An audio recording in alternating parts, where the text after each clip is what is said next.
Hi. Welcome back. How have you guys been? How's things going with you? Everything Gucci? You lit, fam? You good, bro? Okay. We are back in Honkai Star Rail to play the next update, version 3.2. If you guys remember in the previous stream, Mighty became the Chrysos Heir of Strife. He's got the core flame now, and he's currently on the front lines fighting back the Black Tide. Trian is dead. She helped with fighting back the Flame Reaver. And what else was it? Something about fuck, I can't remember. Oh, he got the Kremnoans to stop being judgy and racist towards Akamans. That's also a thing. Oh right, Oryx died. Our character needs to become the new they want us to be the Chrysos Heir for time, which is, you know, very interesting that that's even like happening with our character, considering that we are not part of this planet and we should not be involved in its internal affairs that deeply. Let's see what. Oh, and I have Casterus. I pulled Casterus already. She's also level 80. She's fully maxed out. I don't have her, her traces are almost done. There's just one more left. I just don't have the money for it. And her relics are there, but they're not like good. You know, I grinded for a little bit and I managed to at least get quantum damage boost on that, but like her lesser stats aren't really all that it. And she's got outgoing healing, even though she doesn't fucking need that, but I only have the one poet's skirt, so she's just gonna have to hold on to that for a while. But yeah, I have a Casterus, and she's beautiful, and I love her, and she's so much fun to play, and I cannot wait to play more with her. Okay, now let's put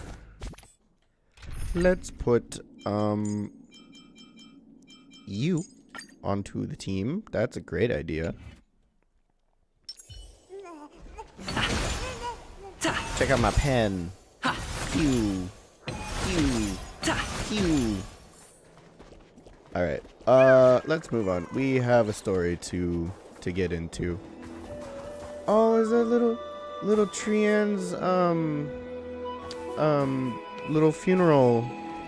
Her tribute here. Oh, Trian, I miss you already. Tribios' memory has unveiled the very first prophecy. All shall bid farewell to one, and that person alone will witness the miracle. Such is the will of fate. Only one shall live till the end, and they alone will witness Era Nova. If I take on Oryx's trial, will the prophecy come to pass for me as well? Regardless, I must give Aglaya an answer. Some time ago... Ah, it's you, Cass. I finished the anthology of poems you lent me. Here it is. I thought you'd be too preoccupied to find time for reading. Precisely because of these obligations, I felt compelled to read it swiftly. Wouldn't all these preoccupations slow your pace? On the contrary, knowing that time is limited can push one to overcome their limitations. The weight of these responsibilities seems to have enhanced my reading efficiency. I understand completely. During my time at the Grove, the closer exams drew, the more efficient I became at tackling everyday mundane tasks. Anything but my actual studies. Precisely. As I remember, you and Finon were both disciples of the new Sporists. I assume that Anaxa's exams were as unreasonable as the man himself, correct? The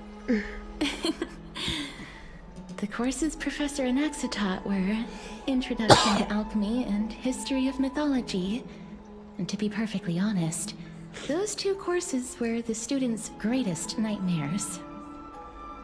The history of mythology, taught by the blasphemous great performer himself. I can imagine their fear. Yeah, that sounds like a terrible class to take, especially with Anaxa as the professor. In the history of mythology taught by Anaxa. Oh man, that's terrible.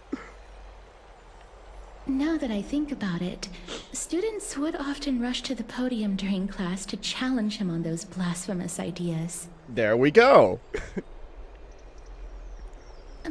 May I ask, Lady Aglaya, has your relationship with Professor Anaxa always been like this?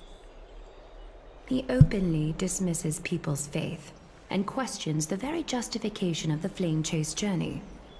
Our positions have been destined to be at odds. While you were studying there, I assume you must have heard of his nickname. A Dromus draped in finery? As I see it, this nickname is more of an insult to the Dromas. Despite his insufferable arrogance, I do hold a certain respect for his nature as a scholar. To remain true to his principles, he is unafraid to stand opposed to the world, and that requires considerable resolve. Okay, hold up. You know what? I respect that. I do. 'Cause I kind of do the same. I'm not as stubborn as he is because I'm a little nicer. But I completely remain true to my principles and beliefs, no matter what the rest of the world thinks of me. I will always believe in exactly what I believe in, and if anybody really questions it, I don't care. I don't care, you know? So I will admit, he and I do have that in common. I still don't really care for Anaxa, though. Like, as a character, he's just kind of meh. Like, he's just there. Anaxagoras' life is almost like a satire.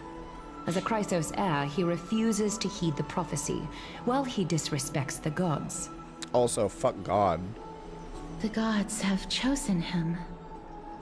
He was indeed chosen by Circes. Is something weighing on you, Cass? The golden thread is quivering. I sense there's more to this exchange than idle chatter. With all due respect, I'd like to know what you plan to do with him. In light of his assistance in the battle against the Flame Reaver, I am willing to grant him some time to find a way to remove the core flame. However, if Anaxa decides to make any move that places us in danger, I will not hesitate to take extreme measures. Just as I feared. The Flame Chase journey is the destined path for the Chrysos heirs. Yet he now seems more like an empty shell. Given his strong sense of self-respect, I trust that Anaxagoras will make the right decision. Still, I can't help but hope for another possibility. Perhaps Anaxa will also overcome his limitations, now that he knows time is limited. I understand your stance.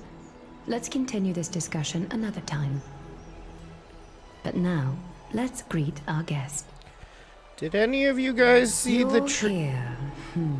Did you guys all see the Myriad Celestia for Castris? They showed us her backstory, her origins in Idonia, and how sad her life is. It is so fucking sad. Oh my god, I just want to give her a hug so badly.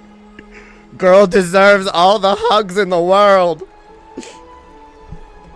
But yeah, no, Castris would try to find a way to avoid killing somebody as much as possible, because that's all she's ever been surrounded with, is people dying. So she's just like, if we can avoid killing an Axa, please, please, pretty please, oh god, please, please, please. Girl, I'm so sorry for, I would hug you. I would gladly give you a hug. You deserve it. Okay, anyway. Does this mean you're ready to take on Orynyx's trial? We are ready, Mem and me. I'm still on the fence. Oh, I'm still very much on the fence. I don't think this is the right idea. I understand. It was the sacred beast's idea, after all. However, it warrants careful consideration, given their intricate ties to the Titan. Memmy mem, memmy mem mem mem mem, memmy mem memmy mem. Surrendering the core flame is a Chrysos heir's duty. Your selfless assistance is deeply appreciated. However, I urge you to carefully consider the risks of accepting the trial. Becoming a demigod means forsaking your humanity. You will inherit Orynyx's divinity and bear the time of Amphorius, all on your own. From that point onward, your fate will be forever intertwined with ours, never to be separated again, until the end of Genesis. Are you trying to talk me out of it? Is there a plan B? On the contrary, you are the only one who qualifies to attain divinity. Yet, for that very reason, I do not wish to pressure you. Why am I the only one? I know they haven't found anyone else, but like, it can't be me. It can't be me. It can't, right? Is there a plan B? It's exceedingly rare to find a capable Chrysos heir. If this path proves unattainable, I am willing to lower my expectations. Okay, good. There are still many priests of Yanissopolis and their descendants in the city. If I'm left with no other option, I'll try to find someone worthy among them. Seems like a shot in the dark. If I do not descend into hell, who will? Alright, that's it. I am out.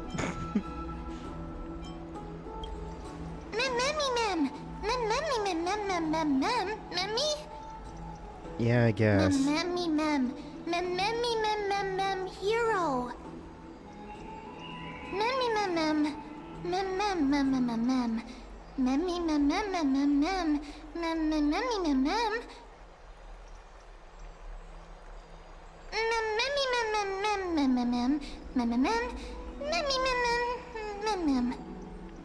Like a child. It looks like you know that Titan rather well. Well, Mem is kind of connected to them.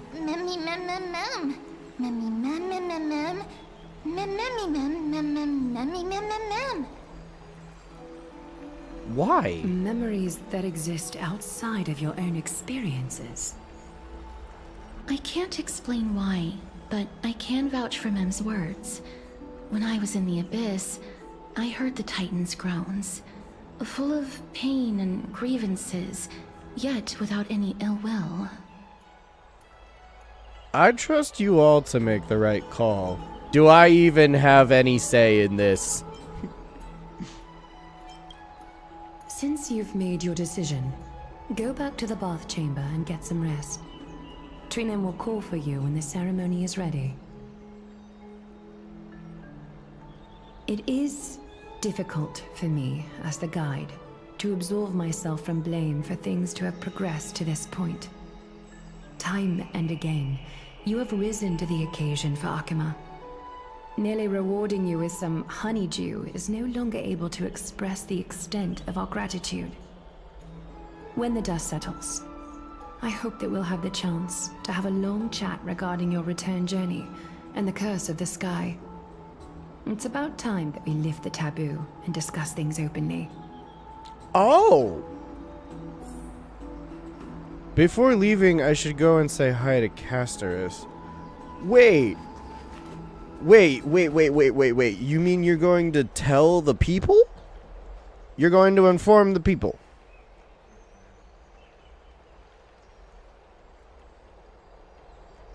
Maybe? I don't know, probably not. Nice. Okay.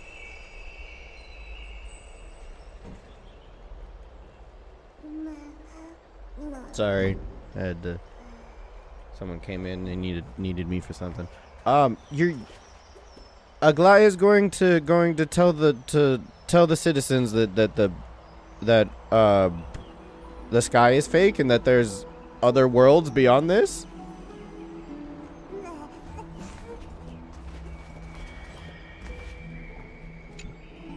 Mister, may everything go well for you and Mem. You need Aglaya for something too? It's nothing. I only came to discuss some matters with Lady Aglaya. Previously, I lent her an anthology of poems that Lady Trianne had gifted to me. Tracing back, this anthology was something left for Lady Trianne by a bard before their passing.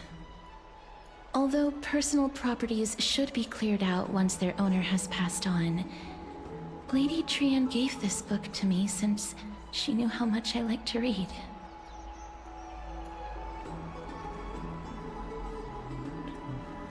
Can you tell me more about the book? Is this book very special? It just contains an allegory. In a faraway land, in a city known as Styxia, a dragon corrupted by the Black Tide descended one day, swooping upon the city like death itself. It swallowed the princess of the city whole before it was suppressed. After taking down the evil dragon, the warriors discovered that the princess's life had already met its end. Oh. Overwhelmed by grief, the queen hired an alchemist to resurrect the princess using the dragon's flesh and blood. However, having lost memories of her previous life, the resurrected princess turned into an evil dragon herself and wreaked havoc on the city. As a result, the prosperous Styxia met its demise. What a dark story. What a touching story. How is that touching?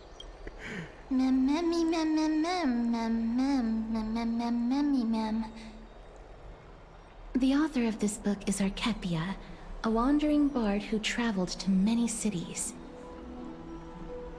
Among the things she left behind are poems, dictionaries, and many tragicomedy scripts. She even clearly underlined and took notes in books that covered myths with her elegant handwriting. While flipping through these books, I felt like I was afforded a glimpse into the life of Archepia. It felt just like I was traveling with someone that I'd never met before. It was as if she had yet to pass on and was still alive. Huh. No one goes through life without leaving their mark behind. She probably did not think much of it while she was writing. That's right. Writing, drawing, and taking photographs. It seems like human nature to try and leave records of things. Speaking of taking photographs, when I was helping you to take the photo previously, I did not look through the photos in your photo stone out of courtesy. But I'm also very curious about the story of the Rosy Celestial Maiden. Oh yeah! Despite having visited many cities in Amphorius, I still understand nothing about the world beyond the sky.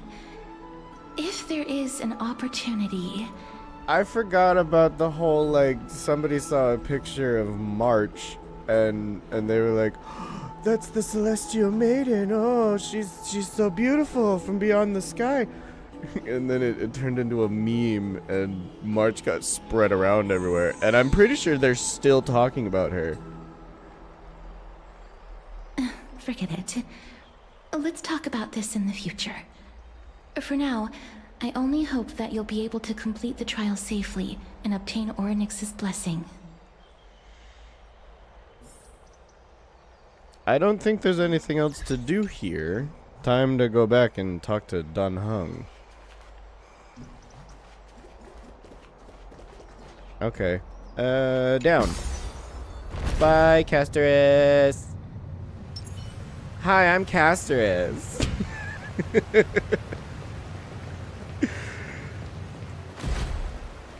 Alright, let's go back to my room.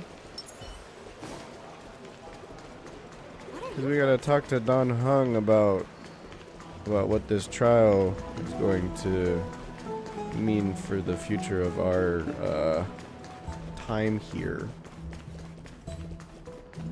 And how it's going to affect everything. And whether or not this is a good idea. I still really don't think it is, but what other choice do we have?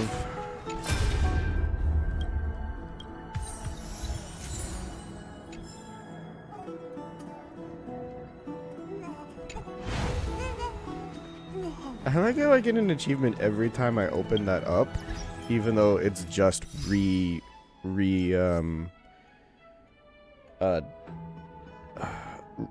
re-giving out memory crystals every week. Every single Monday you can get more memory crystals. Obtain 100 memory crystal shards. Oh, that's why I got an achievement.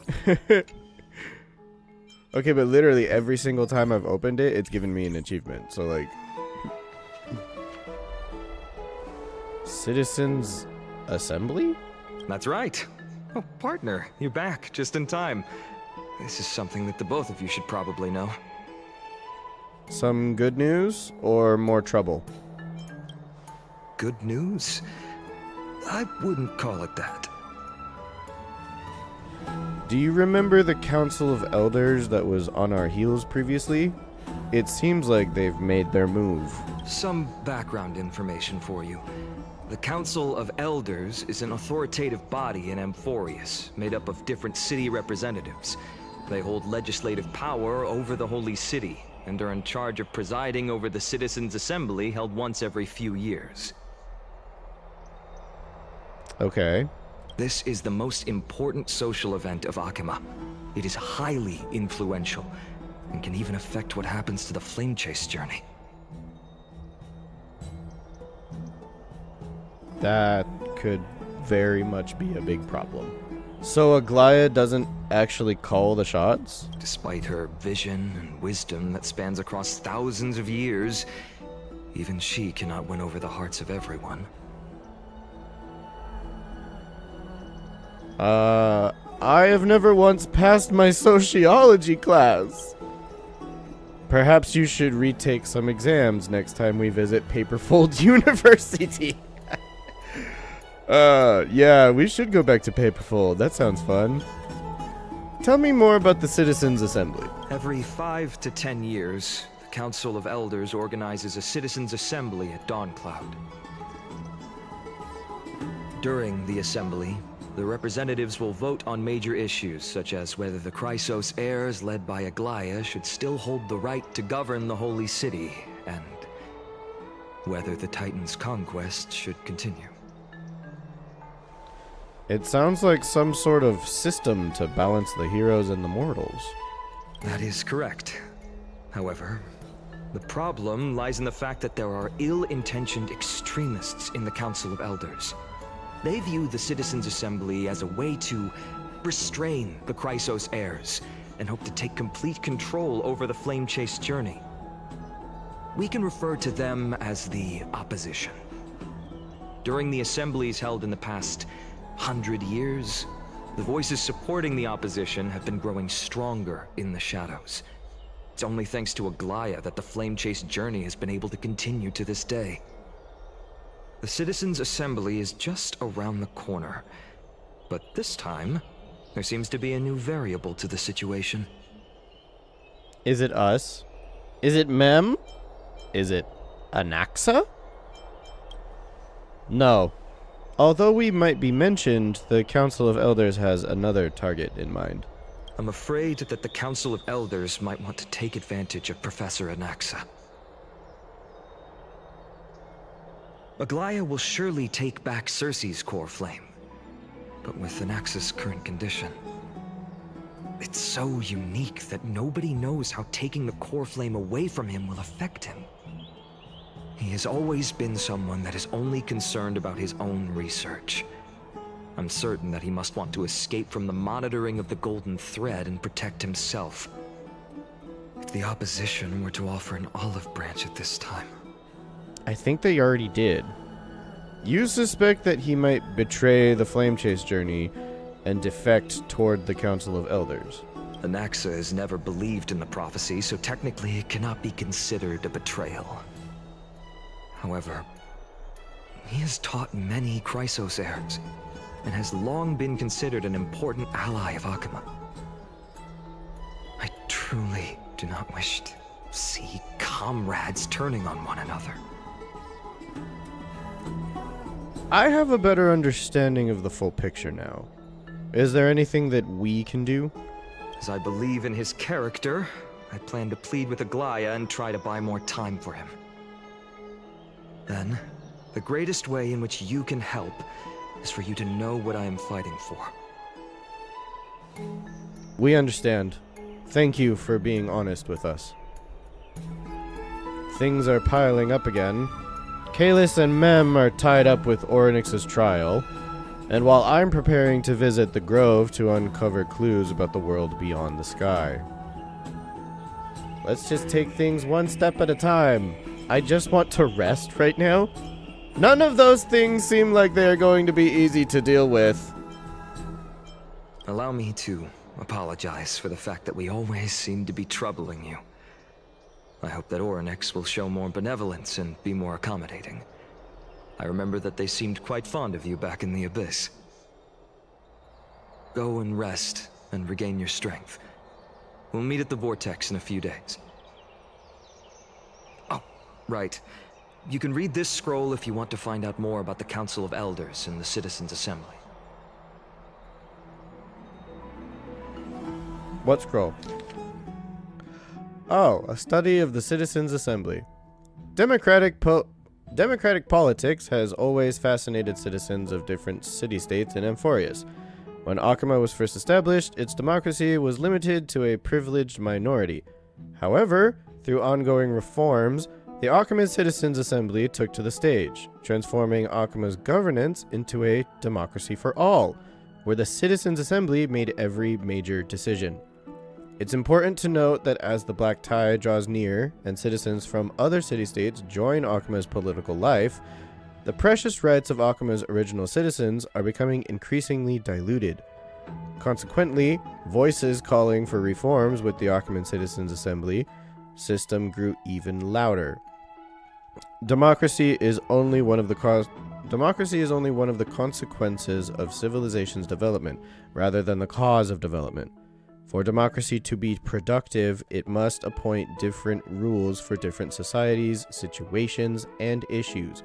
No single rule can be optimal for all scenarios. America. In other words, Akuma's Citizens' Assembly system will continue to evolve as this book is written. Due to time limitations, this publication focuses only on the current Akuman Citizens' Assembly, not its future developments. Readers should bear this limitation in mind. Citizens, citizenship, and citizenship policies of Akuma.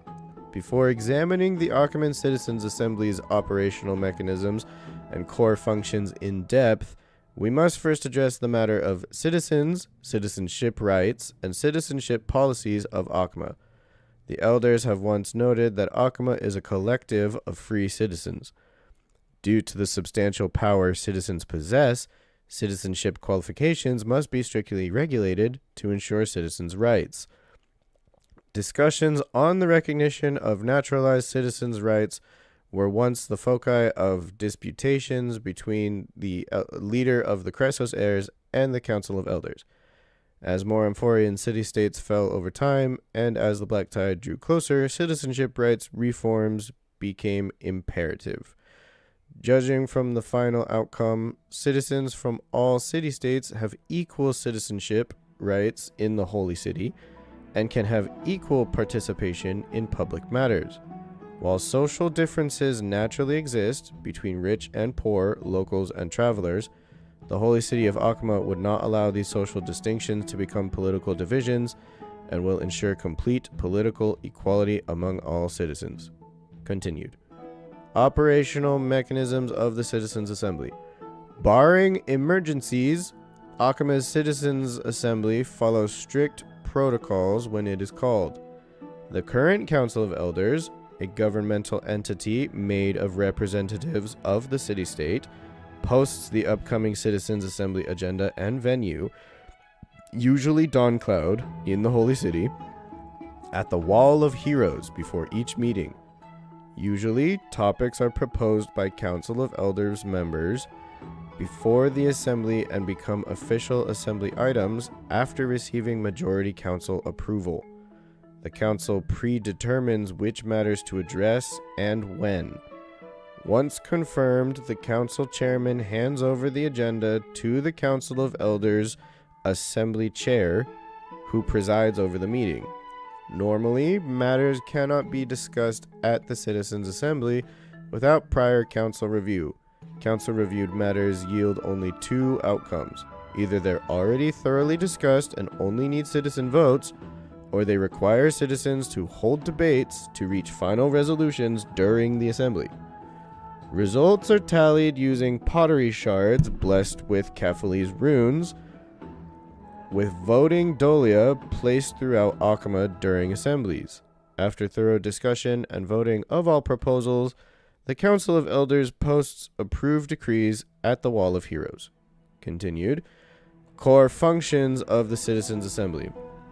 The Assembly wields the important capacities of legislative power, the appointment of government officials, declaring war, conceding peace, and the actual control of armies during wartime. Yet, historically and practically, Akhma's Citizens' Assembly isn't fully controlled and directed by citizens, but rather a means to ensure that elites who represent the majority social interests can effectively manage social matters. In other words, the current system where the leader of the Chrysos heirs and the Council of Elders jointly manage Akhma was decided by the Akhman Citizens' Assembly system. Citizens influence policymakers through voting and other means of political participation rather than directly managing social affairs or making political decisions. Continued. Appendix.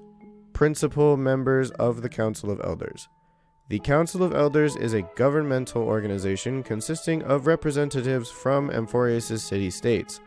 While most are elected by their city-states, some receive direct invitations from current Council of Elders members. Authorized by the Citizens' Assembly, they manage various practical affairs within Akhma. The most renowned honorary elder is Lycurgus or Lycurgus, an Antikytheran, a race that was already nearly extinct before the Chrysos War. An Antikytheran?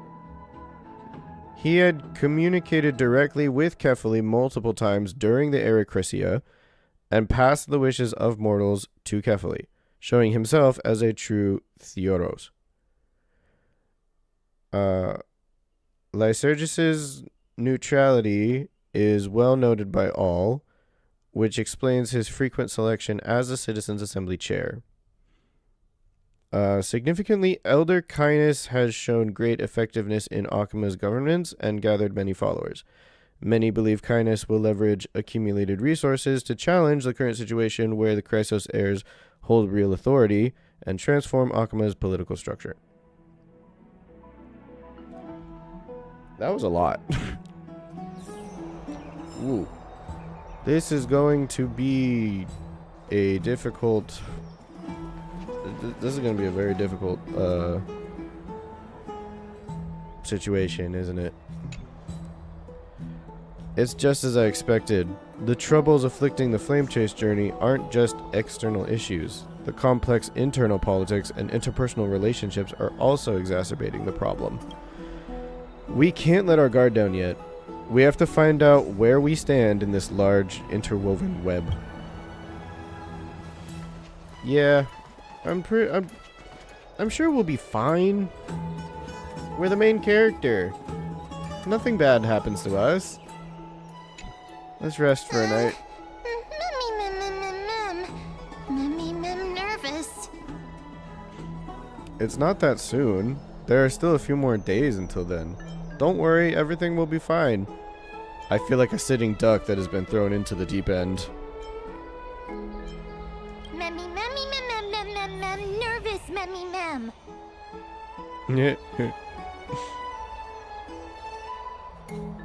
Let's just hope that everything goes well. After all, as someone who has earned the gaze of an Eon, you should be able to overcome the trial of a regional god just fine. I've earned the gaze of 3 Eons now. 4, actually. 4 Eons. We've been looked at 4 times. We got Nanook. We got Klepoth. We got Jipe. And then we got Fuli. 4 different gods like us. And counting, because we're going to get even more. We've also unknowingly gotten used to sleeping with the midday sun shining brightly above our heads. Get some rest, Kalis. Perhaps a new phase of our trailblazing expedition in Amphorius is about to begin. Get some rest and wait for the trial. Wait, I still have some things to do. Nah, let's go to the trial. I don't have things to do right now. A few days later, at the Vortex of Genesis. Esteemed one, Orynyx's vacant totem awaits. If you have already made your preparations to become a pillar of Amphorius, please, step forward.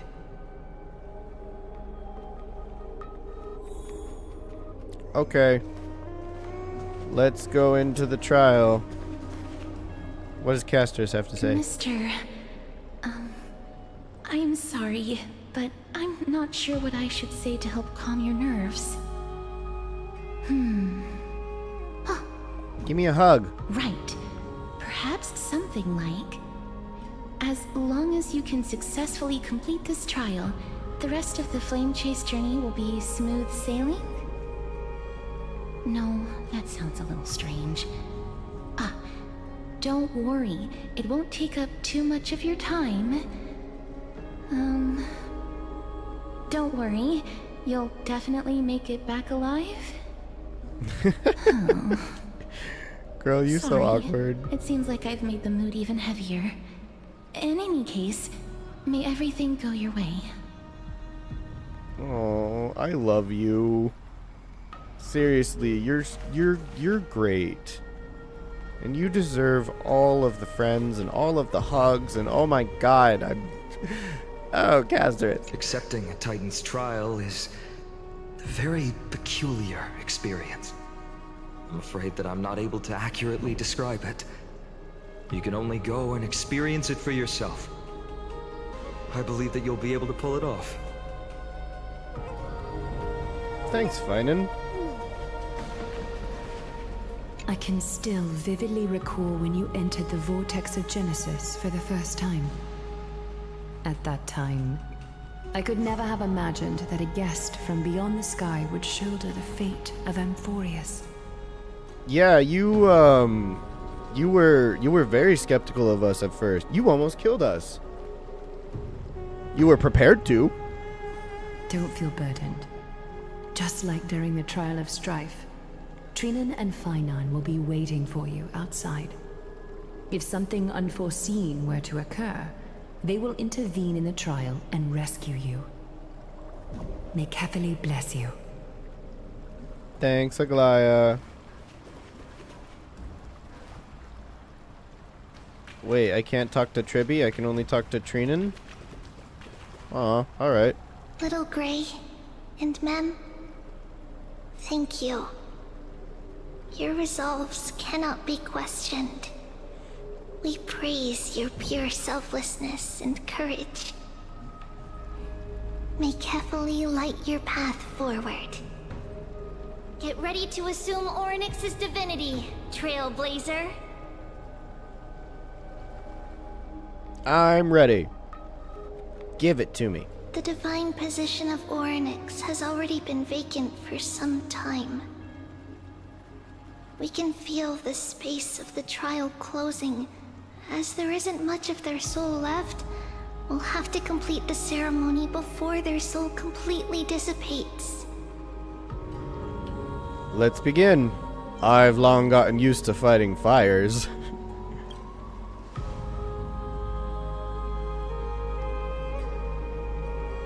The eighth core flame coveted by the miracle that once belonged to the great Veil of Evernight, Orynyx. It shall now be returned by the two elected heroes of the Chrysos heirs. A traveler who is upright and courageous, and a sacred beast that invokes miracles. Who? Mem. Both of you, please, come forward.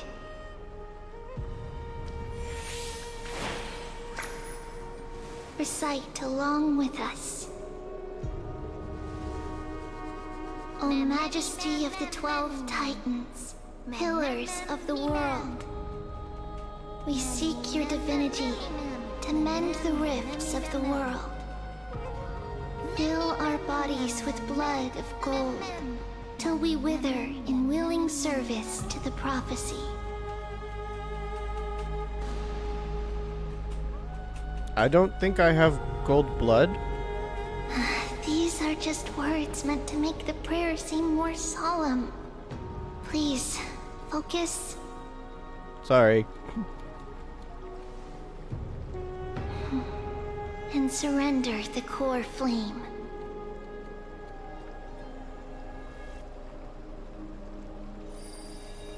Press and hold to submit the core flame and complete your objective. Okay. Time to put in the core flame of time.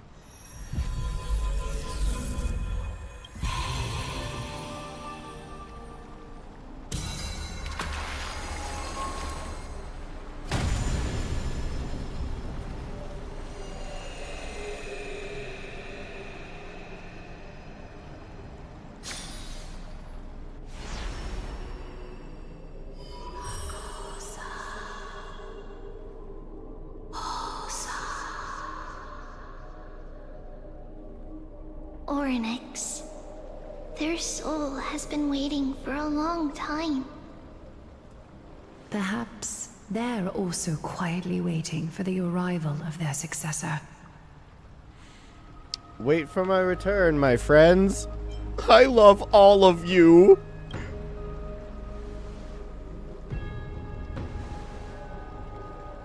Oh, look at his eyes. That doesn't seem appropriate for the current mood, so let's just leave the farewells for next time. Don't worry. You're tougher than I am, right? I mean, I think a little. I have no idea. You haven't. Your character and your gameplay style have not been revealed yet. We literally have no idea what you do.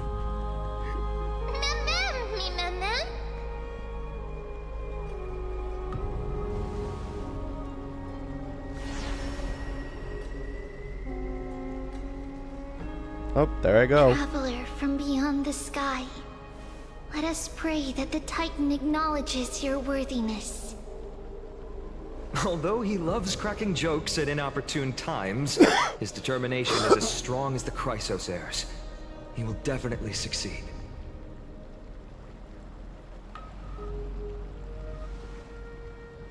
while he's away, I would like to have a chat with you, Aglaya.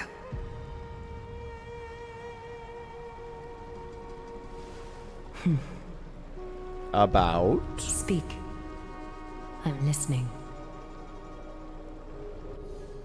About? A chat about what?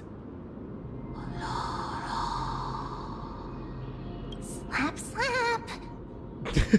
Wake up. Did you just say the word slap out loud? How is it? How do you feel? How are you able to fully communicate now? Has the trial begun?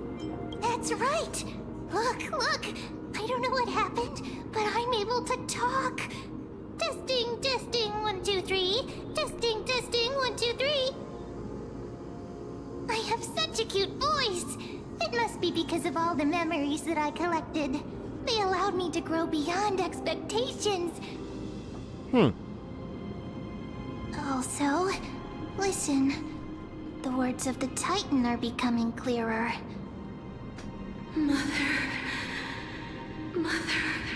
Mother?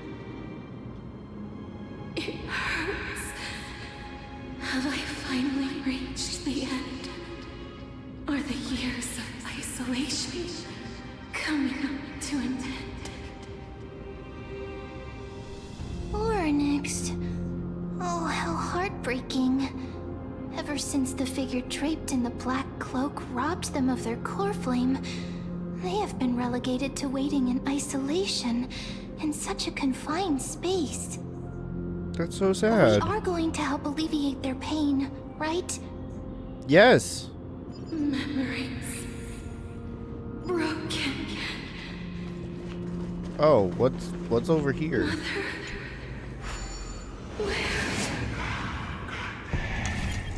Mother? Who are they calling out for?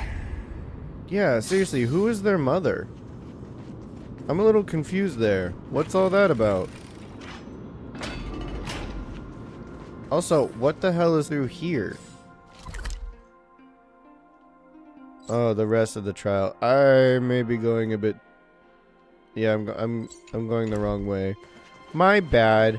I didn't think that we were just like in the regular map. I thought we were inside some sort of like confined space map whenever they do something like this. But no, we're just fully in the Sanctum of Prophecy.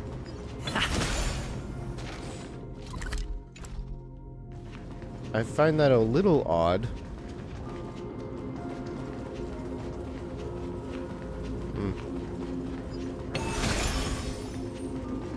Alright. Ornyx, why are you so sad? You. It's you. I remember you. Skyfather has gazed upon you. Sky Father? Mother is calling for you. Who is Mom? Does Sky Father refer to Fuli?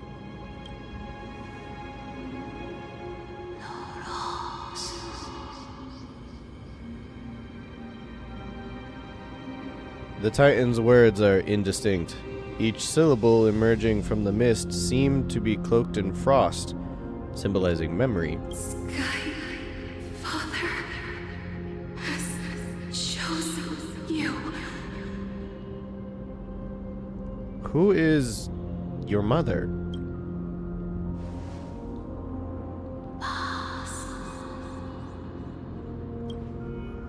A majestic voice pierces through the golden mist, reaching the unseen mountain walls in the distance, reflecting and returning to your ears as an echo. Within the echo, you seemingly could make out the cry of a baby? Mother is no longer responding. We've come to you because of something important. Something important. An important matter. Oryx, listen to me. Aren't you tired? Throughout the long years, you have always been protecting the fate of Amphorius.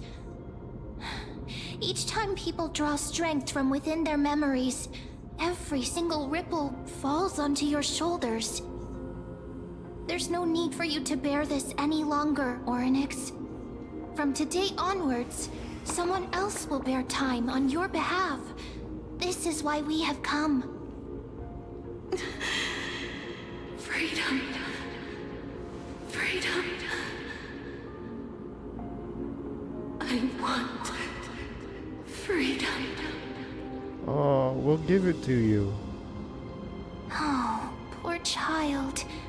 Everything will be fine. Let us help you. You can have a good rest now.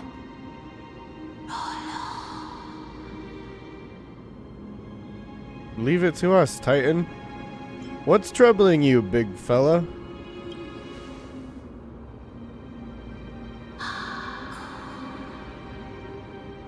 You have potential, strength, willpower, powerful, and tenacious. Hell yeah, I am. But you lack something. What? What am I missing? One thing. What? Lacking something. What is it?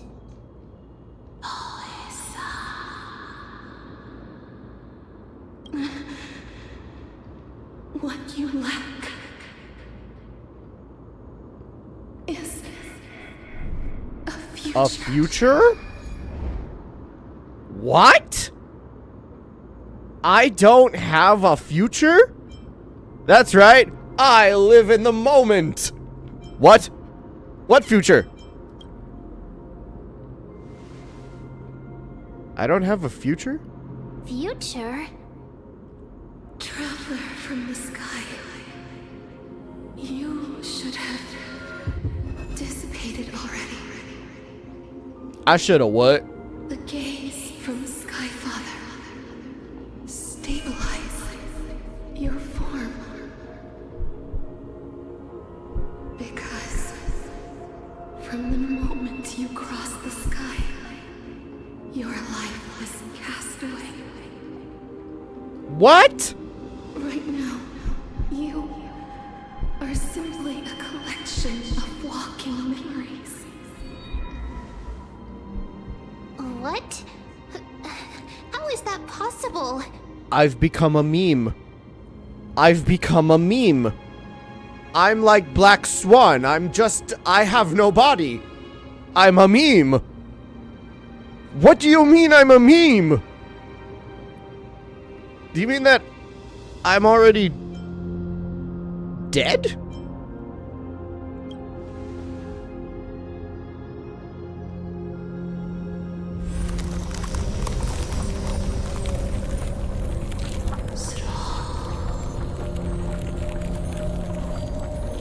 The space is collapsing. Someone must inherit the authority of time. If the pillar is lost, the laws of time will collapse. Amphorius will succumb to eternal disorder. Then give me your core already. You still haven't explained things clearly. What about the trial? Revive me, quickly. Time never compromises, never bears grudges, never forgives, never makes a choice. Child of humanity, Titan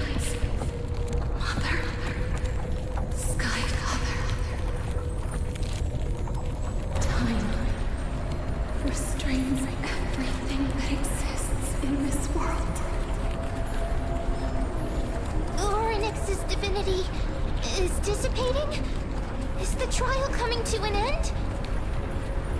Strider of remembrance, my strength, I shall entrust it to you. The fate of the world, if you wish to save it.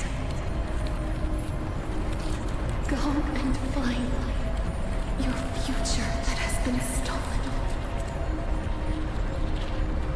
Even if that means you'll have to cheat death. You'll have to challenge that hand of shadow, clasped with unyielding fingers. We have to find that. Before the passing of 15 entry hours, go forth and reclaim your future. 15? This is the true trial of time.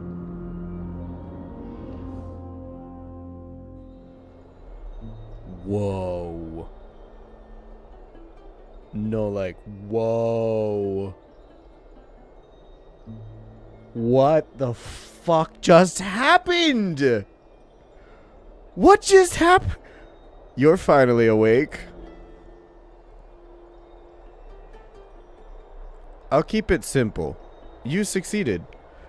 Orynyx has entrusted you with their divinity. Now you're no different from a demigod of Amphorius. However, Mem has told me about what happened during the trial. They are still explaining things to the others and told me to bring you back to your room to rest first. The Titan must be joking, right? Don't sigh, Don Hung. So, what's my superpower? There's something that I've never told you. When we landed on Amphorius, our car was pierced by Nikador's lance. Do you remember? Back in the ruins of the Abyss, this is what I said. You passed out when our car got hit. I blacked out too, but not before dragging you out. It's a good thing we were in the car, or we would have been crushed to pieces. Actually, my account kind of made light of the situation. What actually happened was much more complicated. Don Hung! What happened? You were severely injured back then, with several wounds still bleeding profusely. I struggled to carry you out and used the last of my strength to stem the bleeding, but then I was also hit by a falling rock and lost my consciousness. The last time I checked, you still weren't breathing. But when I regained consciousness, I saw that you were alive and full of energy, so I never brought this up again. Don Hung! Boy! How exactly did I come back to life? Haha, so you were knocked unconscious by a rock. I'm not sure whether the gaze of Fuli has anything to do with this matter, but according to the Titan, you are living in the form of a memory right now, just like those objects of the past in the miracles of Orynyx. Perhaps Mem is the anchor rope that ties you to the present. I had assumed they couldn't stray too far from you, but the truth might be the exact opposite. What should we do next? Cry! Cry for me! Stellaron, do something! For a while, I also thought that the Stellaron was your life support system, but it seems like this hypothesis has been disproven. It's not time for us to despair yet. There must be a way to save you. Orynyx mentioned finding your stolen future and cheating death. Considering Mighty's indestructible body, it seems to suggest that there is some kind of miraculous power in Amphorius that can even reverse death. The key seems to lie with the Hand of Shadow, whose whereabouts are unknown. Hey, are you alright? You just popped out of nowhere. I heard you two talking about Thanatos. Cass is also very concerned about the warning. She has left the vortex and returned to the garden. Shall we go and look for her? Thanatos is the Titan that Cass has always been looking for. Regardless of whether there are any clues, there's probably no one else that understands death better than her. Let's do that then, Kalis. Oh, right. There's something that I have to tell you. The Chrysos heirs already know everything that has happened to you. I was too worried, so I told them everything. Please don't hate me, okay? Ma'am.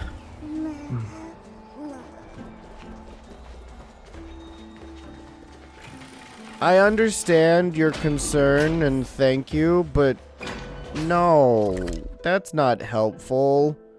This is going to be very awkward now.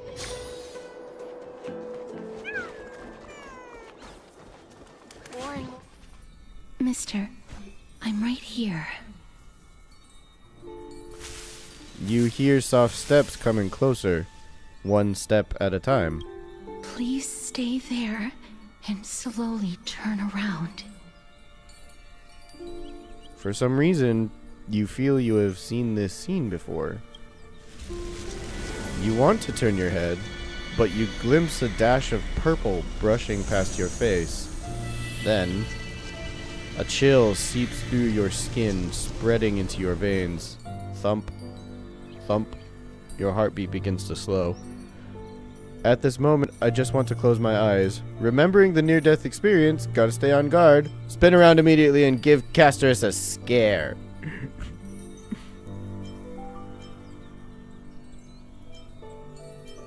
I'm in a silly mood right now.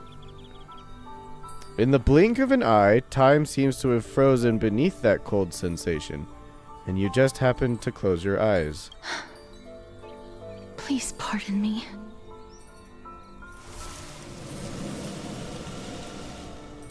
Whoa! Is she touching my face? A subtle fragrance of an unnamed flower fills your senses, its sweetness making you forget the need to breathe. You realize you are still alive. No, to be more precise, your death was not thorough.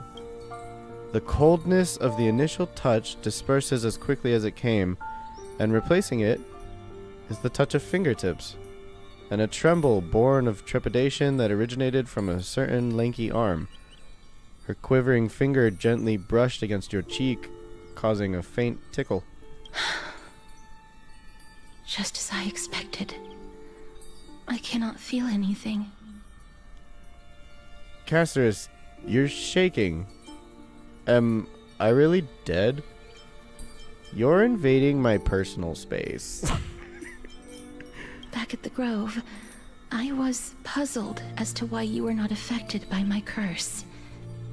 I thought that it might have been the special ability of a traveler from beyond the sky. Never did I expect that this would be the true reason. I'm sorry. I should have noticed that something was amiss earlier. Mister, if my abrupt behavior just now offended you, I hope that you can forgive me. Girl, I've seen your trailer. I understand. And you can touch me anytime you want. Give me a hug, please. You deserve it. I'm just thinking, if your soul has really left your body, as a mortician, I might be able to trace where it has gone to. Cass, did you find anything? Oh, she can fully My talk now. apologies. Okay. Not as of yet. Perhaps I have overestimated my capabilities. She's just not going to say mem But- anymore. Mister, would you be willing to let me try again? This time, I'll increase the area of contact slightly. Perhaps the result might be different this time. Agree. There's no harm in trying again. Refuse. I think I'll pass. I have never touched the living in this way before. If my actions are in any way disrespectful, I hope that you can forgive me. Castris once again places her palm on your face. Her shivers calm somewhat this time.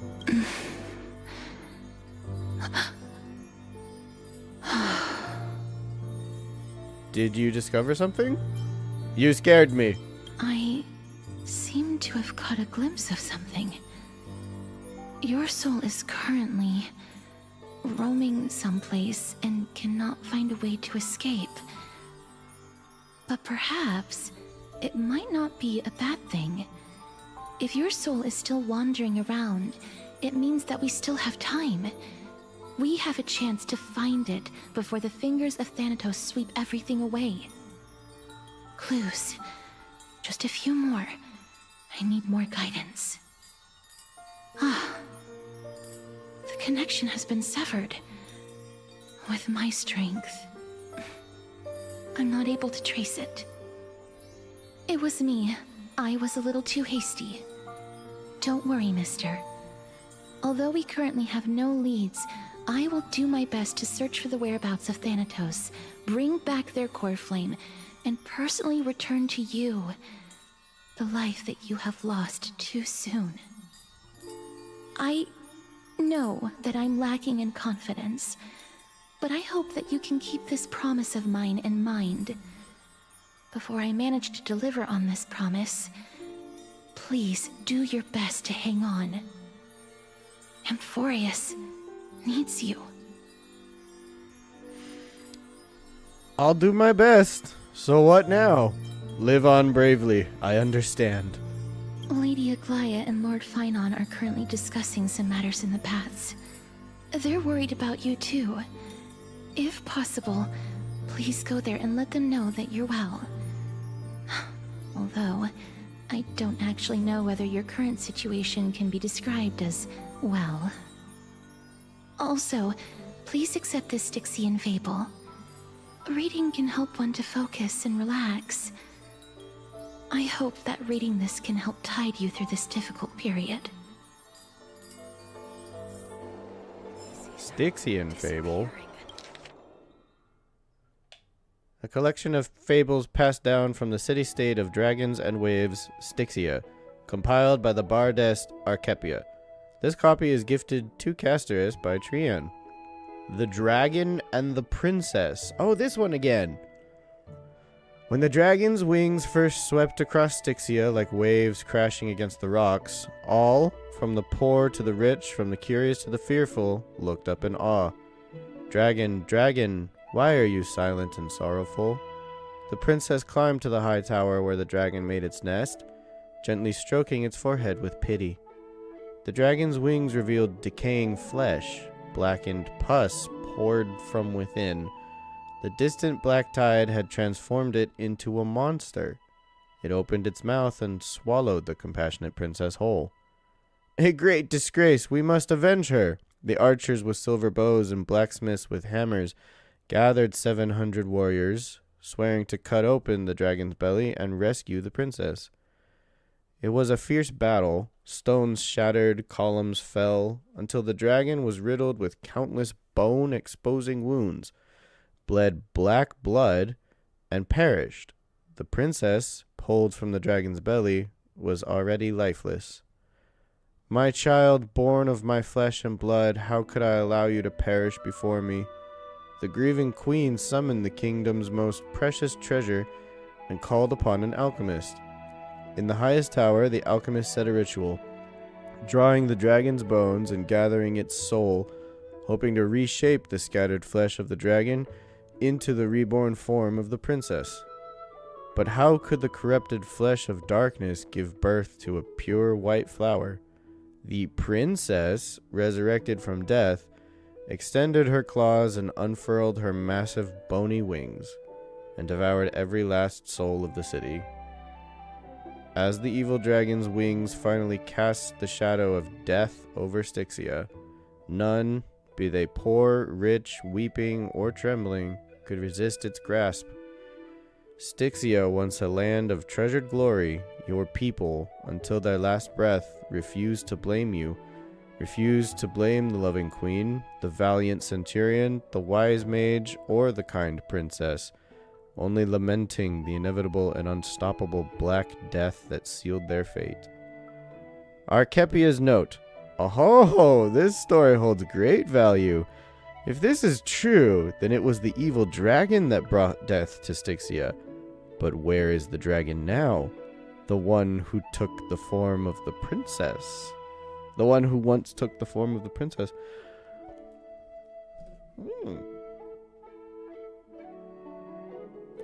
This has very deep lore implications. And I don't want to spoil it, but no. I'm not going to talk about it. If it's true, it's going to be amazing. Oh, I hope this is true. Ooh, that's good. Oh, Hoyoverse, that's good. Please be true. Please let that actually happen, because that's gonna be great. They're here. That partner! Hyacinth said you definitely wake up. How do you feel? So the entire world knows about this now? She can even take the pulse of someone who's dead? It feels quite cool being a departed spirit. I beg you, please forgive me. You've completed the trial of time. And I have to admit that the process went better than I expected. Even in the end, that Titan's heart still showed a soft spot for humankind. However, I never expected that. Two people who have cheated death would appear in Akima at the same time. That's what we have been talking about. Mighty has been in Akima for such a long time, but has no one thought to study his indestructible body? If there were even any minor breakthroughs, we wouldn't be as clueless as we are right now. Many have had this idea, but so far, there have been no results. If it were successful, Thanatos wouldn't have disappeared without a trace. Nevertheless, now is not the time for us to give up. At the very least, we can still see a glimmer of hope. Cypher. If anyone in this world knows the whereabouts of death, it would be her. Ooh, name drop. I'll try and get her to return to Akima, but do be prepared for a less than ideal outcome. Please understand that throughout the history of Amphorius, no one has ever managed to escape the clutches of death. At the end of time, Thanatos silently awaits all. Thank you for your help. Is this supposed to be comforting? It is my duty. We too require you to bear the divine position of time. But before that, just... What's wrong, Aglaya? Omens always come in pairs. A tiny air current will eventually brew into a storm that tears the sky apart. It's Anaxagoras. He has initiated contact with the Council of Elders. Oh, yeah. Yet, Right. it has still come down to this. I earnestly hope that your assessment of him is accurate, Finan. Otherwise, the efforts of my teacher and I of the past millennium might be reduced to dust because of that great performer. Oh, we're doing it from Anaxa's point of view. Not long ago. I'm back here again. I remember this dream. This realm is covered in a silk-like fog, and the land is barren and harsh. The crowd of travelers leaves tracks everywhere. Hey! Excuse me! What is this place? Where in Amphorius are we? The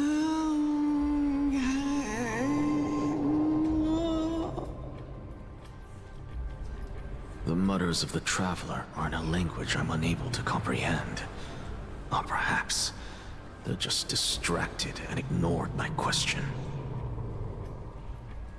Tell me, which Titan reigns over this land? And how do I find them?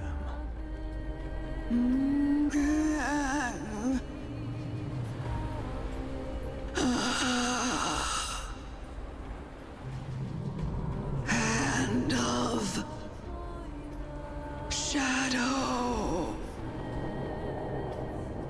Hand of Shadow Thanatos. Could this possibly be the Netherrealm? Well, he is dead, so... Not Netherrealm. Then where is this? River of Souls? The outskirts of the Netherrealm? Are you heading downstream toward the Netherrealm? The Netherrealm. Nothing but an illusion. Titan rejects you, me. Listen. What? The traveler lifts their wrinkled fingers and remains silent. I look in the direction they are pointing and listen closely. There. A massive shadow brought the sound of rushing tides. The sound of tides. I can hear it.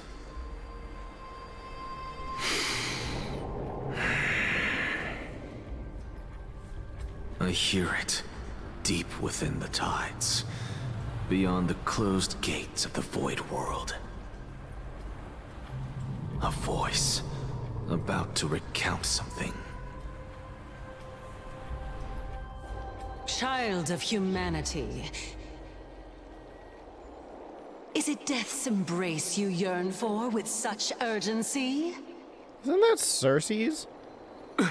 Yep, that was Cersei's. Oh, you have awoken. Welcome back to the mortal realm. Your consciousness is dissipating much faster than I expected.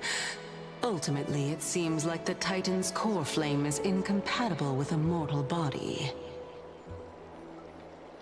How much longer can my consciousness remain in the mortal realm? In my estimation, at best, you'll see 15 more entry hours. Oh, same as me. 15 days and nights.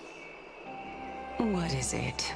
Are you finally starting to become attached to the mortal world now? On the contrary, 15 days feels a little too long for solving a singular problem.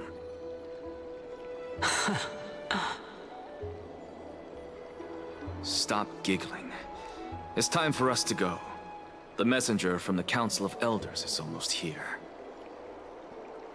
Let me ask you one more question. Are you really planning to betray Aglaya's will?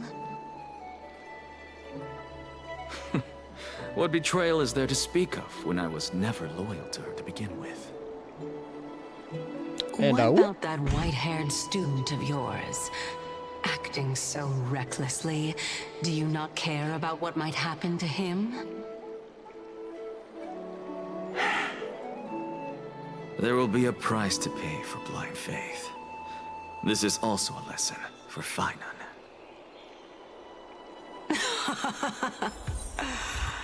You truly are a strict teacher. Of course. This is how I've always been. Okay, hang on. Let's put you in. Hello. Oh, wind erudition. Oh my god, he's the first wind erudition character. Are you kidding me? I've been waiting a long time for someone like you. Whoa. You're gonna be useful. Let's play with Herta. Herta and Anaxa can have fun together. That'll be fun. So I want to play with Castris. I really do. And I have played with her a bit, so I understand what she summons and how she works. And I don't think it would be a good idea for us to use her at the moment. I think we should wait just a bit, because it's a big spoiler, and I don't want anything to be spoiled. It's worth it. Trust me. If I'm right, and I'm pretty sure now I'm definitely sure I'm right. It's gonna be worth it. I promise. It's really good.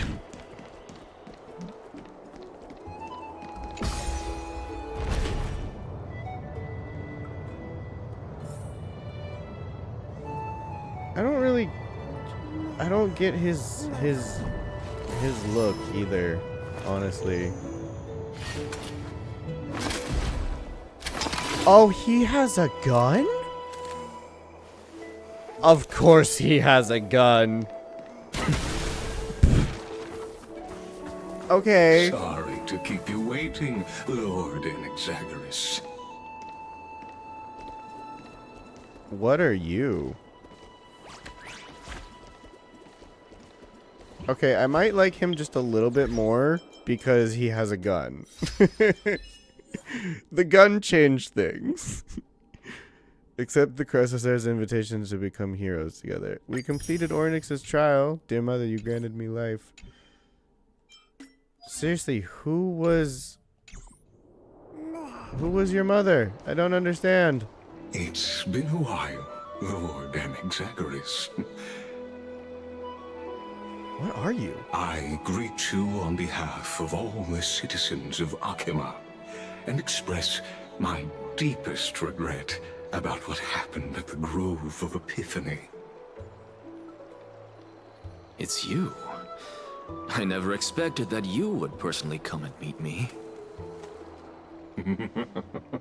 By carefully into Lantern above, I have come as a testament to the justice of the Council of Elders.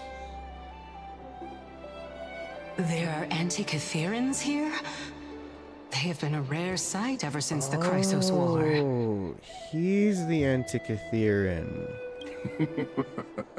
I extend to you my utmost respect, revered Titan. I am Lycurgus, though you may call me Lygus, holding an honorary position within the Council of Elders in Akima, and as the Theoros, I stand to protect the right of all upright citizens to express themselves freely. Okay, hi Lygus. You can see them too? You know about us. We Antikytherans perceive the world through the amplitude and frequency of souls. Just as I am conscious that Lady Aglaya is secretly listening in on our private meeting from afar, if necessary, Lord Inexagaris, I can sever the golden thread to protect your fundamental rights. The demigod should know better, for such is her station. Spare those poor threats, and just let her listen to my words. They shall serve only to unveil her own folly. May I interpret this as you having a countermeasure? I need not any plan, because she can do nothing other than petty espionage. As the Citizens' Assembly approaches, and with Ornyx's fall, any attempt to capture the core flame within me will only usher chaos and calamity. A truth she undoubtedly comprehends. While I, Inexagaris, serving as the Grove's special envoy to Akima's Citizens' Assembly, have long known the extent of your abilities. Let's forego the formality of asserting authority, Lord Lygus. Lead the way. Very well. Surely Lady Kindness would appreciate such assertiveness in an ally. Isn't he supposed to remain neutral? She's been waiting. Follow me, please.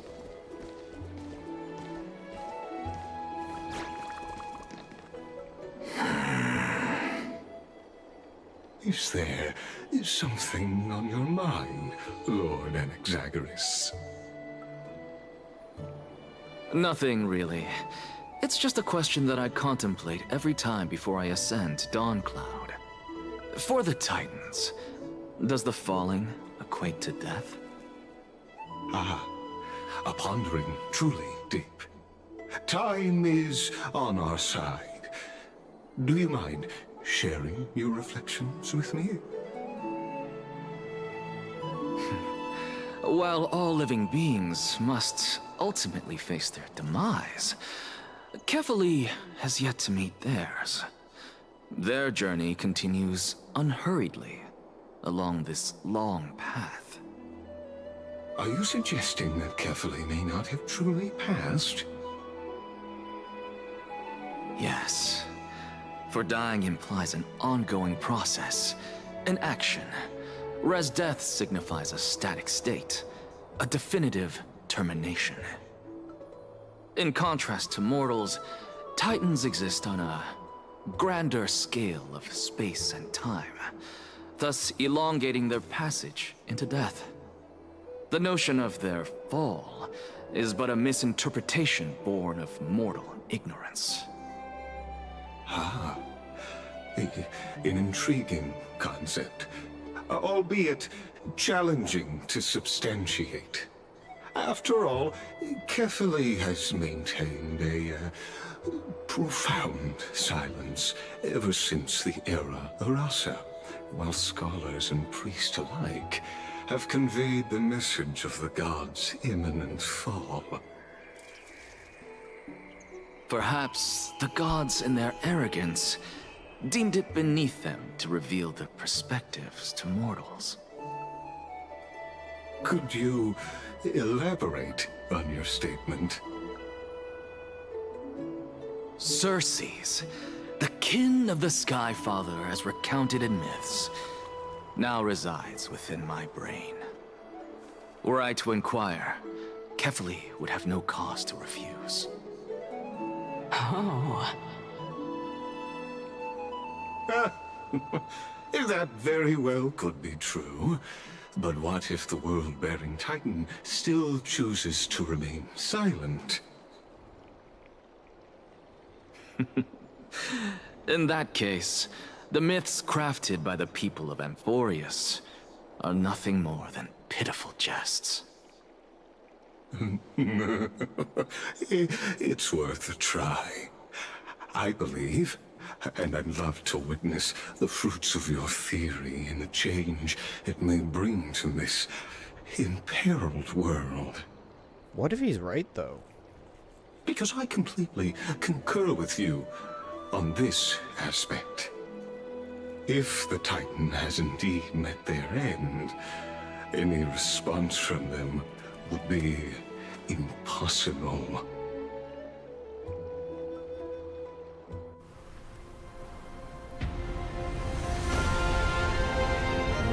Wait.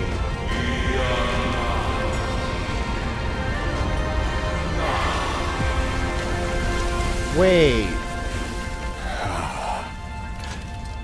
Please, Professor.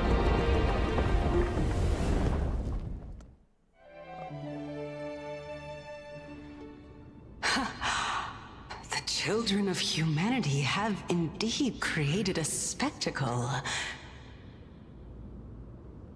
Welcome to Dawncloud. The atmosphere here carries a greater sense of solemnity than the mundane clamor of the Marmorial Palace, with entry permitted only to the invited. Only esteemed beings grace this place, and among them, I've received priests, scholars, warriors, and now we even have the honor to be in the presence of a Titan. Oh, what a joyous occasion.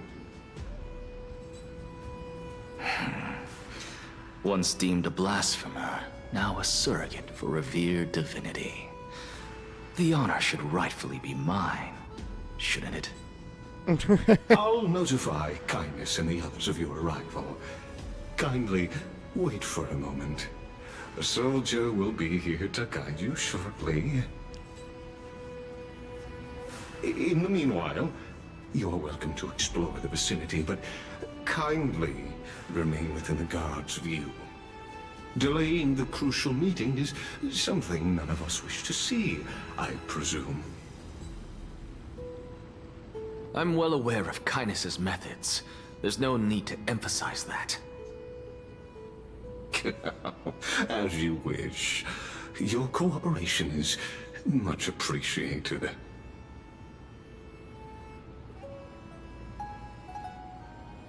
Alas, I had hoped for a brilliant plan from you, but it turns out you just left one cage to enter another.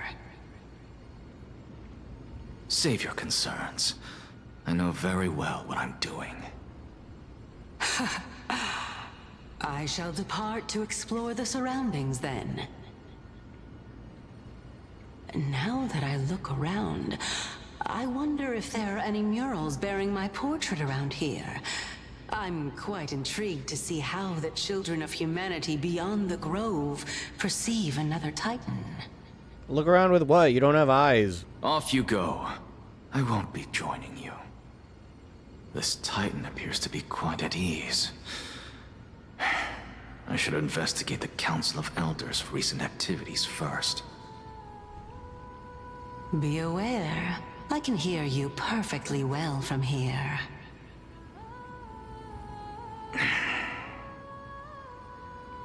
Yeah. You can't keep a secret from somebody who's literally living inside your head. Silly Anaxa. Okay, how big is this place?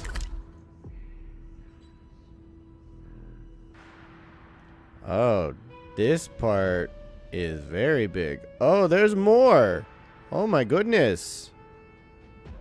But there's only 16 treasures. So maybe I'm wrong and it's actually just very small? Can I talk to anybody? Should I talk to anybody? Walk around before the messenger arrives. Okay. Let's shoot things. Bam. Bam. Bam. Yeah. Yeah. Ah. Okay, I will admit the gun is fun. The gun is very, very fun. What's in here? Actually, first, what's in here? Because these are smaller. They might have stuff in them, like treasure. Bam. Boom.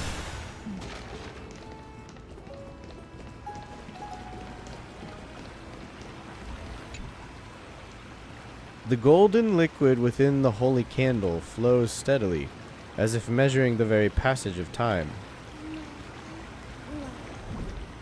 Okay. I don't think I can interact with that until I'm back in Kalis. I suppose I can just ignore this. So since I'm an Axai right now, I just have to I think I should just focus mostly on the story and not really interact with any like investigating or talking to NPCs really, but I still want to get treasures. I will still get all the treasures. Go melt it down. Alright, so what's over here? What is in this room?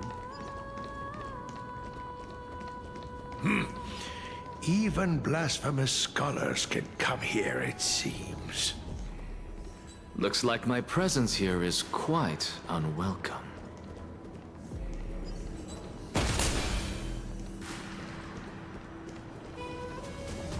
What's over here? Huh. Okay. Treasure. Give me all the treasure.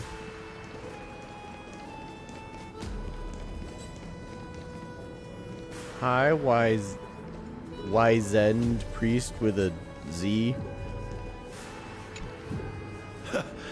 Anaxagoras, I thought that you had died to the Black Tide, just like the other scholars.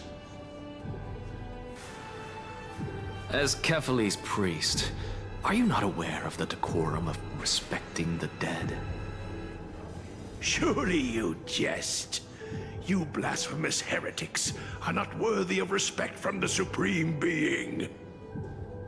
Let me remind you that you're currently in Dawn Cloud, so you'd better keep your deranged language to yourself. I am no longer that altar servant from years ago, who could only acquiesce to the commands of others. Now, I have plenty of ways to deal with people like you. I'm not sure whether I should laugh or cry right now. I can't believe that a follower such as you could have been made by a creation titan. As I see it, a dead titan can't provide you with this level of confidence, right? Then who is it exactly? Could it be kindness? You. Seeing how fond of you Elder Kindness is, I shall let that slide for now. Leave immediately, and don't impede us from receiving the Supreme Being's blessings. Seeing as we were able to hear of this matter from the mouths of others, it seems that kindness is indeed quite sincere toward us. Perhaps this affair will proceed smoother than I had anticipated. Oh my, what a thrilling confrontation. As expected of one of Kephales's followers. Are you praising or insulting him? Praising him, of course.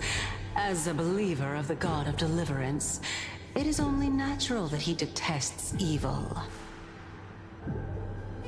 Didn't you hear me? I asked you to leave. Go as far away from here as possible.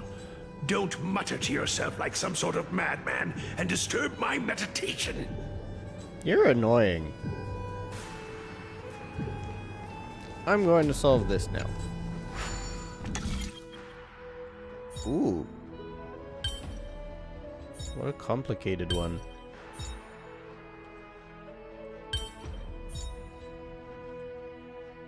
Nope, that's not right.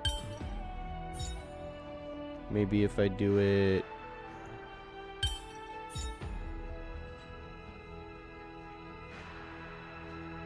this way?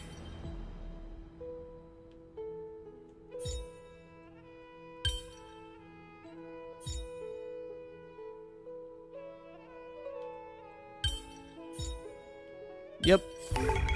If Cersei saw this puzzle, they'd die from laughter.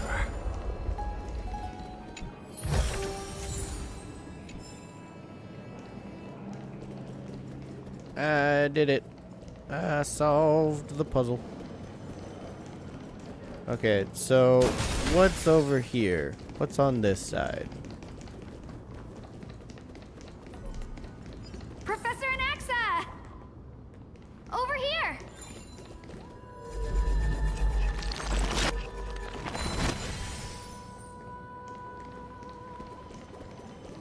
Any treasure chests for me to grab up?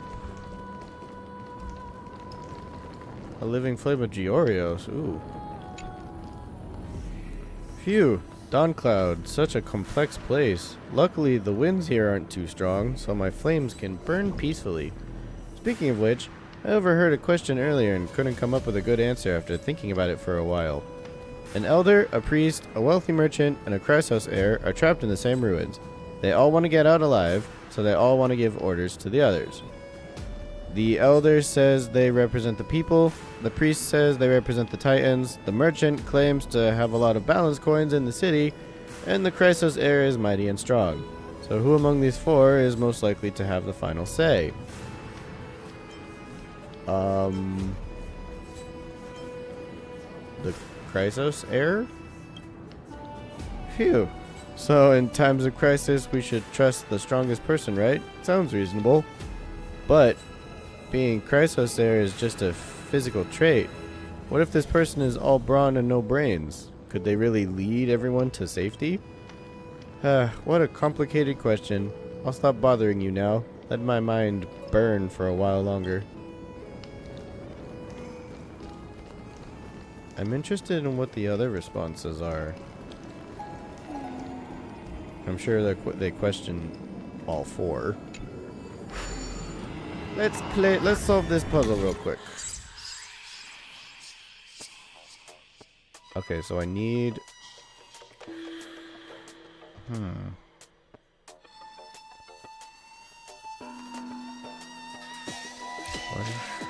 2, 3, 4.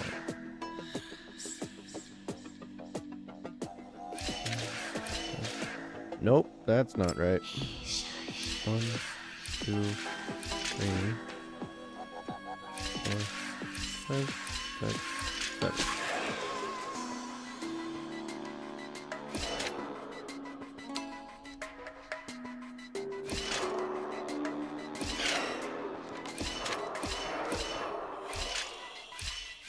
Yeah, there we go. Sweet.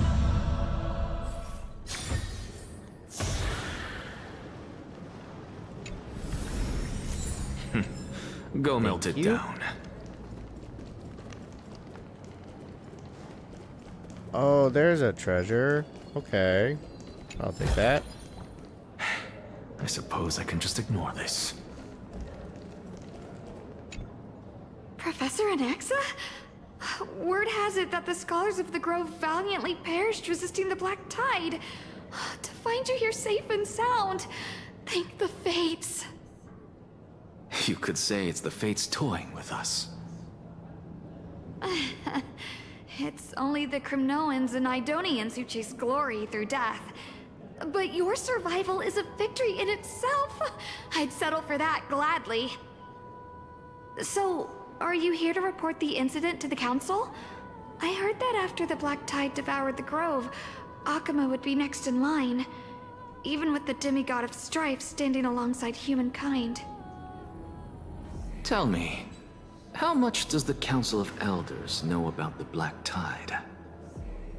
Once Kindness and her followers learned of Circe's and Orynyx's fall, they proclaimed in the council that the Flame Chasers could no longer stand against the calamity alone. Yet, when the Crown Prince ascended to godhood and repelled the Black Tide, she immediately altered her tune, declaring that all was resolved beyond Akuma, with the only remaining menace now being Aglaya and her adherents. They might well make their move at the upcoming Citizens' Assembly. No surprises there, those shifty opportunists. Thank you for your honesty, virtuous student. Being an opportunist could very well be a facet of wisdom. Shouldn't you be searching for murals of yourself? I've had enough of your prattling. I was really curious to see how you would find the middle ground between both factions, so I came to listen in. But it seems as though this Kindness is much more ruthless than Aglaya. If so, why do you want to work with her? Could it be that perhaps you've decided to readily surrender this hollow shell of yours? Just because you feel like death is fast approaching? I'm afraid you'll be sorely disappointed if that's what you truly think. I've had enough of this. Could the 15th entry hour arrive any faster? Okay, so... Nothing... Kinda said that everything is fine outside of Akuma, but that's not true in the slightest, like, at all. My, could it be that the great tree painted in this mural is actually depicting me? I mean, probably. Every plant, every tendril, no, even every leaf could be the embodiment of Circe's. As a result, mere mortals who did not know what the Titan actually looked like chose to paint them as a giant tree instead. Their wisdom was portrayed as fruit, to symbolize how they shared their knowledge equally among the masses. Such exquisiteness indeed. This mural is quite abstract. I really can't tell whether you are praising or demeaning yourself. Now I'm quite curious whether the Reason Titan has studied figures of speech before. Of course I find such stylistic devices interesting. For all we know, this could be the answer to the question, what exactly are we? I, for one, am not willing to admit that I could look this ugly. Was this the reason why you failed in your attempt to refine my soul when you were ambushed at the Grove? Since you are aware of this, why did you save me back then? From my perspective, this point alone was enough to separate you from the average person. How do two lunatics coexist in the same brain? For real. Therefore, it seems that your journey to Dawn-Cloud this time is not just to seek protection. What, then, is the intention behind your actions? The entire plan is stored in my memory, so why don't you look there? Then don't mind if I do. 1 year old? 2 years old?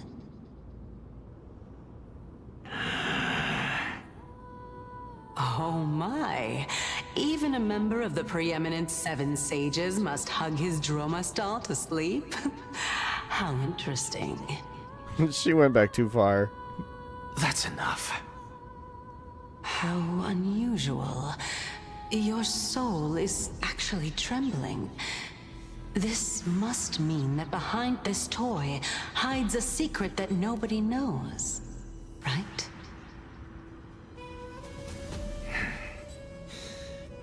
Since our days are both numbered, I don't mind telling you more about it. This is a present that my sister gave to me. Sister? It's a doll that was made to look like our family pet. Sister? What sister? So there are other members in your family, eh? Are they also living in Akuma? Don't you just love to pick through my brain? Go on, continue flipping through my memories. It won't take long. You'll discover the answer when you reach the memories of when I was 5. Oh, the black tide is everywhere. I can't bear to look. When I was young, I couldn't accept this outcome either. Georios, Aquila, Kefali, and you, of course. Although I prayed to every Titan that I could think of for help, my efforts were ultimately futile. This...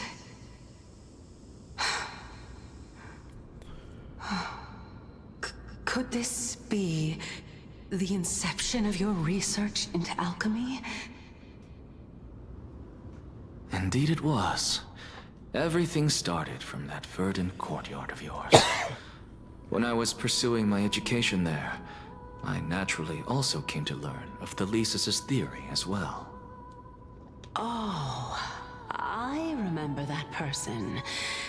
He was the one to come up with the concept of souls, right? Souls? Not only that, he also believed that life, as well as the composition, movement, and transformation of matter, all stem from souls themselves. This is why I thought that, since all living things stemmed from the same origin, why could I not sacrifice myself in order to resurrect my nearest and dearest? Anaxa, you... I did it, teacher! But this is absolute blasphemy. Regardless of how much freedom the Grove provides, such an act could cause you to be burned at the pyre. Are you performing human transmutation? Did you not see Brotherhood? Go watch FMA Brotherhood. This is a terrible idea. Your beloved, where is she now? Send her away from the Grove at once, to a place where nobody will ever be able to find her. Otherwise, the both of us will be judged by the Council of the Seven Sages. Calm down, teacher. My sister, she's still not in the mortal realm, even to this day. What do you mean? It was naive of me to think that I could snatch the deceased from Thanatos' grip by merely sacrificing one eye. Equivalent exchange. All I received for that price was but an opportunity to see her for one final time. Nothing more.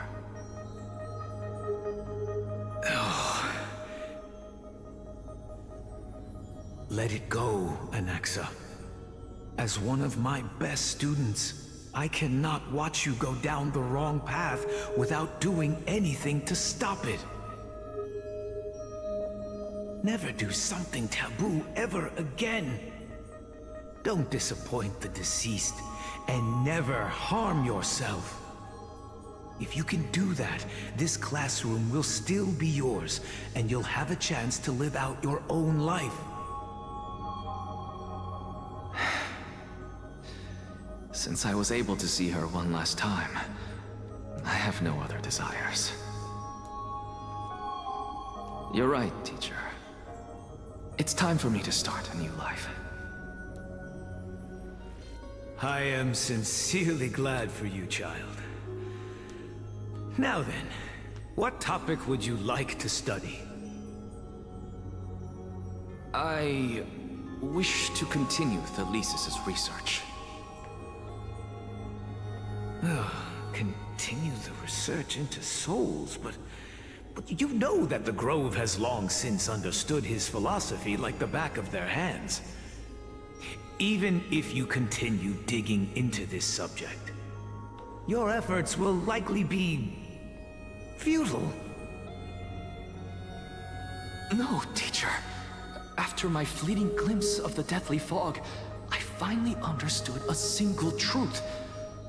Since ancient days, our understanding of the souls is but the tip of the iceberg. I may have lost an eye, but my view of the world has become clearer than ever. I have grasped the truth with my bare hands. Watch as I turn this farcical world upside down. What do you mean?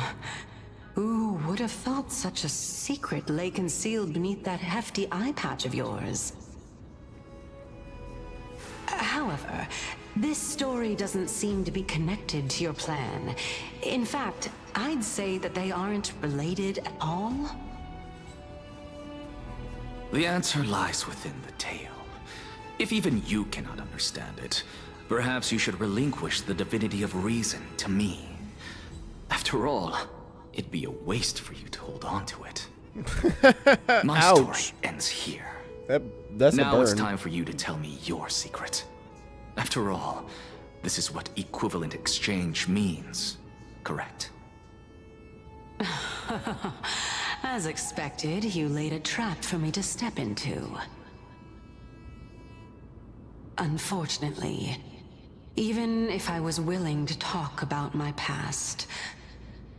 I may not know more about it than you do. Oh? Are you saying that the renowned Reason Titan is now admitting a lack of wisdom? Your followers are going to be sorely disappointed by this. Child of humanity, remember this. Being cognizant of one's ignorance is the greatest wisdom of all. Now That's I true. understand. No wonder you asked me to answer your random, nonsensical questions. Not only that, you're the only one who can shed light on my query. As the saying goes, onlookers see most clearly. Is that so? Lord Anaxa. I saw you muttering to yourself and was wondering whether you were caught in a delirium of reflective thought. I'm sorry to interrupt you, but time is of the essence. I have a message from Lord Lygus. Lady Kindness has met up with the Council of Elders and is awaiting your arrival, so please depart forthwith.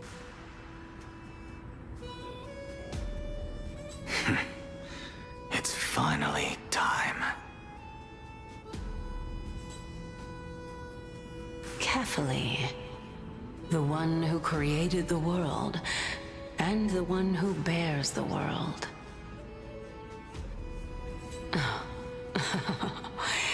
If you truly have not met your end, how will you answer the challenges of those who defy you? I didn't expect you to agree to Lady Kindness's invitation. What a wonderful turn of events. To tell you the truth, there are many people who hold grudges against that Lady Goldweaver.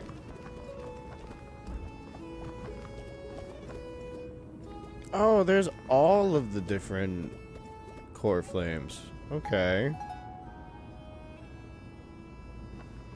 I only saw the Dromas draped in finery? Avoid his gaze.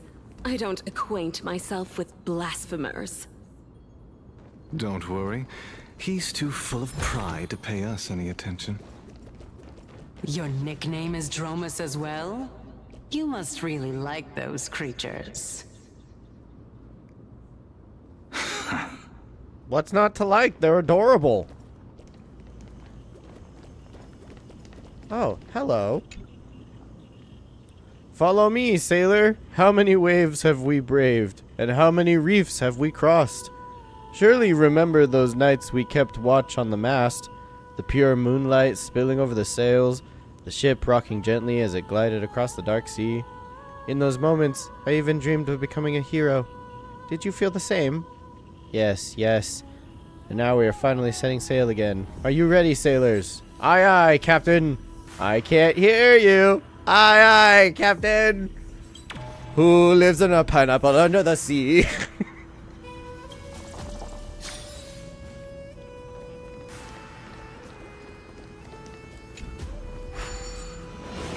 Alright, let's go! We're getting really close to Kefali.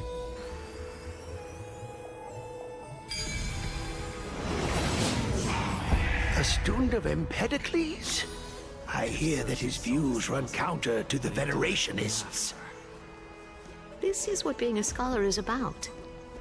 A collision of ideas only occurs when there are differences in beliefs, and it is such collisions that lead to progress. Yet, in my view, there are only right and wrong perspectives, neither of which can coexist with the other. What radical thinking. I guess this is why the children of humanity always squabble with each other. How boring. You seem to be avoiding that gold. Lord Lygus and Lady Damn Kindness it! are just ahead. I'll take my leave for now. Are you kidding me? I was walking slowly just to avoid that. I hate when that happens.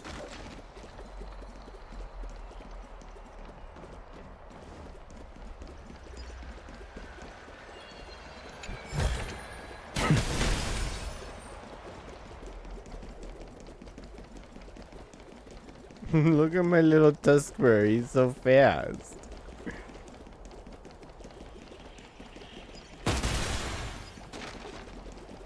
Ooh. Hello. Let's do this. Yeah, that'll be fun. Okay. 7 moves. 7 moves.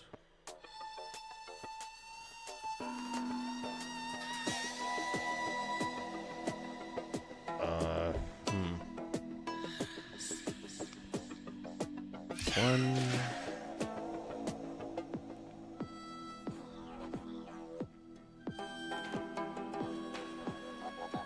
Two, 3, 4, 5, 6, 7.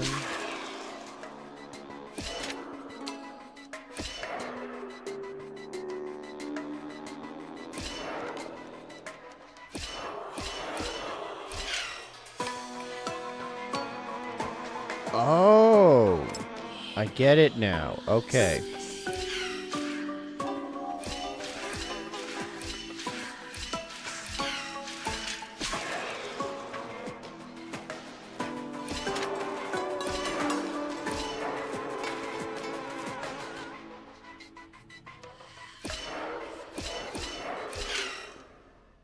Okay, hang on.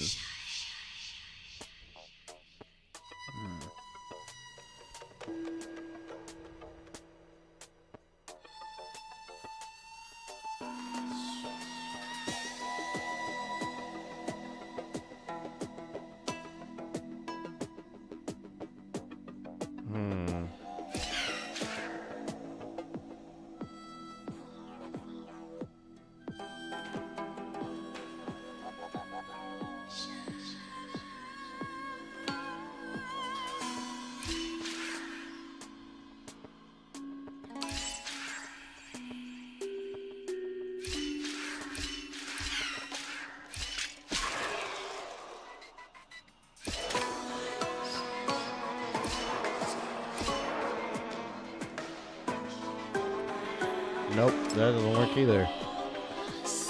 Oh. This one's a little trickier.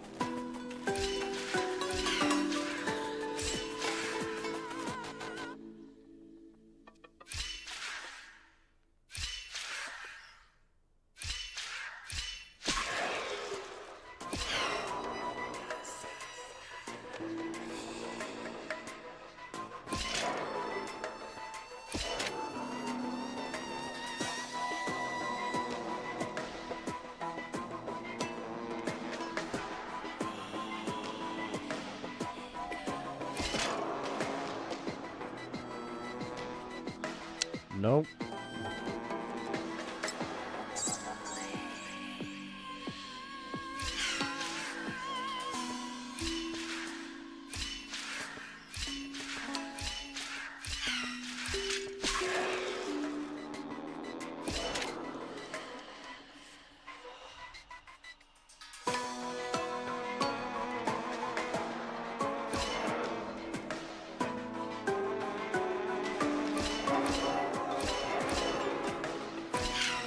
Nope. Ah.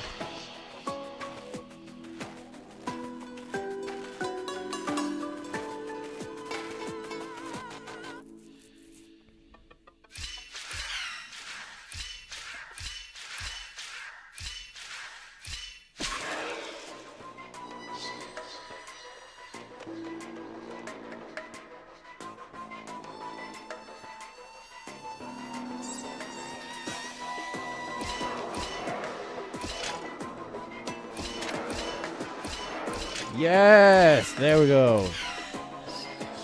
Oh, that was a little tricky. I got through it though. Yay! Go melt it down. Cool. All right. How many nymphs are there?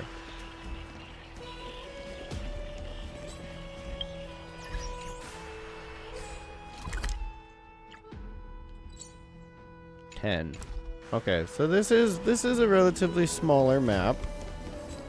Okay.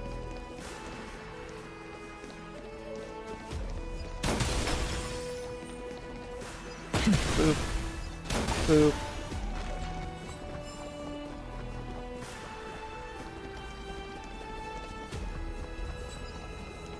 Boop.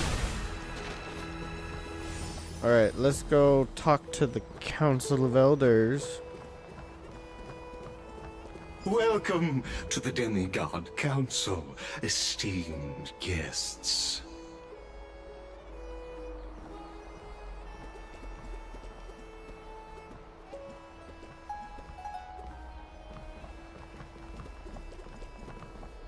Lord Anaxagoras, oh, I've heard so much about you.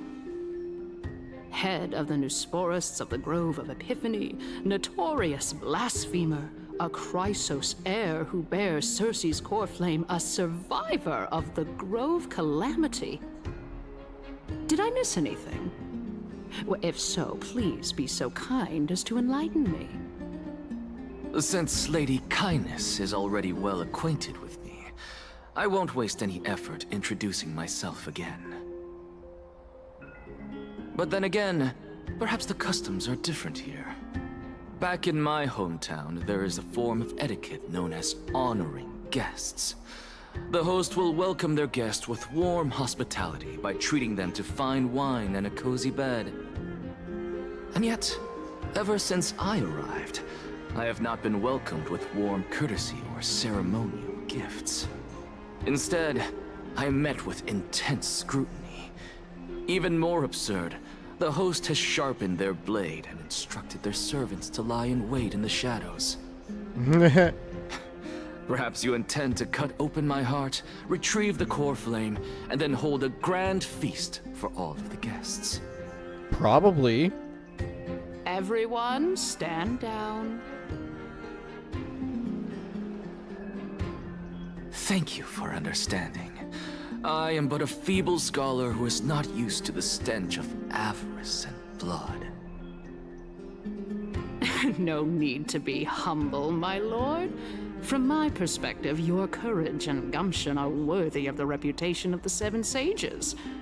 Your bravery is more than adequate to accomplish our perilous endeavor.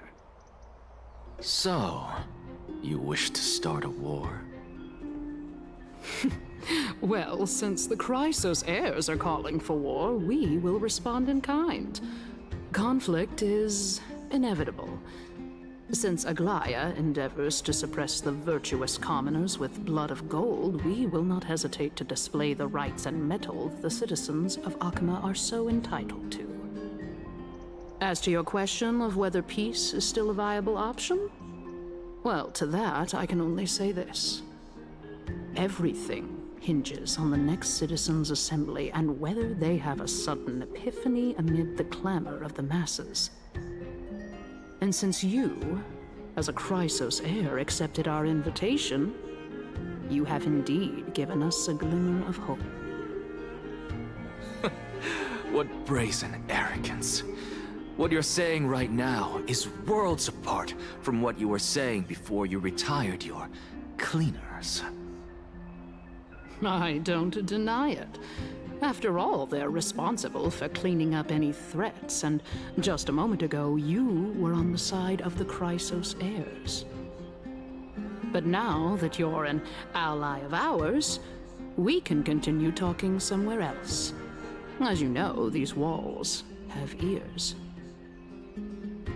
I was fortunate enough to have the opportunity to discuss a treatise about the Venerationists with your teacher, Empedocles. Yet, it seems you subscribe to the Nusporists instead, Lord Anaxa. I've heard that this school of thought is one with many detractors. It's normal for ideas to have supporters and dissenters, just like how there are two types of people in this world, geniuses and dimwits.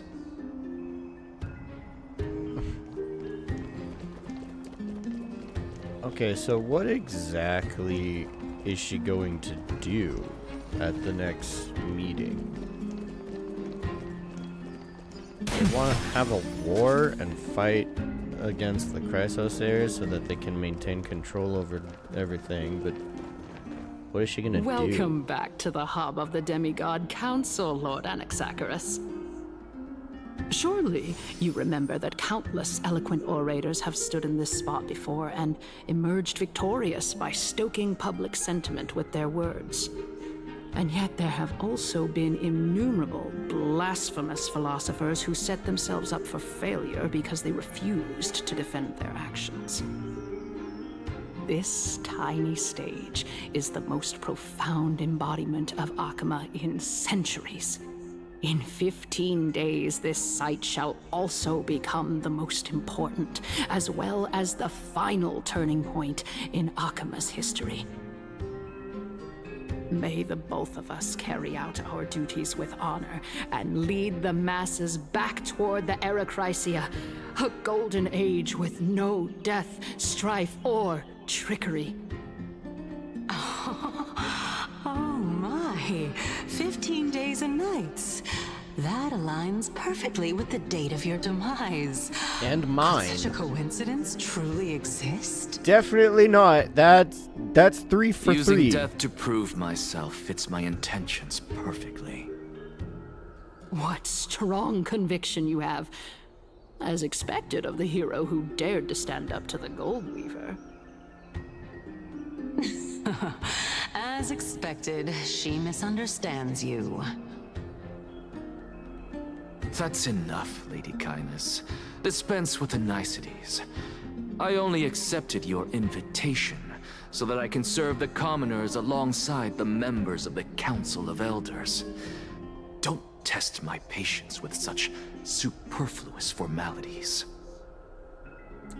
Well, you say that now, but surely you also require my aid as well, so that you can stay alive even when being pursued by the Golden Thread? You worry too much.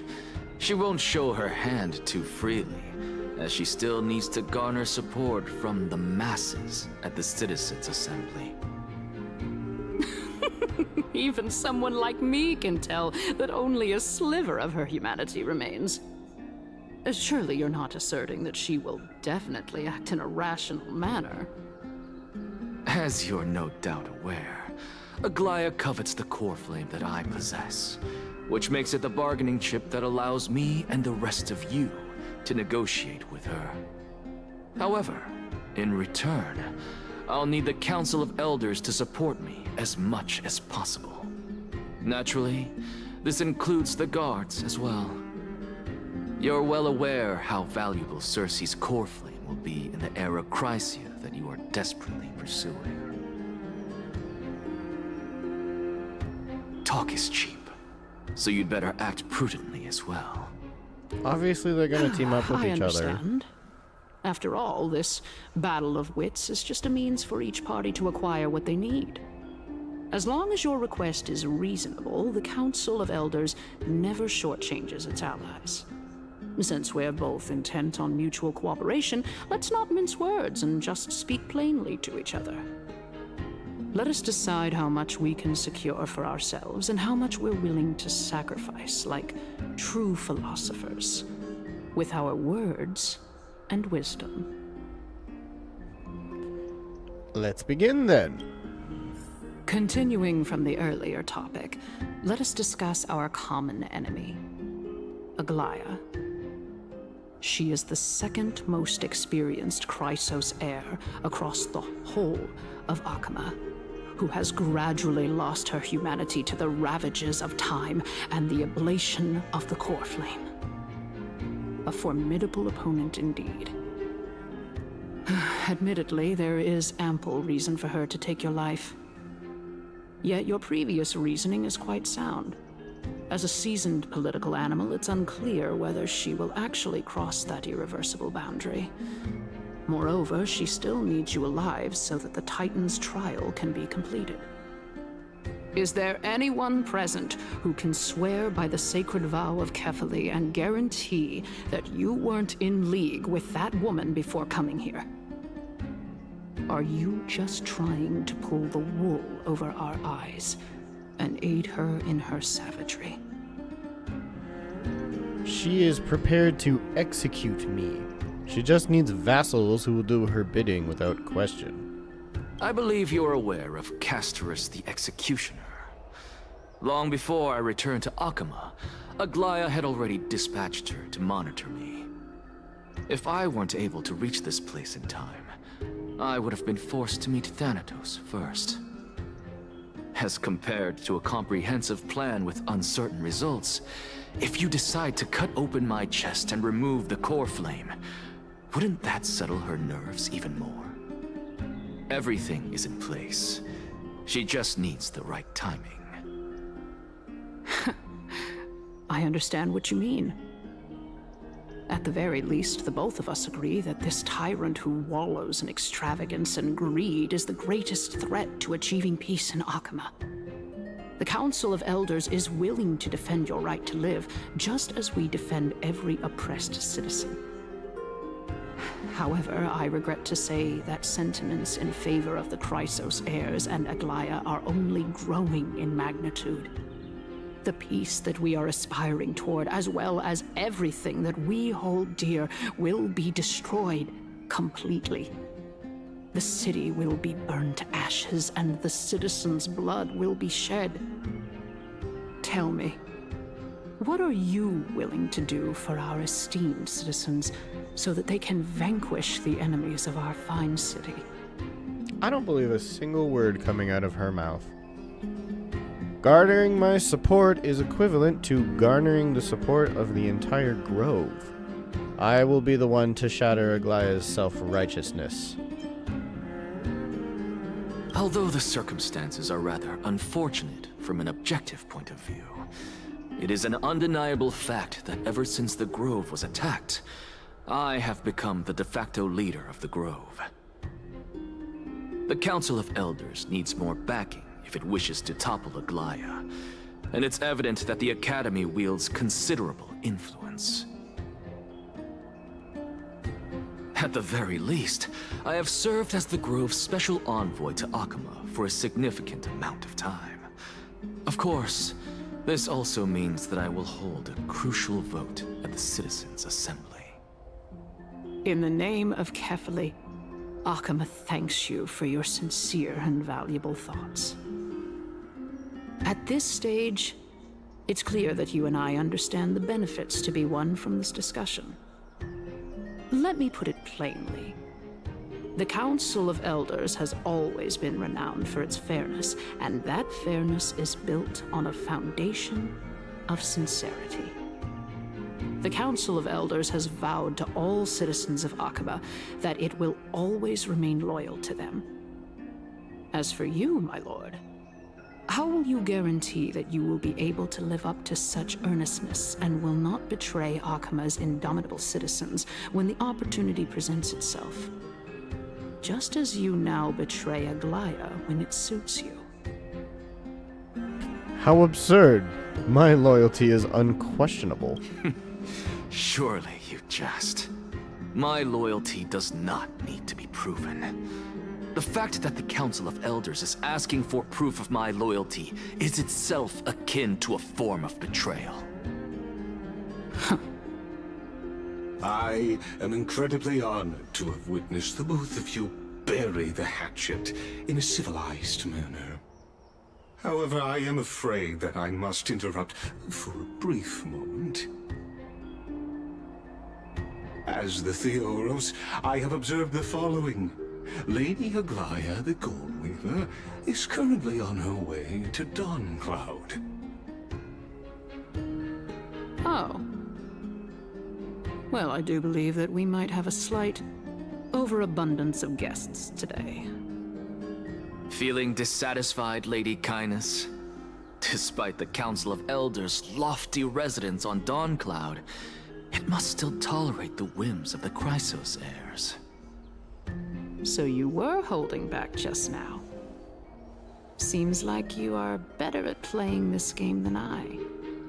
In any case, I'm glad that she's arriving here. So tell me, Anaxagoras, now that you're an ally of mine, if Aglaya were to demand that I hand you over, what should I do? You can do as she says. Tell her that the Council of Elders merely wished to chat with me and had no intention of offending her. However, by doing so, the authority of the Council of Elders will be as thin as papyrus that has been soaked in blood. Not only can it be destroyed at the slightest touch, but the Council will also lose possession of a valuable core flame. No, more like 2 core flames. After all, at the next Citizens' Assembly, that young lady who is synonymous with death will also be standing on our side. What? How? Oh? How can you be sure of that? Is that of importance to you? All you need to know is that I have a plan. In my opinion, you should be more worried about the impending threat. If Aglaya can seize me in full view of the masses today, she could also dismiss the entire Council of Elders in one fell swoop tomorrow. If that happens, the discussion that we've just had will turn into an utter joke instead. Is this the outcome that you wish to see, Lady Kindness? Fine. I will handle this matter appropriately. But you do best to remember this. Fool the people, and karma will be on your tail. I'll overlook it this time, but don't count on there being a next time. Unless, of course, you crave cruel punishment and consider suffering the perfect state to ponder the true nature of souls.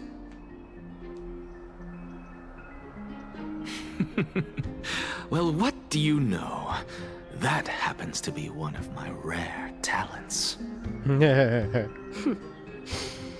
We shall see, then.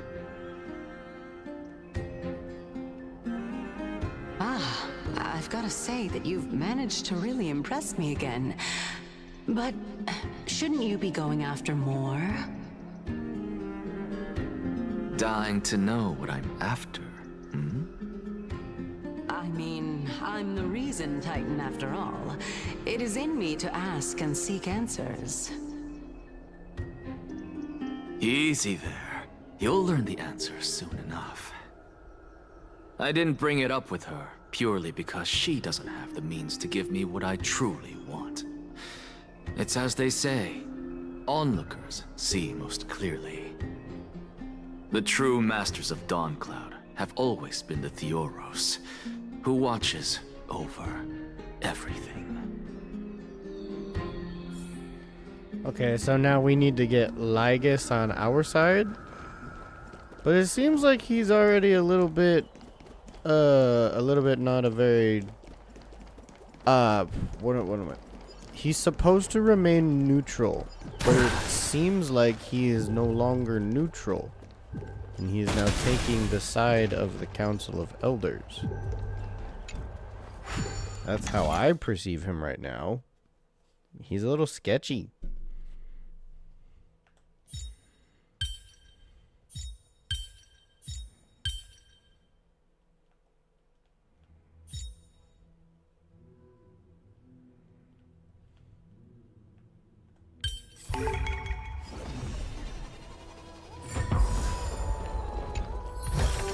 Woo. I did it. Okay, now I need to grab the other one. And then isn't there more map? There is more map. There's one more spot. Up there. Right in front of Kefali. Am I gonna go there at some point? It'd be really weird if I didn't.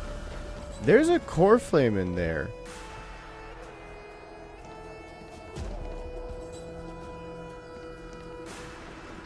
I couldn't tell who it is. I can't see the little symbol.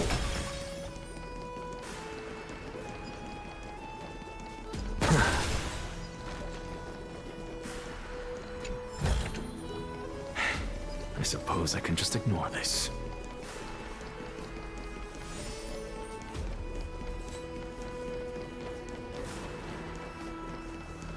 What's up, Lygus? Unexpected visitor. Welcome once again. You know, you could actually skip all the pointless debate and come straight to me to seek an audience with Kefali. I have no reason to refuse you, do I? You may not, but kindness has. Whoever gets hold of Kefali's core flame will get to rule over Akuma. She's wary of me, so naturally I had to gain her trust. I would say that debate was not at all pointless. Very true. In my view, this individual has gone to great lengths to get close to Kefali. He might very well be plotting something nefarious against the Titan. Are you still willing to let him pass, knowing this? Yes, very much so.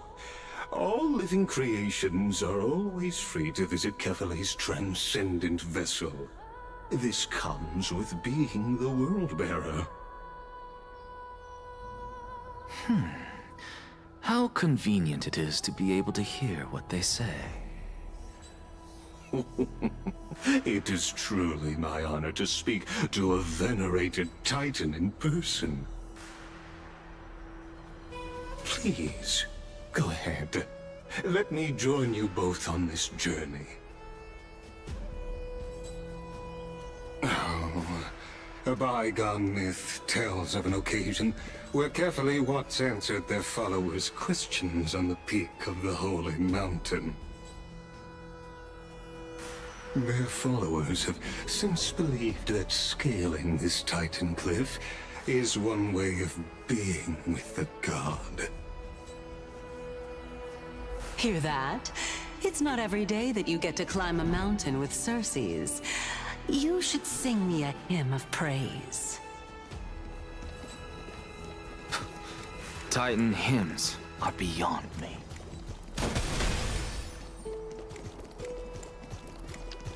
So, is Kefali really... Lygus keeps saying that he's able to commune with Kefali. Go melt it down. If that's true, then that means that Kefali is somehow still alive in a way. But we know that they keep saying he fell, like, a while ago. Or that he just went into, like, a completely dormant state. And is just holding that up. So then, is he alive or is he not? Or is that not actually Kefali? And if it's not, what is it? I have so many questions. How is he able to communicate with something that isn't supposed to be able to communicate?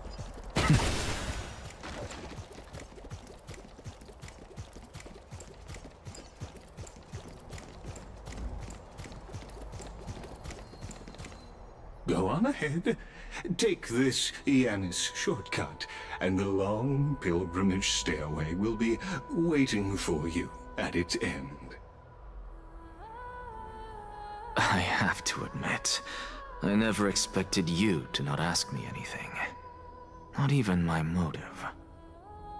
Because I know very well what it is you are after. As the saying goes, a gentleman helps others achieve their goals. I have a feeling that your theory will be validated at the end of this journey. I believe Kefali will not deprive you of your right to ask your question, especially now that you're on the brink of death. You must be closer to Kefali than anyone else. Wouldn't you agree? I hope things go as you say, then. Putting a child of justice into a farcical world is bound to turn it upside down.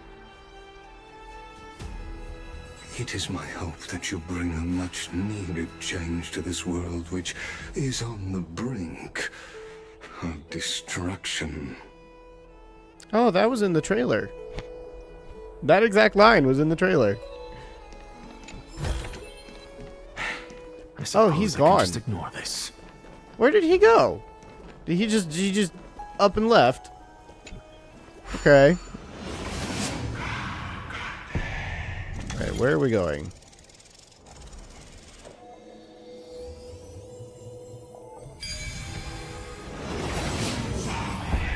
Honestly, this is my first time going up to Dawn Cloud's peak. What a splendid view. Isn't it about time you recognize the magnificence of us Titans? Well, I don't see how this place is different from those temples in the city. All they have are magnificent facades. And even though I've come this far, I'm still doubtful about getting useful clues from him. I must be getting ahead of myself to be expecting to hear something nice from you. Oh? Haven't you been in my head for some time now? It's high time you get used to how I feel about things. Alright, we're just a short hike away from Kefali.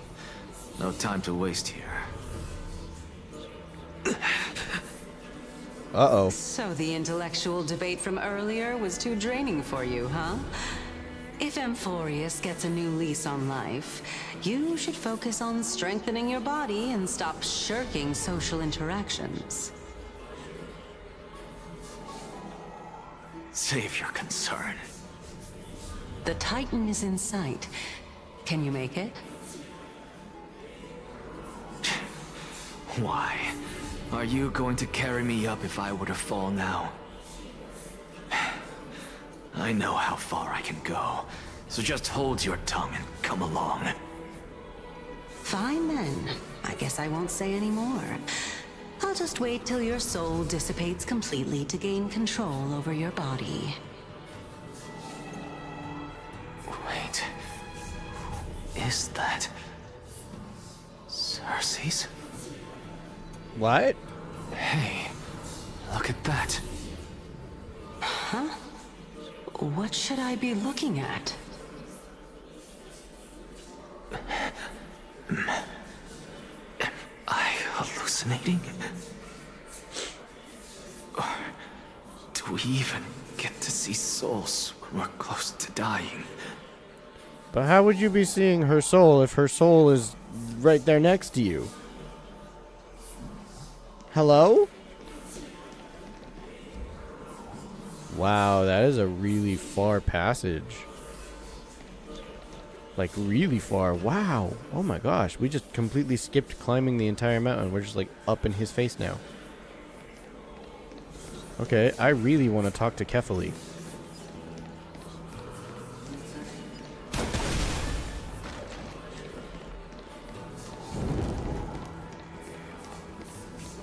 What is going on here? Oh?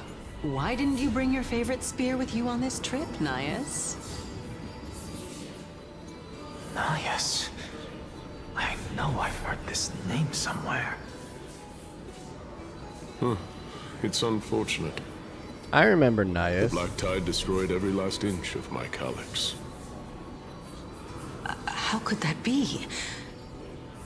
Even a creation of Georios, from their prized ores and molten fire, couldn't escape the fate of destruction?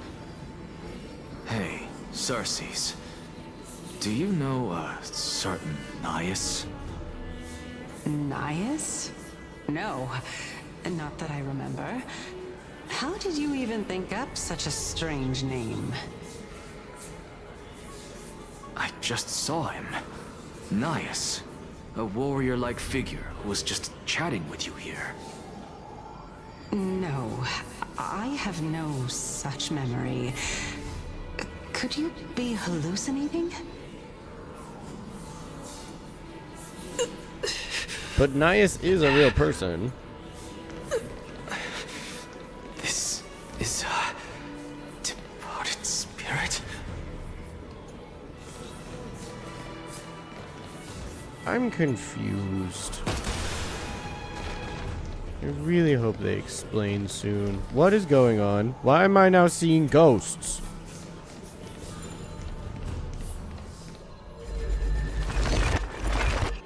I'm seeing Cersei's memories and ghosts. What is happening?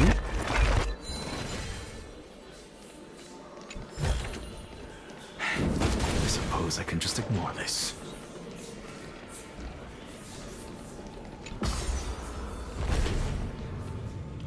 Whoa! It's going horizontal. That's so cool. I liked that. You two again. Oh, there's also a Enough hand about of... me. Did Kaos ever reply to you? Well, regrettably. Seems like the price of becoming a demigod is a lot heftier than we thought. Kaos. Demigod. I've never heard of this person. Which Titan's authority did he inherit? Look on the bright side, Nias. Since we've come all this way, I doubt he'd snub his old friends, would he? Let's just hope we mean as much as the world to him. Hey! Are you seeing that same hallucination again? Yes. It's still you and Nias, but you're now talking about a certain Kaos. I'm guessing he's one of your companions? Kaos? This name sounds just as strange to me. Never mind. I think I know what this is about. If things are as I thought, then they aren't hallucinations, but the souls of people. What? But if those are the souls of the dead, then what am I? Beats me. For all I know, you're just an illusion I conjured up in my dying moments. Let's just keep going. As long as I take in more sights and hear more stories. Know your limits. Wander too far among the dead, and even I might not be able to save you.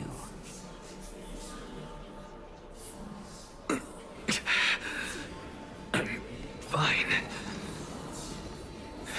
I don't think you If are. this is indeed as I thought, then this will be very amusing.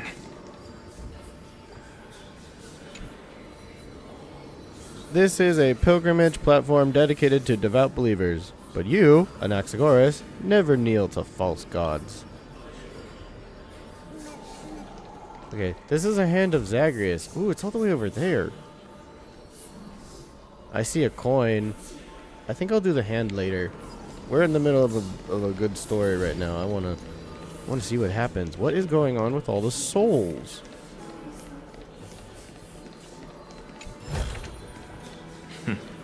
Go melt it down.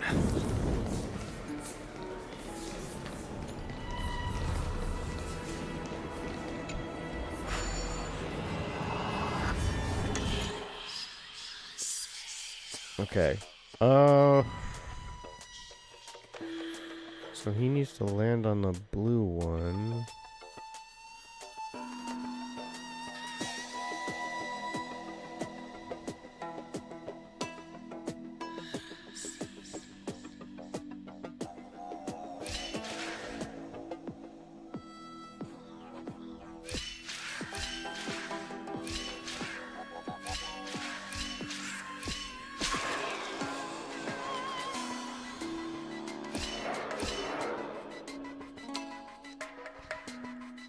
Oh no, that's not gonna work.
Nope.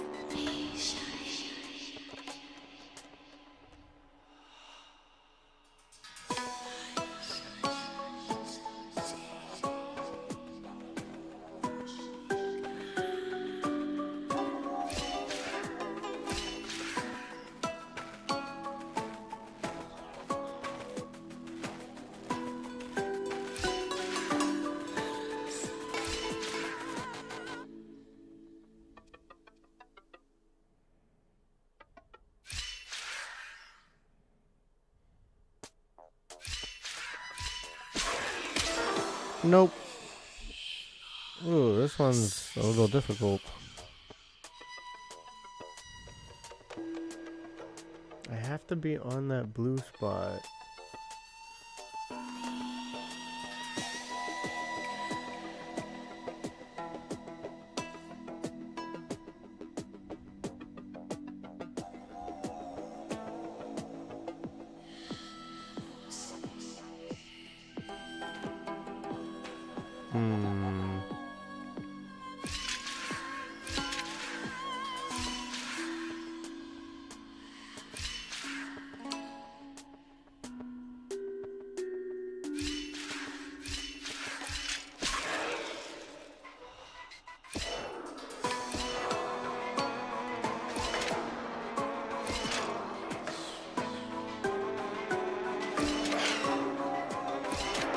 Hell yeah! I got it. Yeah, that was actually a little hard. Melted down.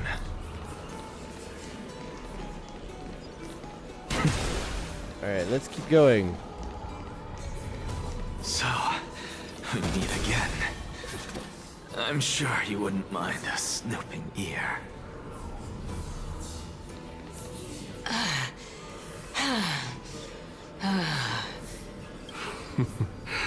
Can you keep going? Of course. I'm just...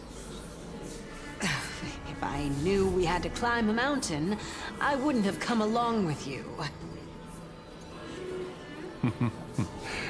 I guess this also counts as one aspect of the world-bearing burden. If Amphorius does have a next life, you may want to get your body in shape. Keep your sarcasm to yourself. I'm not getting anything of value from them. I would sooner throw myself off this cliff and hit rock bottom than exercise even a little. I am Calypso of the eminent Seven Sages, after all. Training would make me no different from those Helcalithist barbarians. Calypso. She's one of the Seven Sages. A member of the Grove? No, she can't be. I would know her name if she really were one of the Seven Sages. Hey, Circes. Does the name Calypso ring a bell? Circes? Where'd she go? Doesn't matter. I can do this myself. Calypso Looks was like a I'm name. nearly there now. The land of the dead. Calypso was the name that she gave us when she was pretending to not be Circes when we first met her in the tree. She called herself Calypso. I remember that.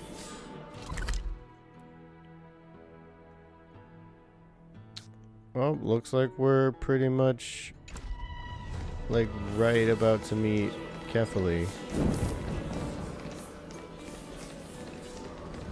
Oh, beautiful old world. Where are you now? Oh, legendary era Chrysia, return to the mortal realm. Splendid gods once walked the paths we walk. Alas, all that's left of that warmth is a hazy mirage. Why are you chanting that too? things are connected by origin and are made of the same essence.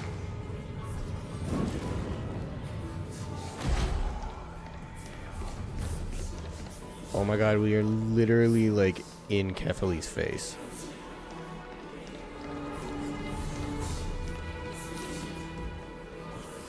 Wait, this place looks like a boss battle location. What does that mean? We're here, finally. So, I don't get to ask the Titan my question, but all of you make for a pleasant surprise, nonetheless. Very well then, let me uncover the truth for myself.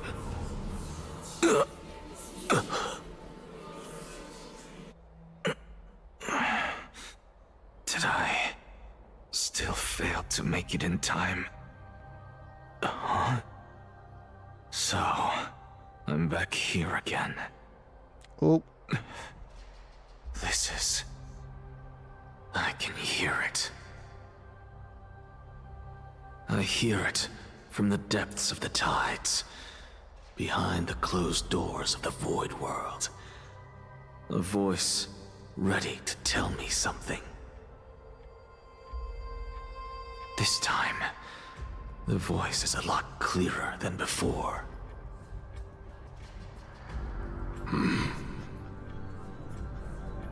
Since we've come this far, let's just wait.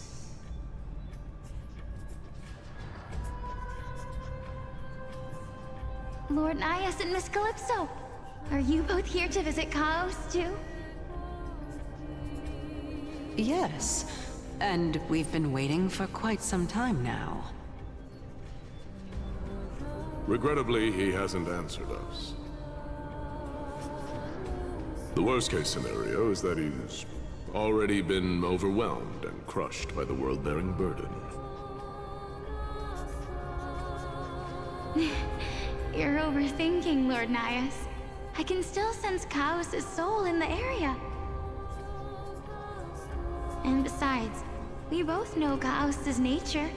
A deliverer like him wouldn't fall so readily, much less give up on all that he holds dear. Isn't that so? Yes, I have faith in him. That reminds me. Why are you making this trip alone, Polixia? Polixia? Oh, my sister needs more time to make sure the flowers are fine.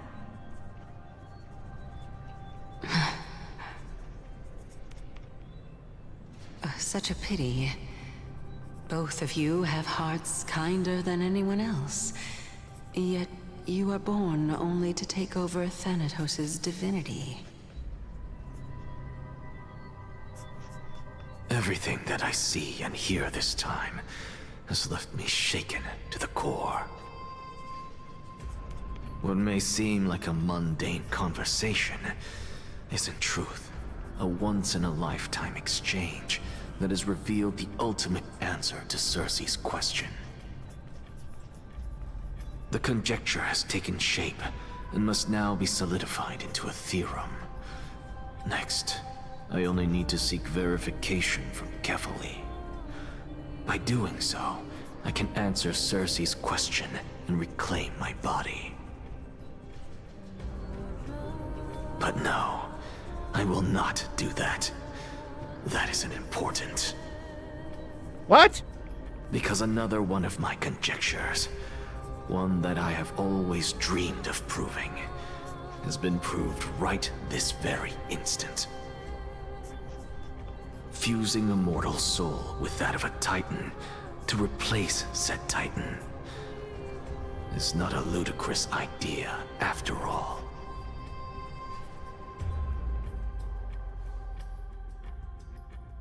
What just happened? What are you thinking about? Just amazed at how this towering tree is Cersei's divine body. It's a majestic sight. Is that so? You don't look the slightest bit amazed, though. Plus, You seem to be strangely familiar with the city around the Great Tree. Merely something from the past that I won't go into. Events of the past, huh? I was also a child when I looked up at Circe's. Their leaves and branches reflected the sparkling stars, and their trunk was like a pillar that supported the sky and ground. I stood at this very spot back then, imagining the day when I could climb to the top of this tree, because I would be the closest I can be to the sky at that spot. You're a sky priest, yet you study at a place that is home to the Reason Titan. That's rather counterintuitive. Don't read too much into it. I mean, can mortals even hope to reach Aquila's realm? They're a strict and draconian god. Nothing like Circe's. Reason is willing to share what is theirs with others, but Sky only expects people to revere them. You get what I'm saying, right, Denny? After all, the titan that imprisoned you and Grey here in Amphorius is none other than Aquila themselves. Yes, I did count on provoking the ire of... yes, I didn't count on provoking the ire of a local god. But there will always be people who dream of soaring towards the sky. The Grove has a wealth of research on Aquila, and that is exactly what we are here for. It's just... I never thought Grey would meet with something like that before we set off. As a physician, I should have been there by his side. Bad luck tends to come in streaks, so don't beat yourself up over it. Besides, Aglaya needs you here to uncover the truth behind what happened to the Grove. Let's just make the most out of this trip and keep a lookout for any documents related to the Death Titan. They could be useful to Kalis. Yeah, there's no rest for the weary, huh? In any case, what we're looking for could be anywhere in this enormous grove. Let's split up to cover more ground. Danny, with your skills, I'm sure those monsters born of the Black Tide will pose no threat to you anyway. What about you? Will you be alright on your own? Have you forgotten that you're talking to the chief physician of the Twilight Courtyard? Have more faith in me. I'll be just fine. The silence in here is near deafening. With the vast amount of knowledge it holds, this academy is akin to a labyrinth of information. Even the cleverest of scholars would easily lose their way in here. I should gather my thoughts before heading in. How to leave Amphorius. In the myths, Aquila, the titan who reigns over the domain of the skies, is a colossal bird that overlooks the world beneath them with 100 eyes. As long as they continue to soar above the clouds, the people of Amphorius will remain trapped on the ground.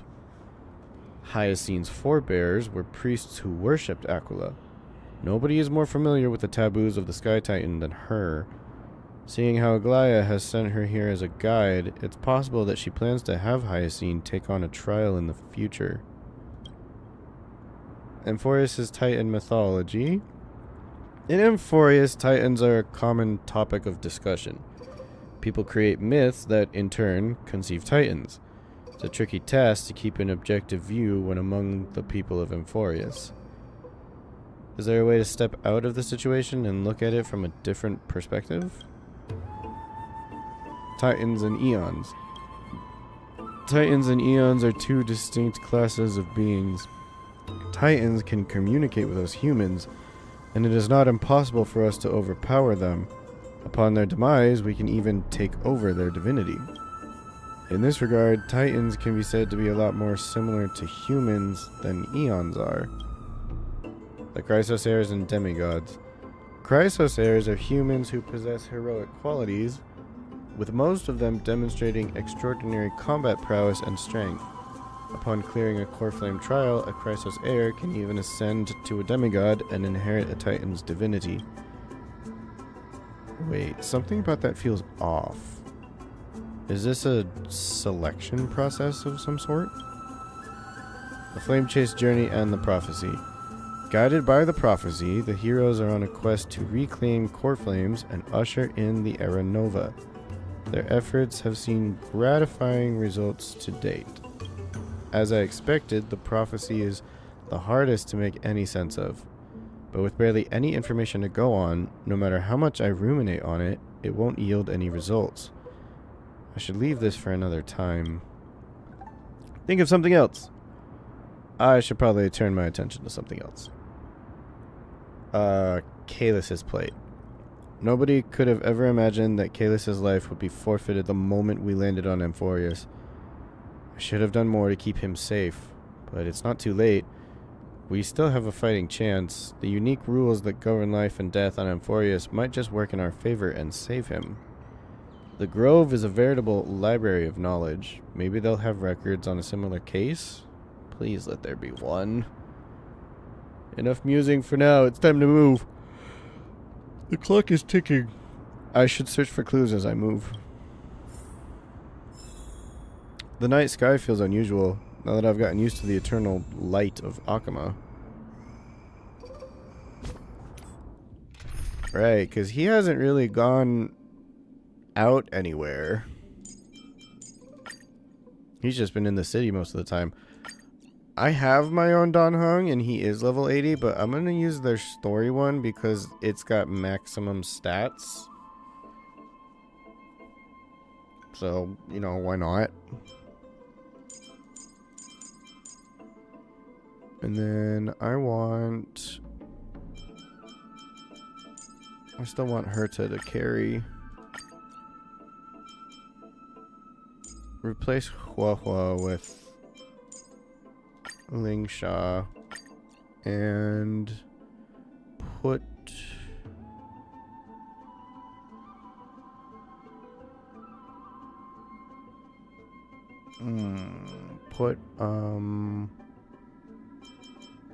put Tribby in there.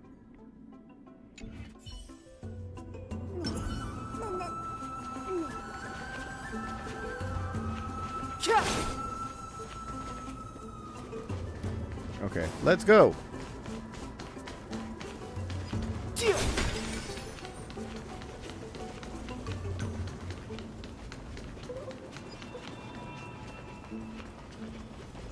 Damn, we haven't gotten a POV with Danhong in a while. I think the last time was in Vibrator Lune version on the Xianzhou when he went and fought with Blade and Yanqing showed up. Hello, Black Tide. Why is there just like a random enemy here? That's odd.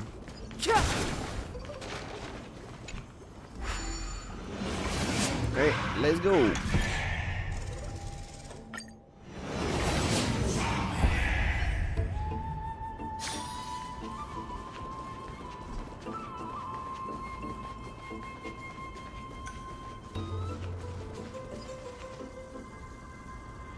Black monsters are twisted in form, and their life has turned to ash together with their souls. It's impossible to figure out their form when they were still alive. These are the remains of a black tide monster. It does look different from the Titankin from up close. What's that underneath it? A scroll? The Scholars' Debates. A recorded debate between Venerationist and Nosporist scholars. Most of it is illegible, leaving only fragments of dialogue. The Venerationist scholar. We all recall that state that dared touch the sky, but what were they really? Just blind masses manipulated by ambitious politicians who dared challenge the Titan's authority? Venerationist scholar. A completely meaningless attempt, an absolute mistake. The Nosporus scholar. You Venerationists have bowed to the Titans for so long, you've forgotten the scholar's true purpose. Making a mistake does not mean the act was meaningless. Even those students new to the Grove understand this from basic logic lessons. An entire city-state reduced to ashes proved the skyship's construction was a mistake. To me, that's precisely the meaning they achieved through sacrifice. Am I hearing this right? Such a statement. Are you converting to venerationism? No, I'm simply examining the matter from another perspective. Legible content ends here. As I expected, the Grove doesn't forbid discussions about the sky. It's a debate between two scholars about the skyships. Aglaya also made mention of the ships when she interrogated us. A memory I'd rather forget. I'll hold on to this for now. With any luck, this journey won't leave us empty-handed. Okay.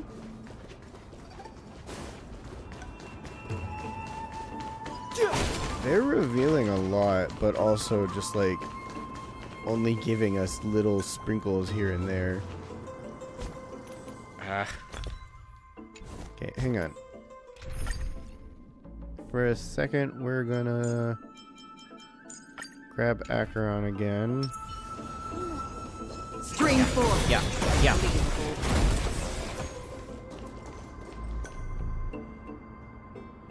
That's Hyacine? Why is she surrounded by so many monsters? As much faith as I have in her, it's probably a good idea to help her out there. Really now? This is way more trouble than I could have asked for. Need a hand? Or you could sit back and watch. What? I can't tell if you're serious or not, but being hard to read isn't without its perks, I suppose. I'm kidding, Danny. Lend me a hand, pretty please. All right, now let's get him. Okay, well wait. I need to change my lineup then. Right? Because lightning, quantum, imaginary? Again. I'll eventually stay with you a little longer. And physical. Lightning, quantum, imaginary, and physical.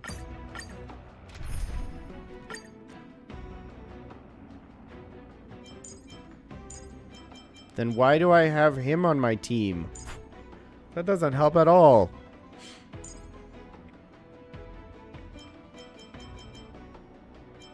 Imaginary, quantum,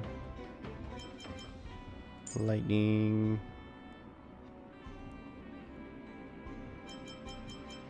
And I need the healer again.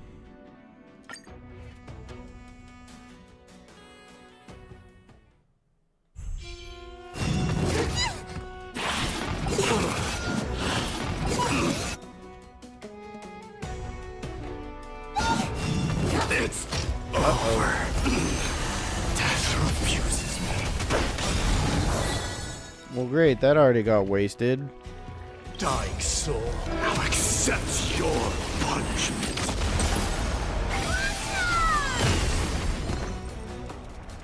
Get them! That's half the work.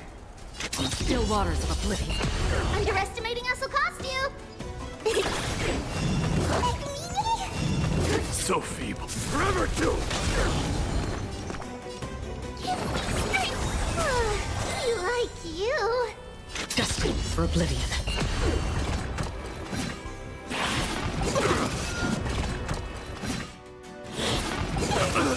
God damn it. Oh wait, no, Mighty doesn't die when he... Right, I totally forgot.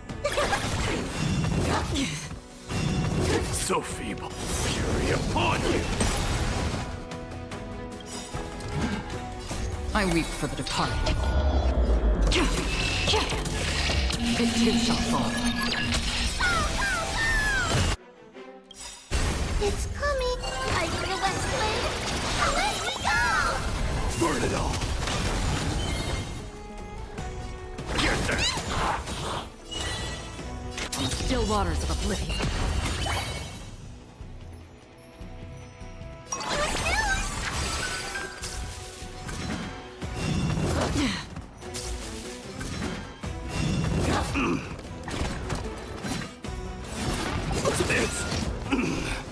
Death refuses me. You like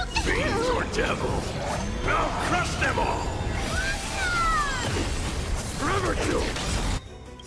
Dykes now accepts your punishment. Bam.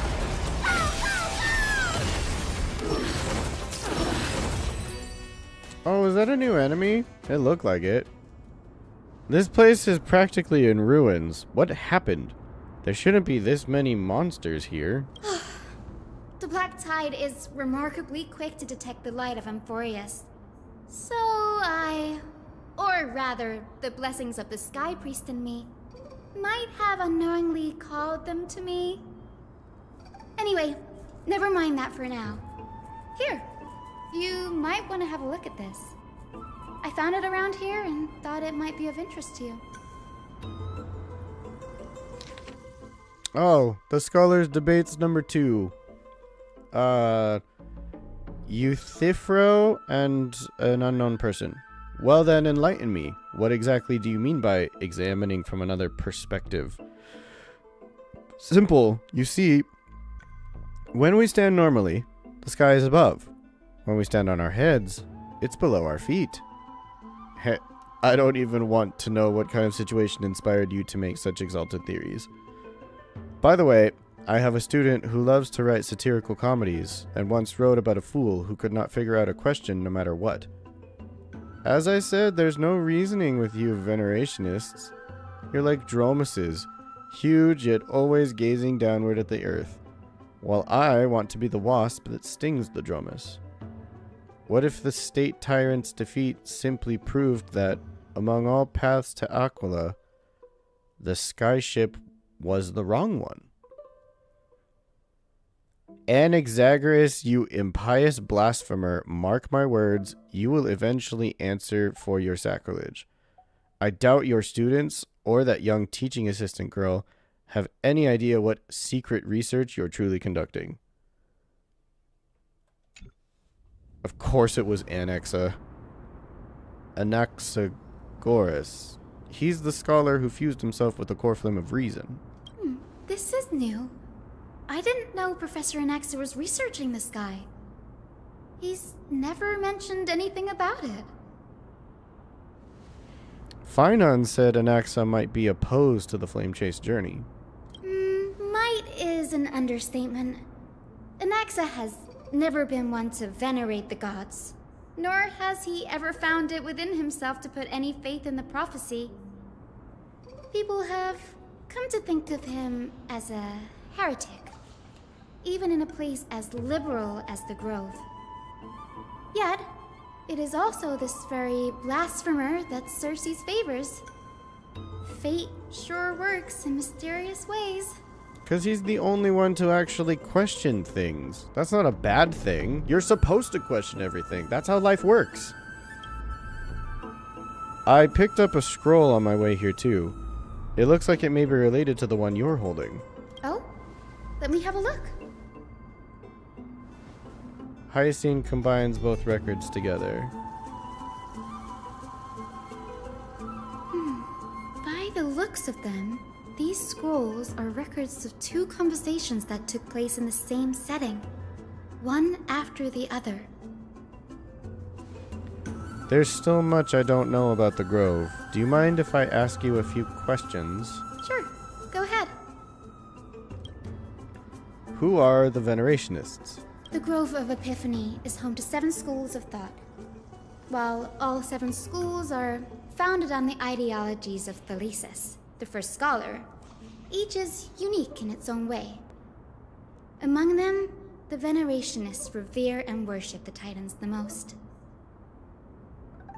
As the sage of the Venerationists, Euthyphro has always been at loggerheads with Anaxa.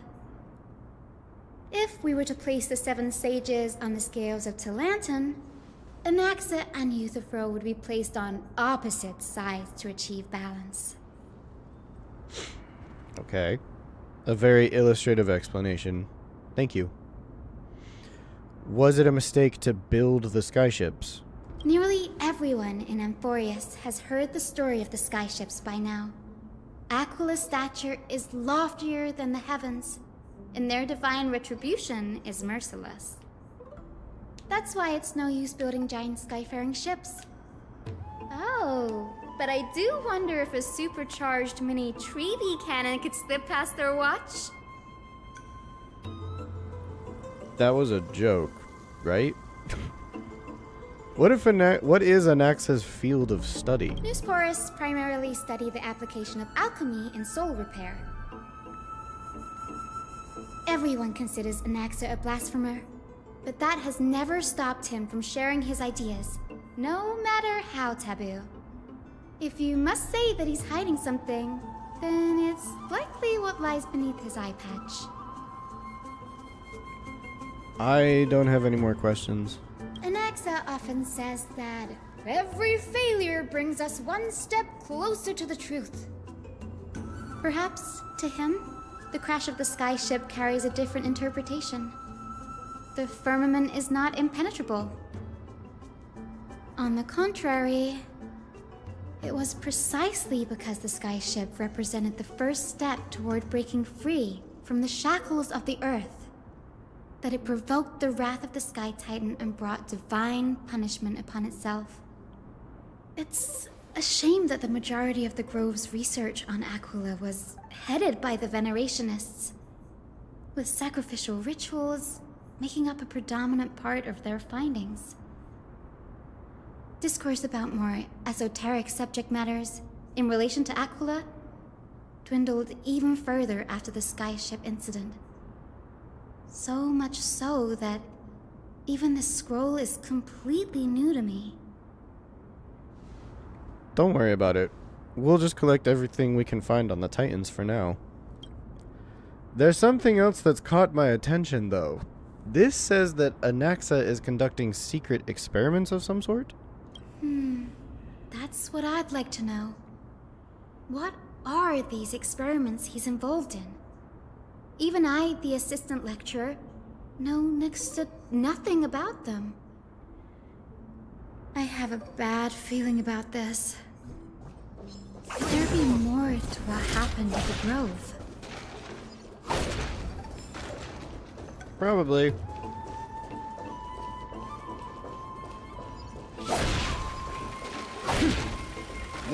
This story has had layers on layers on layers of secrets and plot twists, and I would not be surprised if it just flipped the whole thing on its head. This is the Library of Philia, a place where the Grove stores its collection of tomes. Other than books written by the 7 schools, you can also find philosophical texts, ballads, and religious writings from the Outlands here. Cities that desire to learn from the Grove were apparently expected to contribute knowledge of equal value to what they saw. We've had more than our fair share of hilarious episodes over the years. For instance, it's said that the Erythrocheramists once borrowed a manuscript from a certain author, but ended up returning a copy instead of the original. What's more, the original manuscript was supposedly then hidden here. That doesn't seem like a nice thing to do. Nice? No need to hold yourself back, Danny. You can just tell it like it is. Their behavior was no different from bandits. Well, if you don't mind, did the Grove ever rob Castrum Kremnos? Whew. You've got me there. Some said you couldn't even find a dictionary in Castrum Kremnos, so I guess they were spared. There are too many books in the Library of Philia. Flipping through them all will take too long. Why don't we use the Biblioslate to search for the texts we need? We can bring them back to Akama for reading after that. Agreed. This place isn't safe. We should leave as soon as we're done.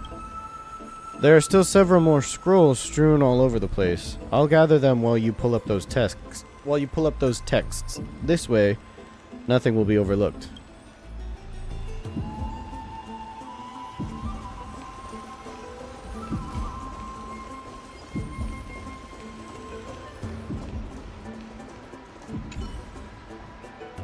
A book covered in annotations from many scholars. Its title is The Art of Sophistry, 40 Ways to Improve Your Debating Skills. You skim through it, and the highlighted methods include virtual causation, false premises, contradiction conversation, conflating prevarication and reality, misinterpreted punctuation, misattribution, and generalizing specificity, among others. Amidst it are scholars' exclamations. A true eye-opener. The art of language knows no bounds. If I can't master sophistry, I can at least learn to defend myself against them as an honest man, and so on. The last resort is, when all else fails, employ brute force. This isn't going to be of any help, that's for sure. Are there more scrolls than just these 3?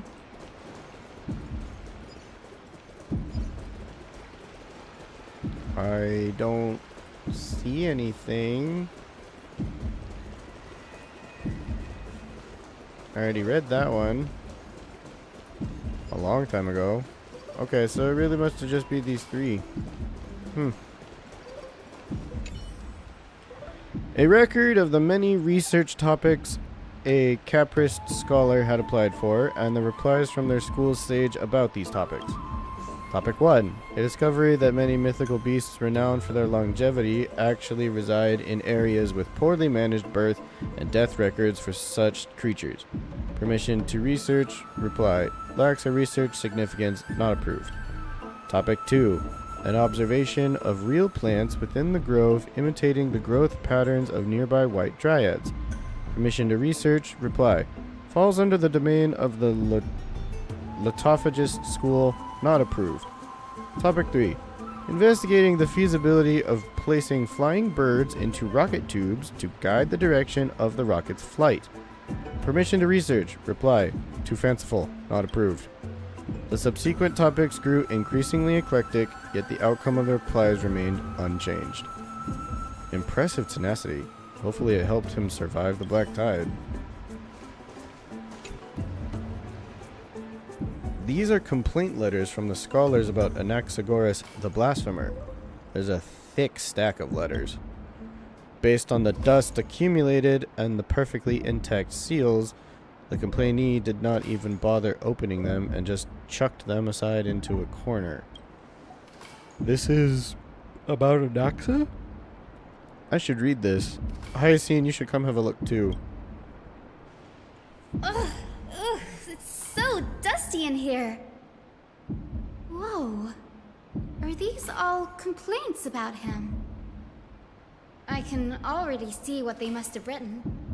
Anaxa has no respect for the gods. His very existence undermines order in our society. They're probably all things like that. Does Anaxa hold that much influence? Why else would they call him the Great Performer? When Anaxa established his school of thought, the first thing he apparently did was read his own work to everyone. Are the Titans truly an accurate reflection of what humans think gods should be? Worlds created by gods are indubitably perfect, but what of Amphorius? Only foolishness and insensitivity everywhere you turn. An uncanny impersonation. What happened after? They marched him straight to the seat of judgment before he could finish. Though what he took on in the end was more of a debate than an actual trial. He had to address every one of the scholar's allegations, or face expulsion from the Grove. The first allegation was... Do you agree that since the Titans created the heavens and earth, so the mountains, rivers, and seas must likewise be their creations? Am I supposed to put myself in Anaxa's shoes and answer that? No. Based on the history of the Flame Chase journey, humans have the potential to take over the divinity of Titans. Anaxa said the same thing then. Needless to say, His critics didn't take kindly to his answer, so they followed up with a second allegation. You claim to be studying souls, yet you are, in fact, defiling them and committing acts condemned by the gods. Do you admit it? That's a serious allegation. Did he really do that? Anaxa always wears an eye patch, never removing it, even when alone. Some say he used one of his eyes as an alchemical ingredient. Every being in the world owes their safekeeping to Kifili, and this is even more so for the Chrysos heirs who have divine blood coursing through them. If he has really done something of that nature, then it'd indeed be sacrilegious. Thankfully, they had no way to prove it, so it amounted to nothing more than an allegation in the end. One by one, Anaxa engaged in wars of words against those who would challenge him.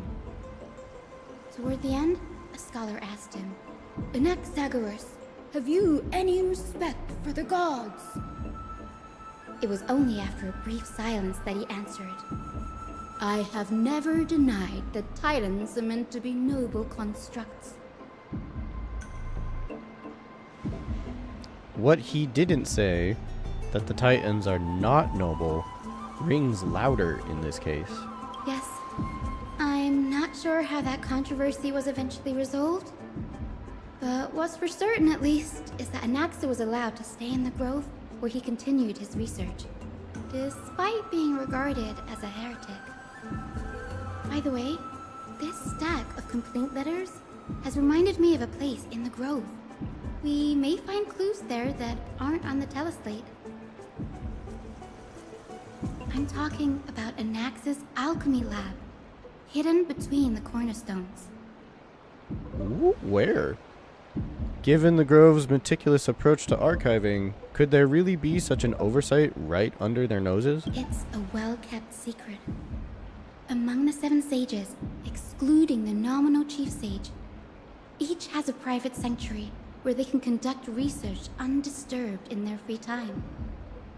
Even the administrators of the Library of Philia are restricted from accessing those places and documenting the sage's research. But with the grove in this state, I'm sure Anaxa won't be mad even if we sneak into the lab for a short while. Right? These trees, they're like a maze. Alright, let's go check out Anaxa's lab, wherever the hell that is.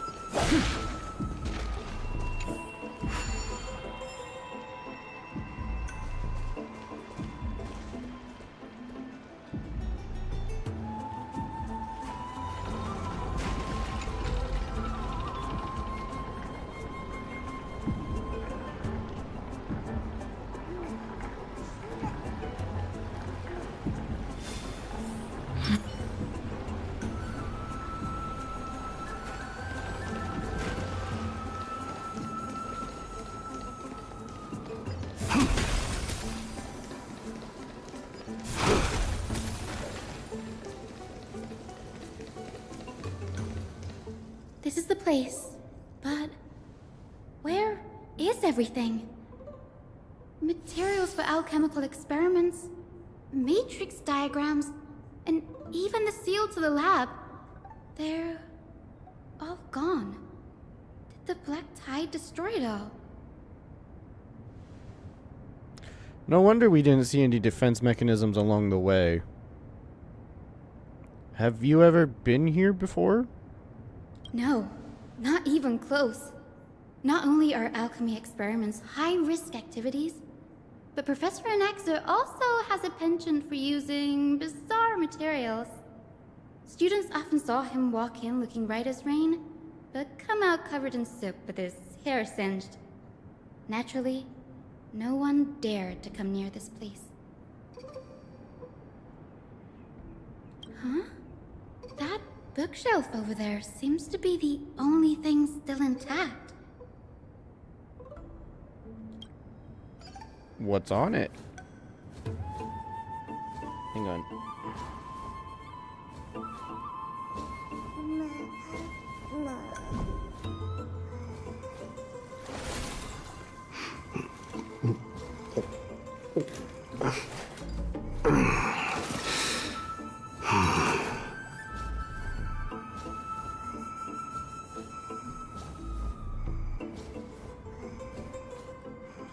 Okay. Let's see what the hell this is. These are the materials requested by Anaxagoras. Documents from various fields have been compiled in one place, including Titan creations, the universality of the soul, alchemy doctrine, and so on. Most of the materials look to be within the research domain of the Nosporist school of thought. However, a document titled A Study on the Chrysos Heir's Background is mixed within. A hastily written journal.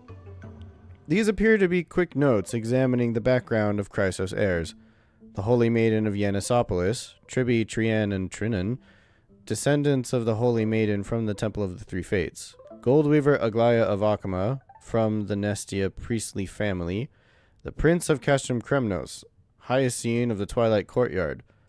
All of their ancestry have varying degrees of connection to the Divine Titan or their divine authorities.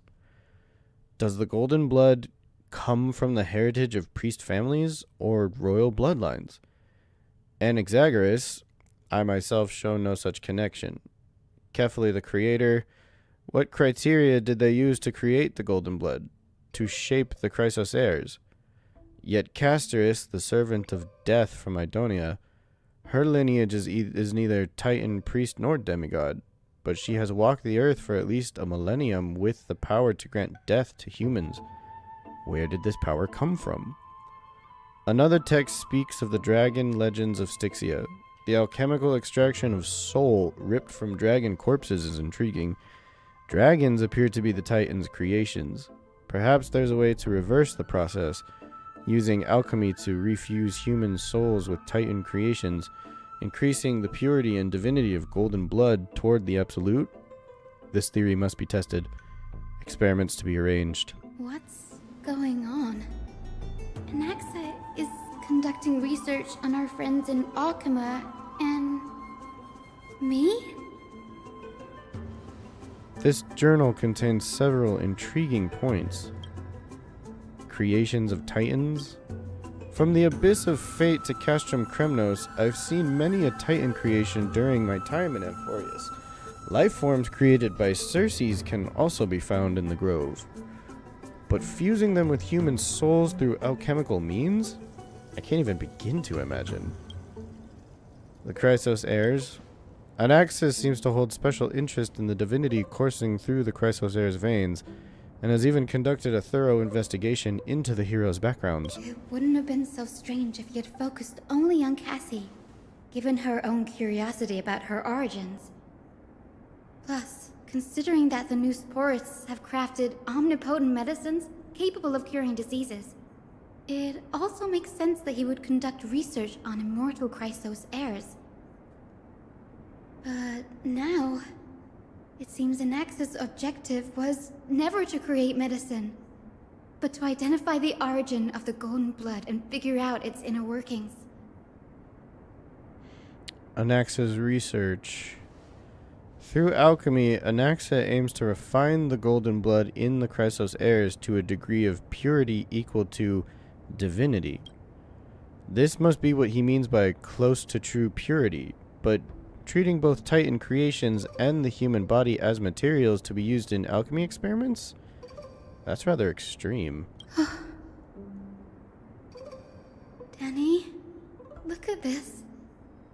I have a bad feeling about this. They hastily written Journal 2.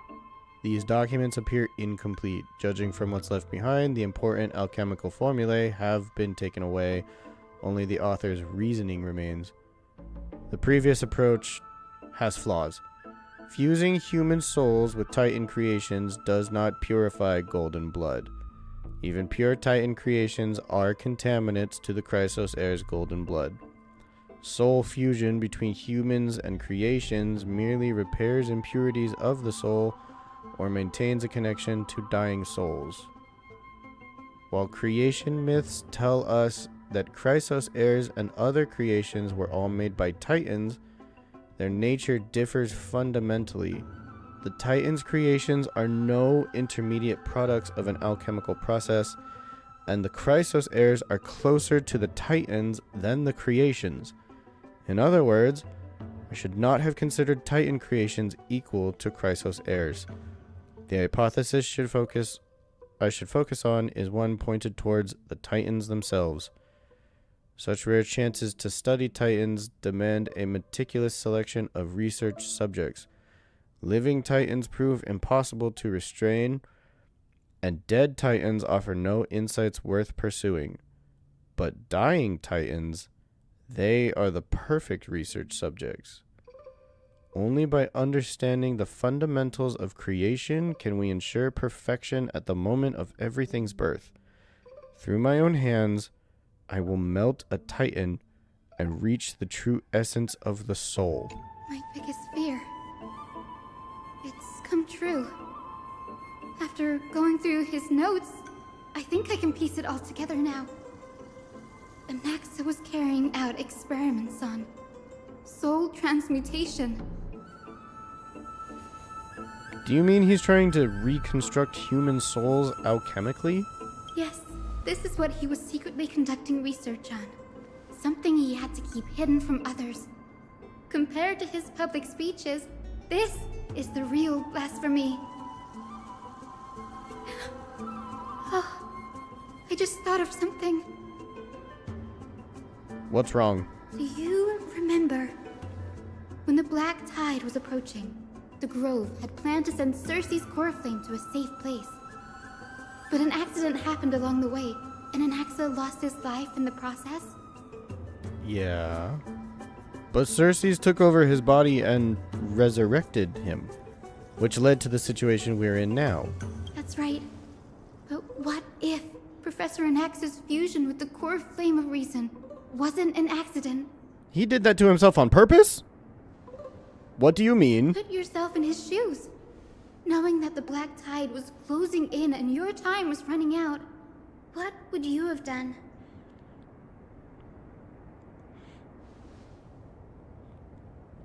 I'd put my theories to the test, no matter the cost. Exactly. When the Black Tide came, the true reason Anaxa headed to the Luminary Throne was to transmute and fuse himself with the Titan's core flame. Did he succeed? No. Judging from how he reacted after the event, the results came as a surprise. Maybe he failed to consider the possibility that Circe's would make a similar decision. The manuscripts detailing all the alchemical formulae have been taken away. His research is still ongoing. Could he have taken them for other purposes? Like what? There's only one Titan left in the world now. Carefully.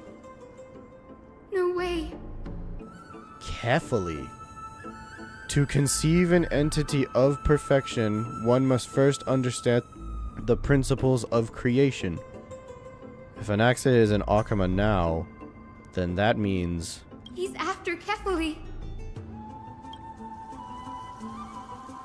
Uh-oh. Sir, this sky above us, it's not real, is it? Of course not.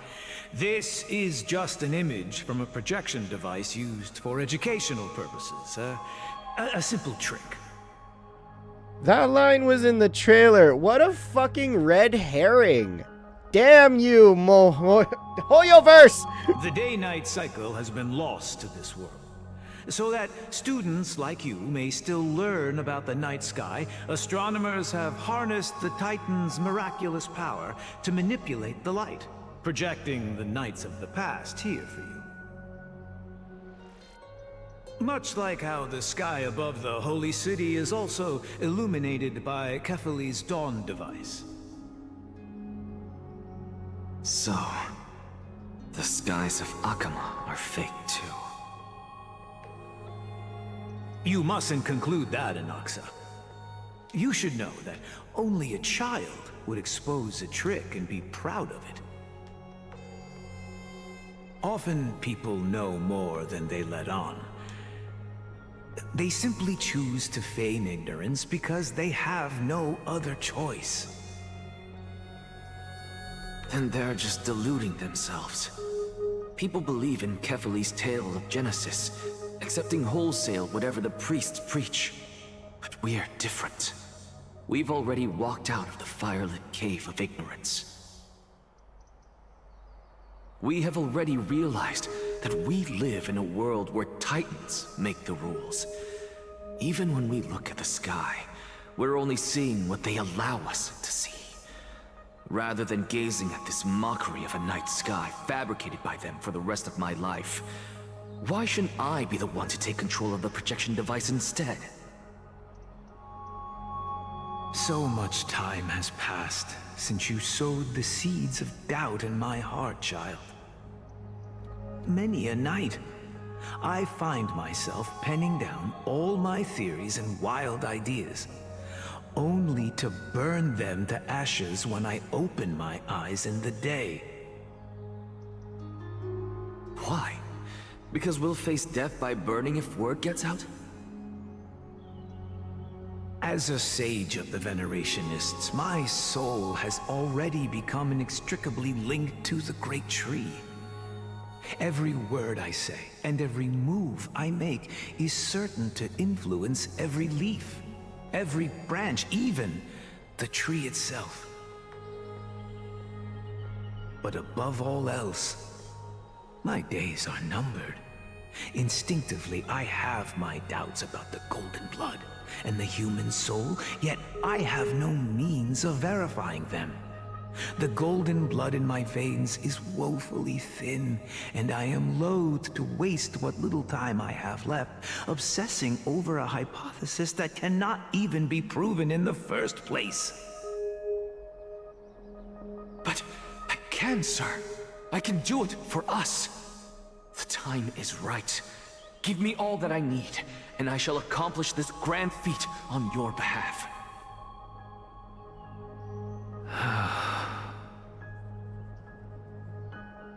You're right.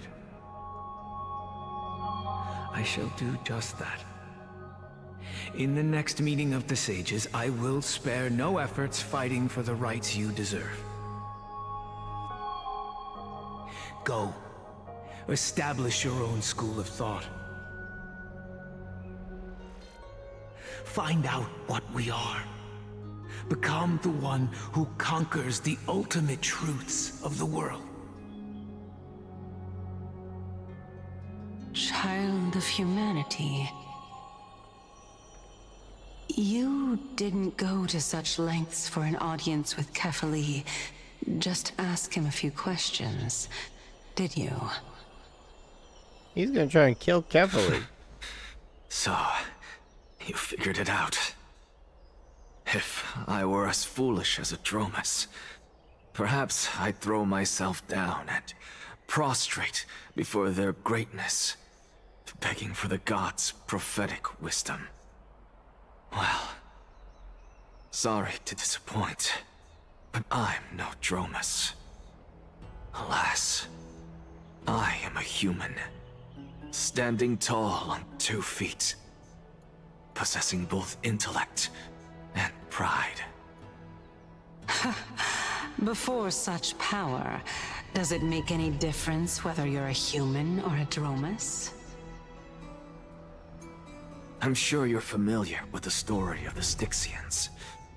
When the raging waves threatened to swallow them, they didn't just give up and become sitting ducks. No. They constructed a dam that kept the roaring tide at bay, chaining down the mad Fagusa. They call me a blasphemer, Xerxes. But that doesn't mean I deny the existence of gods. It's just, as I see it, Titans are simply a force that mankind has yet to find a way to tame. So, if power that rivals the Titans is what you crave, why not conform to the prophecy and brave the trial? Why stop at harnessing the power of the Titans when I can do so much more? The source of life is what I wish to grasp, to understand what makes up the soul, and to learn what we really are. Thanks to you, I've had the chance to personally verify, in more ways than one, that the soul indeed ceases to exist in death. But where there is death, there is life. And where there is an end, there must also be a beginning. How then is a soul born? That was the only unknown variable left in my calculations. And by the sound of it, you have already formed a conjecture. No, I have already drawn a conclusion. In my journey unto death just now, I finally saw the answer with my own eyes. Professor Anaxa. Casterus. I'm here. His life hangs by a thread. I must ask you to refrain from taking any unnecessary steps. Of course. I'll bring this to a conclusive end, and give you the answer you so desire. However, in accordance with the principle of equivalent exchange, I must also demand from you what I need. As you wish. Don't you care to know what the price might be? It's a matter of uncovering the truth about the Death Titan and his survival. Aw, she cares about us. This may be the only time I can ever save someone's life. There is no need for me to think twice. I see. In that case, let the show begin. What is he about to do? Indulge me.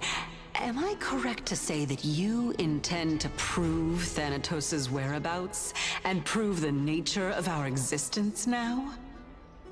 How? Before I begin, I must confess I had been stuck in a cognitive trap all this time.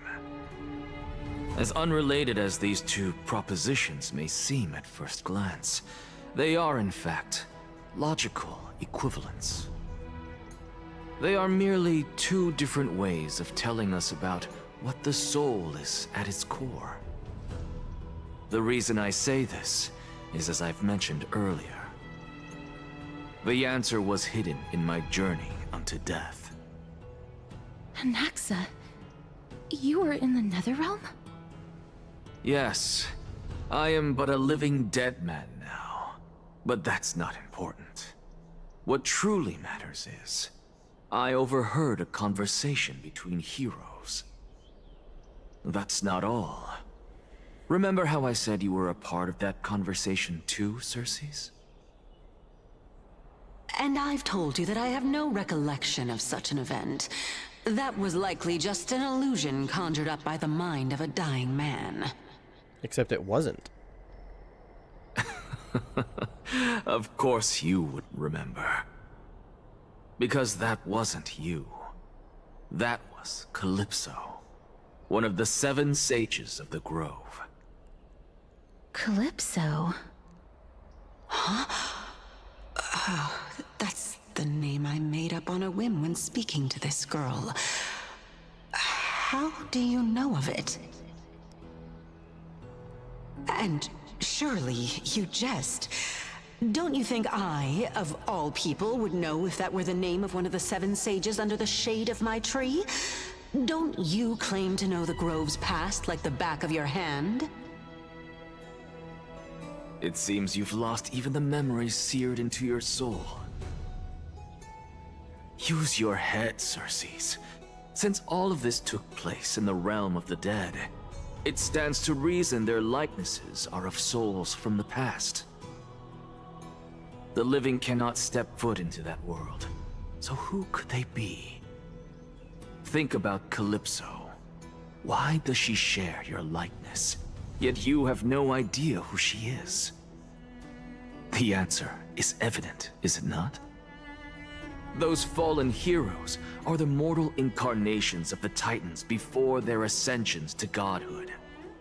The gods aren't master creators born out of thin air, and they are no different from humans, because they all evolved from one. What?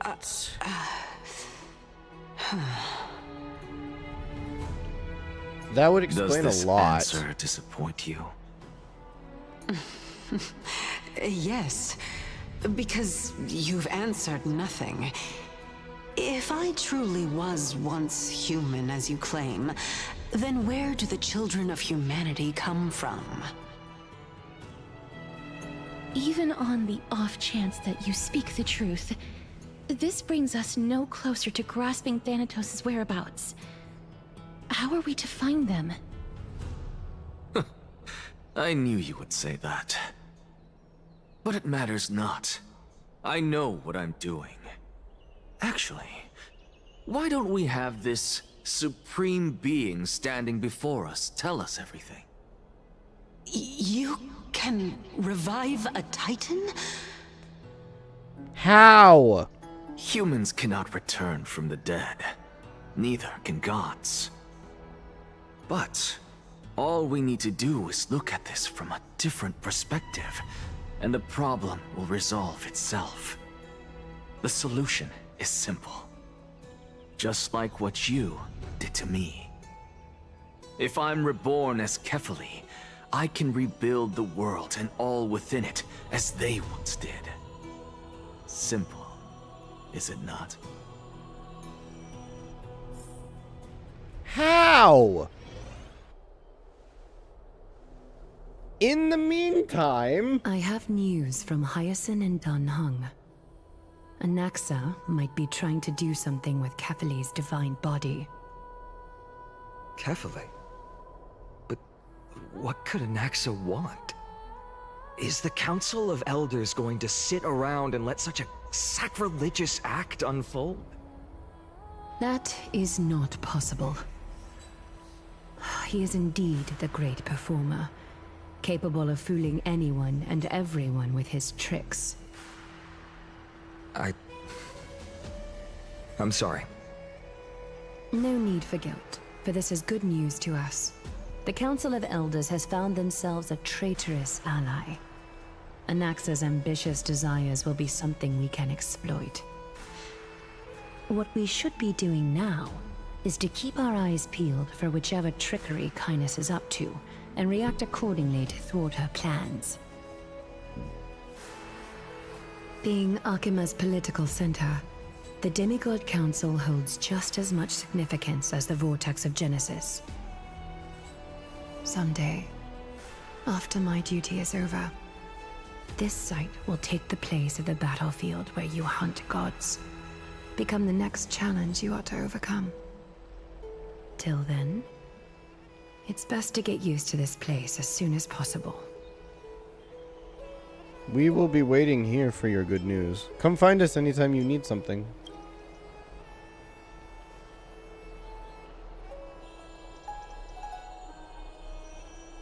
Preposterous! The Christos heirs only have their standing because of the Council of Elders. How dare they trample over it?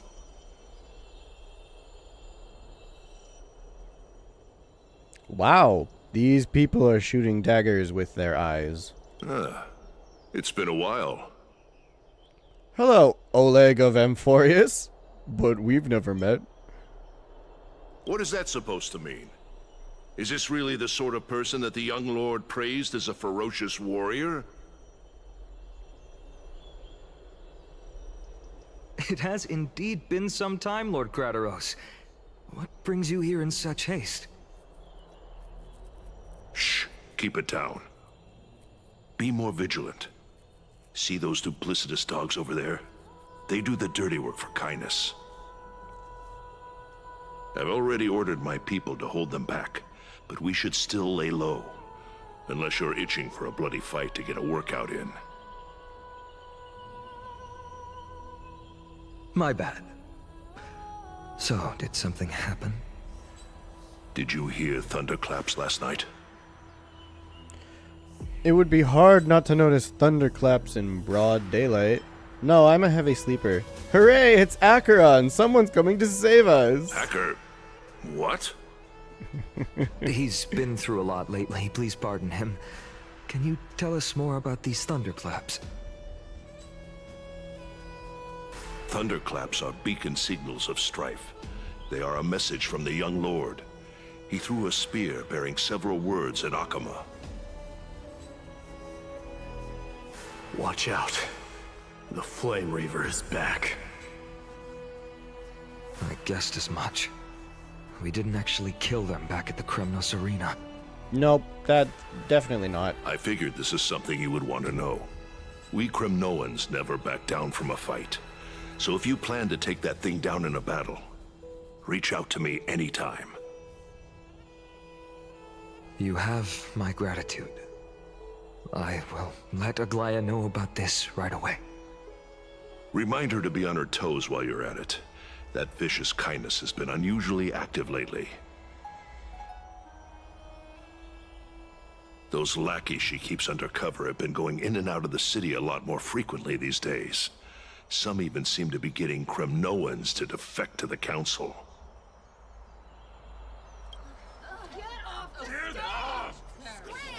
How dare you! Don't place that! That's... Looks like you can see it for yourself. We should get back. Thank you for the intel, Lord Krateros. Yeah, thanks, dude.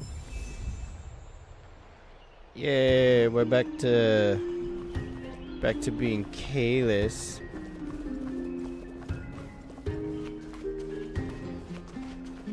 Glide Aglaya. carefully into Lantern above, as the Theoros I have observed.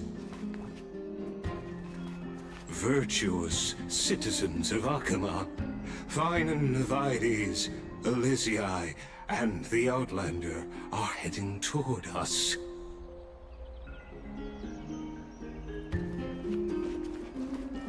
Okay, so Kefali's core flame must be inside that cube. Aglaya, what happened here? I know about the poisonous fangs of that king snake through the golden threads. In the past, I would be confident about keeping her in check, but I admit I am now unable to do so. What do you mean? It is no longer about eloquence or arguments. I have been a demigod for far too long that I hardly have any humanity left. Before I realized it, I have become no different from these hypocrites, no longer capable of relating to the people. This has come a lot sooner than I expected. But perhaps it is time. I need you to step up, Finan, in order for me to retreat behind the scenes. Yes, this is my duty, but... It is far easier for the Council of Elders to fool many than just fool one person. Their so-called more support is no more than a ruse to distribute power using words instead of lances. There is no glory in winning this debate, but that makes having respect for humans so much more priceless. Finan, you are a Chrysos heir without flaw, capable of relating deeply with humans. I appreciate what you've taught me, Aglaya. I hope we'll live up to your expectations and win this debate. What do you mean we? Why am I involved?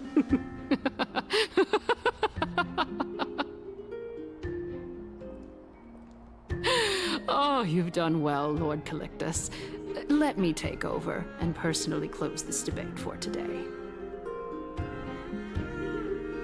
Oh, I'm gonna whoop your Dearest ass, old lady. counselors, let it be known that I sorely miss the blissful times portrayed in lyrical poems.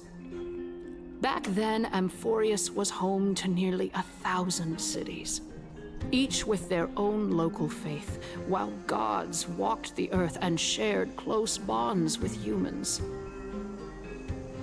Yet, in the present, people from all over are forced to leave their homeland to seek refuge in the holy city, where they hope to rest under Kefali's protection. All of us have long been in the same boat, with no way out of this plight. We didn't have a choice in the past, but now, the Council of Elders brings to the table a new possibility. All I have left is one question for you. Would you rather strive toward the unheard of Era Nova, or return to the prosperous Era Chrysia of our past? Make your choice. Now, which of the two would lead mortals to an ideal future?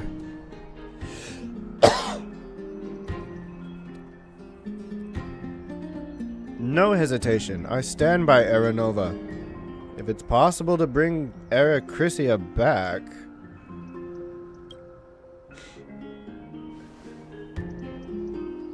Era Nova is a path of salvation the gods promised. We should not have doubts in the Flame Chase journey. We all know that Era Chrysia is a thing of the past, Lady Kindness. Please, enlighten me. How does the Council of Elders plan to turn back time? Let the 3 Titans of Calamity be born, and Era Chrysia is nevermore. But bring demise to those Titans, and Era Chrysia will descend upon us again.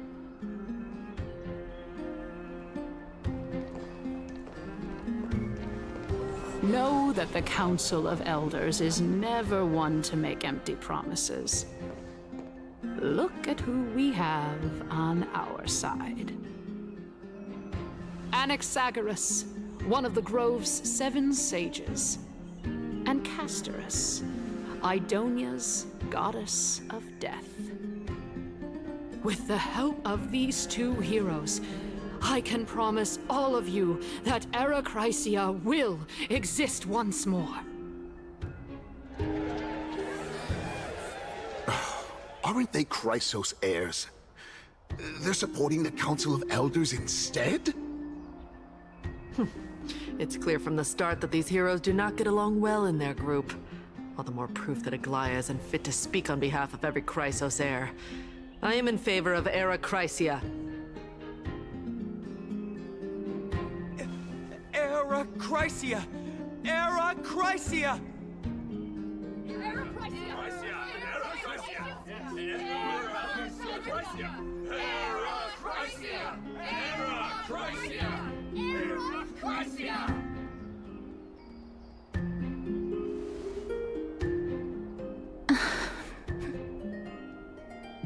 Castorus?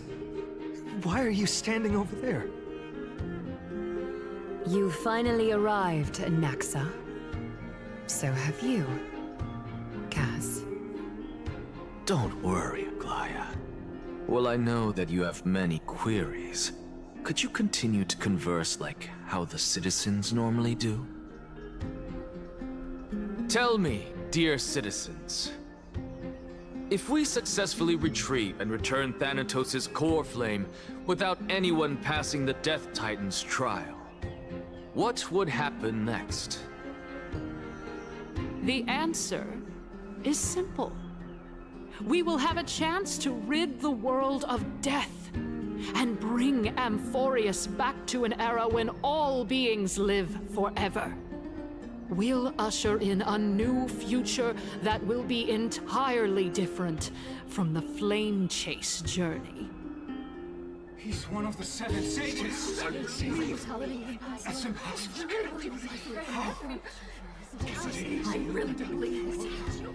Your proposal is much too idealistic. As long as the Black Tide still exists, how can we go back to the old days? Remember what I previously said? Kefali's core flame is guarded by the secret power of the Council of Elders. Plus, Fagusa's water curtain will be able to block out any external perceptions. Tell me, dear citizens, Have any of you ever seen even a glimpse of the threat that this person is talking about anywhere within the walls of this majestic holy city? But this place will become the Flame Reaver's target sooner or later. Isn't this just survivorship bias? Oh. Could it be that you heard that from the Flame Reaver themselves? Citizens, let's loudly sing the blessed hymn. Oh, beautiful old world, where are you now? Oh, legendary Erachrysia, return to the mortal realm. After the destruction of the 3 Titans of Calamity, the Flame Chase journey will have to end. Erachrysia! Yes! Yes! It has to end! It has to end! It has to! This is bad. The masses are now totally riled up. Anaxa, pray tell. Everything that you've mentioned hinges on the premise that we can find Thanatos' existence, right? Thank you, Lady Aglaya, for still caring about this city. However, dear citizens, we are truly fortunate and blessed. For Castorus, Idonia's goddess of death, will surely find Thanatos under my guidance. What?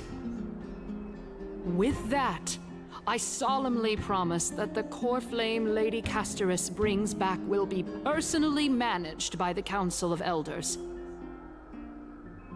Thereafter, if we are able to garner the support of all of you at the Citizens' Assembly, we shall spare no effort in ensuring that the Erachrysia will return to our world once again.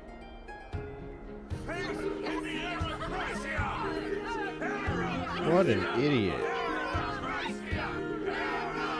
With the balance shattered, the result is clear. Buy carefully into Lenten above, as the Theoros I have observed. Akama has chosen her destiny. The issue up for discussion at this Citizens' Assembly shall be modified to the suspension of the Flame Chase journey. This resolution shall be put up on the Wall of Heroes, such that all citizens are aware of the city's way forward.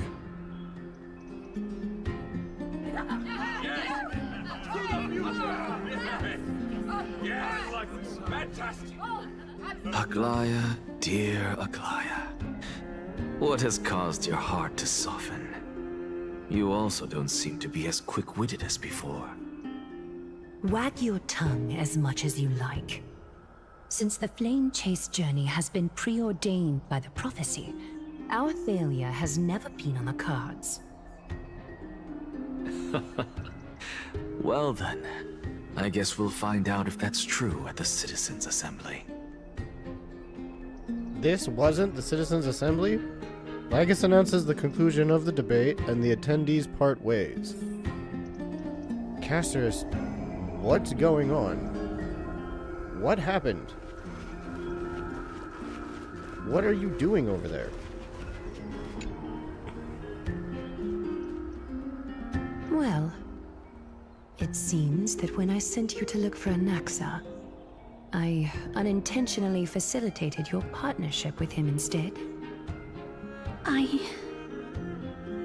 My apologies, everyone.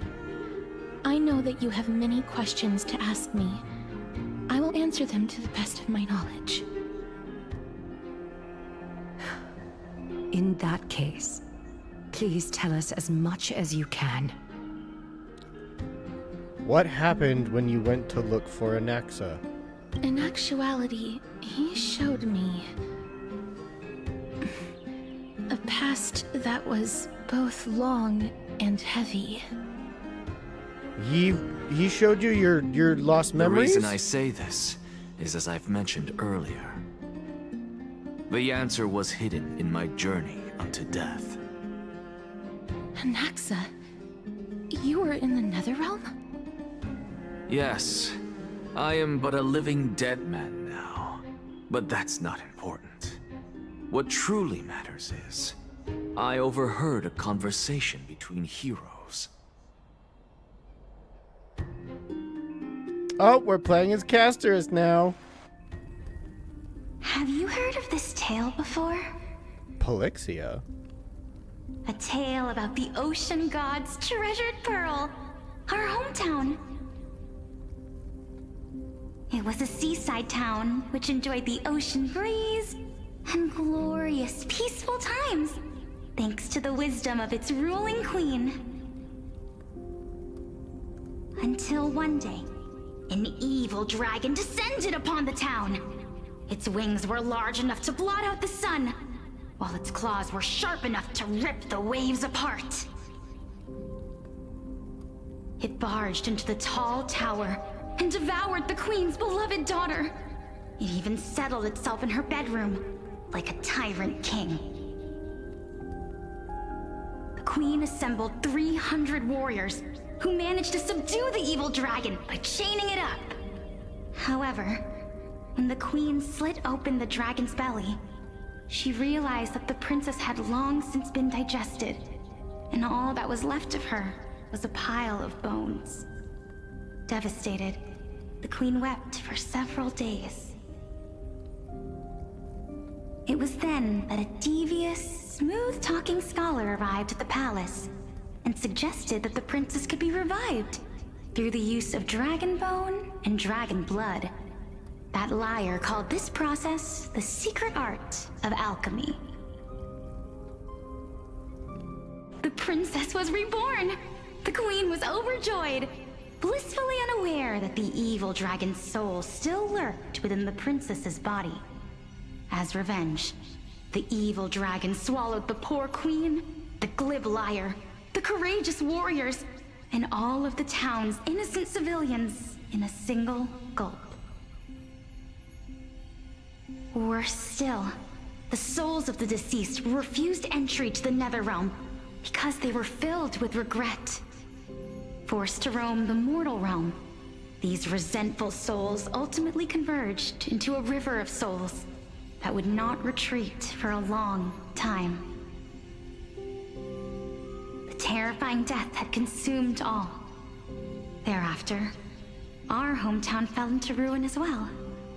Until... Until?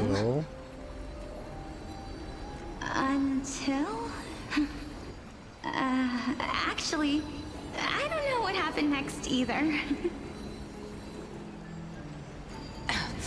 Oh, my... It seems that you still like to whet people's appetites even after all this time, Polixia. She's in a wheelchair! That's so cool! According to your story, this is how I used to look? It's practically a mirror image. And yet, what exactly is this? A miracle that I created with alchemy. As for what it is and how I was able to accomplish it, I'll keep the answers to myself for now. My goodness, is this cliffhanger really necessary? Oh, the tension. Quiet, Titan. Continue to enjoy this splendid play, and the truth will naturally reveal itself. Dragon, huh? I've heard this legend before. In that case, what do you think of it? I think that this so-called alchemy was a tenuous analogy added to the story by future generations. After all, you've never heard of a tradition of alchemy in your hometown before, have you? Indeed. Before I left home to pursue my education, I never even knew that anybody was looking into this area of study. Therefore, we can just treat this tale as a fable told to young children. A fable, you say? If so, what moral is it trying to impart to the kids? I guess it might be the concept of equivalent exchange? Oh? I thought the moral might be closer to something like honor the dead. Huh. What? At a loss for words? No. I merely realized that we're both thinking of the same principle. If life is priceless, then there is hardly anything else in this world that is of equal weight to it, right? Indeed. As expected of the wisest scholar in the land. You flatter me.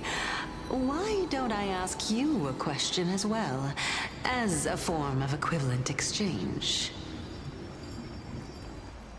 Of course. What is your question? If I imparted my knowledge of the art of alchemy to you, would you use it to resurrect someone you loved? What? What kind of strange question is this? I got it. You're just trying to get me to tell you whether I like anyone, right? Let's just leave it at that. That was rude of me. Yes, I would. Oh? Death is inevitable. In the days to come, I'm certain that someone whom I cherish deeply will leave me for good. If such a mighty power really existed, I think I would use it without hesitation. After all, you, me, and the rest will all have to face that fateful moment eventually.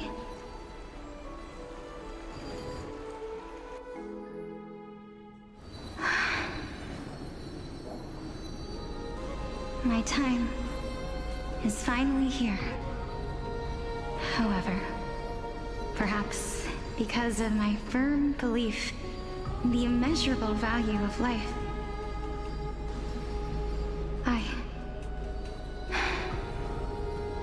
I am unable to complete the trial. You shall wither, and through that, the dead will sprout again from the remains, and be reborn with the dead flame.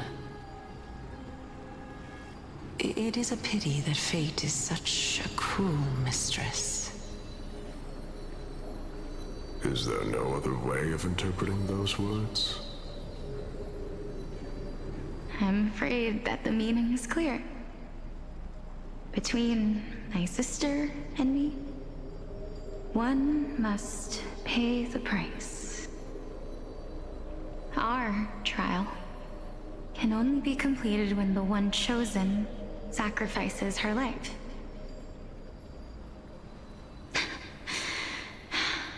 I'm afraid that the prophecy might even have selected a pair of twins for this exact purpose.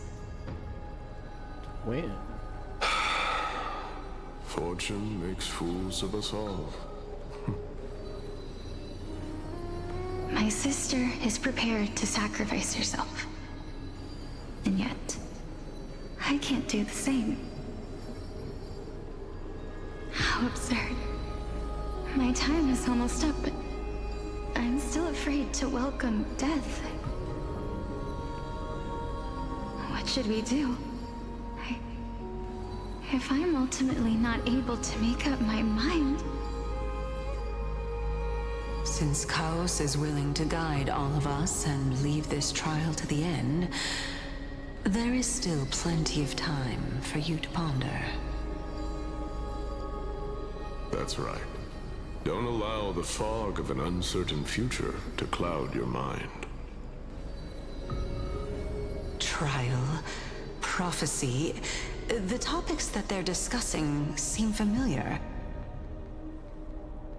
They're the exact same thing. These three people must not have left their names in the epics. Otherwise, I would have some recollection of this. Amphorius's history before the Titans were born was complete chaos. Is that not strange by itself? I have long held 3 hypotheses about this. However, let's continue watching for now.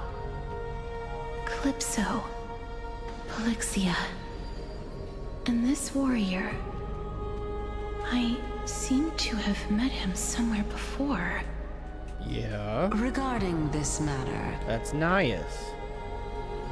Nias, are you confident that you'll complete your trial? Of course. Though, I am worried about what will happen once I've emerged victorious.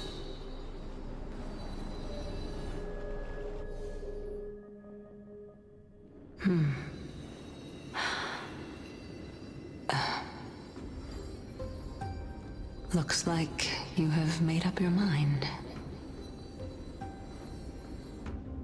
Yes, this is the safest course of action.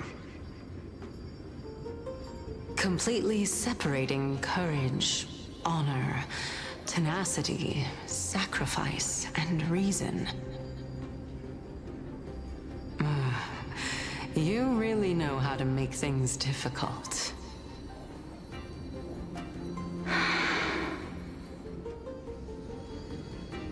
Please, young lady, witness my fall and demise. Lady Calypso, you shall host the soul-rending ceremony. I do not understand. Why would you dare to sacrifice yourself for a future that you won't get to witness? Because this is our destiny. The power that resides within me is so intense that I will one day be engulfed by it. Furthermore, a valorous death before glorious return has always been the path I chose to walk. A journey I began long ago. If your sister or Chaos were in my position, I believe they would make the same choice as well.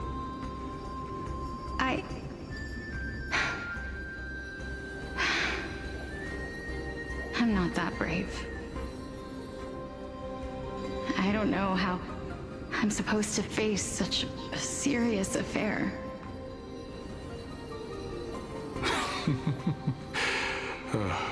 Despite being Death's chosen one, it seems you still don't know how to face it. Let's chat, young lady. Perhaps I shouldn't end my journey so hastily. Since there's still time, I'm not worried about letting fate wait a little longer. Of course. This warrior is Lord Nias. As the embodiment of Nikador's divinity, he entrusted his life to us and allowed humankind to end his madness. That means that what I'm currently seeing before my eyes is, in fact... Looks like one hypothesis of mine has already been proven true. These heroes are the true forms of the Titans, before they attained their divinity. If so, the chosen one of death that he speaks of is actually... Polixia? Is the previous form of Thanatos? But her appearance... If this is true, as long as we can find out where she went, we'll naturally be able to figure out the location of the Death Titan.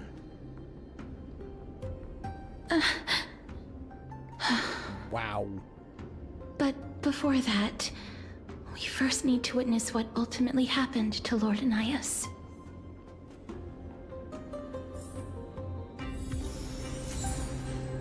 Ooh, we got the Hymn of Dawn.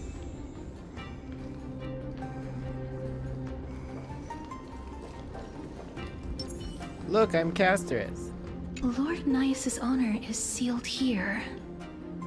Incredible. The honor in this child's soul is so light. What does that mean? Is that a bad thing? I believe that his tenacity is sealed within this statue. Before we fought Nikador, we also released it from the stone statue.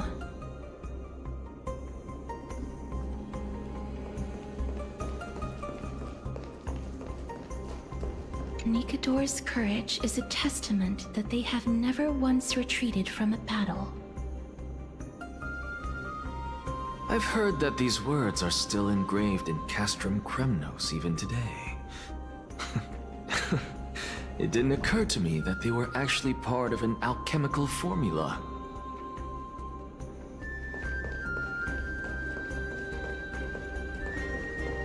Sealed within this statue is undoubtedly his sacrifice. They use their own body as our city walls, keeping out and protecting us from the pervasive spread of madness. They are acutely aware that if the end times were to arrive, there would be nothing left in this world to conquer.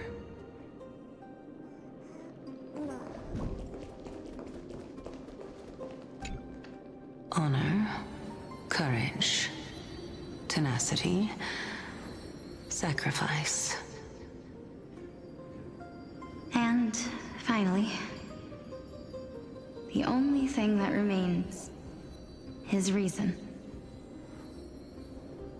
Cheer up, young lady. There is no need to shed tears over a glorious death. All farewells in this world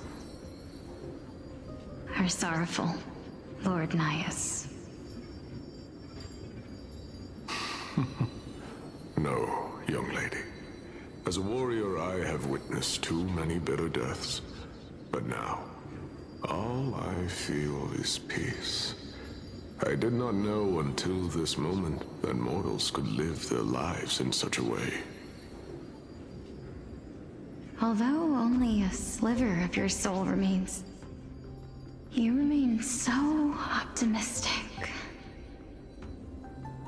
Or maybe the truth is that you aren't able to feel sorrow anymore.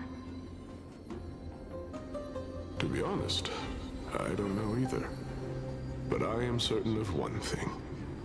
This is not an acceptance of death nor apathy toward it. It's not even a feeling of despair. I am just enjoying what remains of my life to the fullest. Enjoying? Indeed. Along this journey that we've taken together, not only have I changed the world, I myself have also changed in the process. And now I have reached the journey's end. When I look back and see the grand epic that I've personally written, how could I not revel in that fact? But when you depart the mortal realm, won't all of your accomplishments be reduced to nothing? Separation and death are two sides of the same coin. Reconciling this doesn't come easily for a mortal.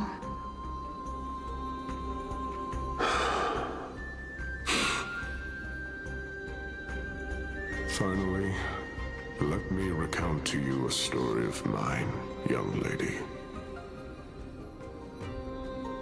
The first time I returned from the battlefield, I felt extremely hollow. The calamity had devoured everybody on the battlefield but me. When I returned to the city alone, the citizens held a banquet for me that was far from pleasant. I felt as though I was still on the battlefield, and the person who had returned was nothing but an empty shell. It was late into the night by the time the banquet ended. My head still reeling, I returned alone to the barracks. On the way back, I encountered someone. It was a crazed scholar looking at the night sky and muttering to himself by the side of the road. Although I tripped over him and fell, I wasn't angry in the slightest. And maybe because I saw myself in him, I inexplicably asked him a question.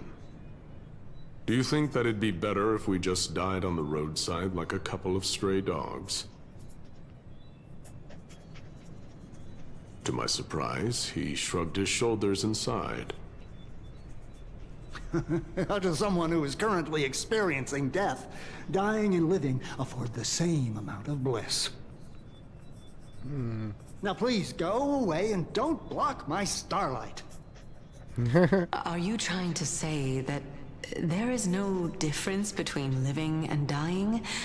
For they are both journeys that lead toward death? That's exactly what life is, and death is, but a scale to measure how valuable the journey was. Journeys and epics are only glorious and magnificent because all things eventually fade to dust. Therefore, young lady, don't detest your fate. Instead, willingly and respectfully embrace it. The embodiment of strife telling me about the majesty of the world. Indeed. I believe that when the fated moment eventually arrives, you will be able to understand my words. It is time for me to knock on death's door. I will set up a long table at the end of the road and humbly await your arrival. When that moment finally comes, let us drink and be merry then.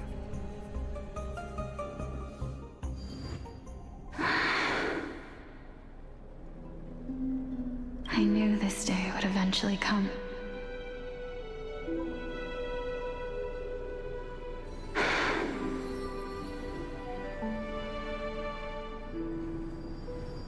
What is that thing on her face? The both of you ready? Elixia, Casterus? I'm here. Casterus? What? This... This is quite interesting indeed. Is this... Elixia's sister? Is it... me?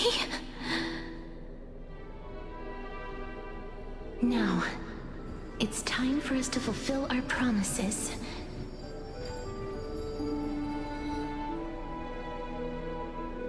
Are you afraid?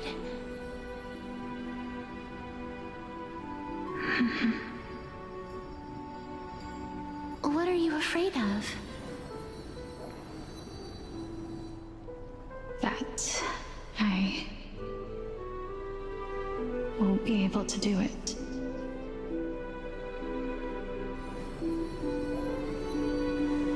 You shall wither, and through that, the dead will sprout again from the remains, and be reborn with the dead flame. As foretold in the prophecy, and according to our vows, once it all ends, we must face our fated moment head-on.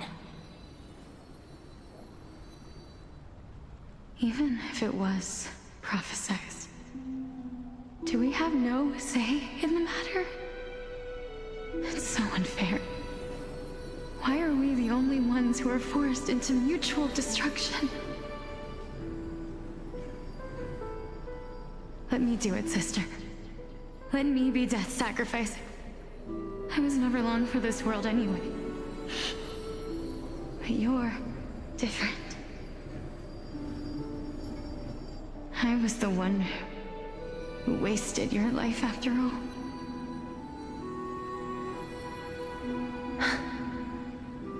You're wrong, Polixia.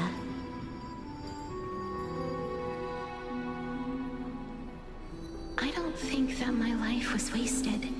Just the opposite. When I finally arrived at this destination and looked back at the journey I took, I discovered that flowers had long since bloomed along the path I walked. It was you who sowed the seeds for this sea of flowers, one that is more beautiful than the promised land at the end of the world. Besides, I have lived a fulfilling life. Even though I was fated for sacrifice, none of the things that I've experienced will dissipate. Instead, they'll forever live on as memories inside your head. Will they not?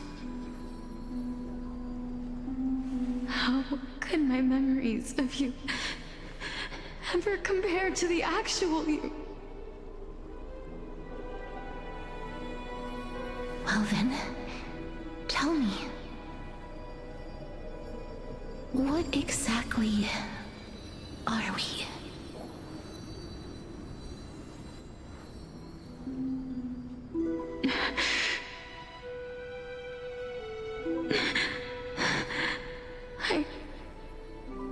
I don't know. I don't know either. But regardless of what the answer is, regardless of how we're shaped by others, or even by this world, ever since we were born, the fact that we existed was predestined, and nothing could erase it. This is why I will always, always be by your side. We're twins, after all. Aww.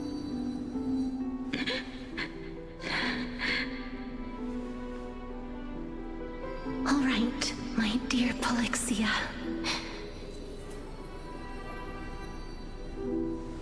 It's time to extract my heart and light the flame of death. After that, use it to plant the first bud in the prophesied new world.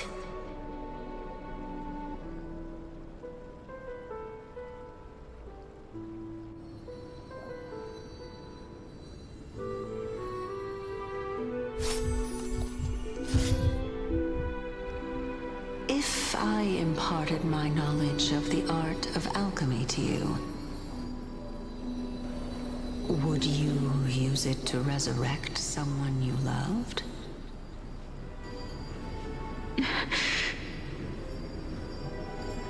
Death is inevitable. In the days to come, I am certain that someone whom I cherish deeply will leave me for good.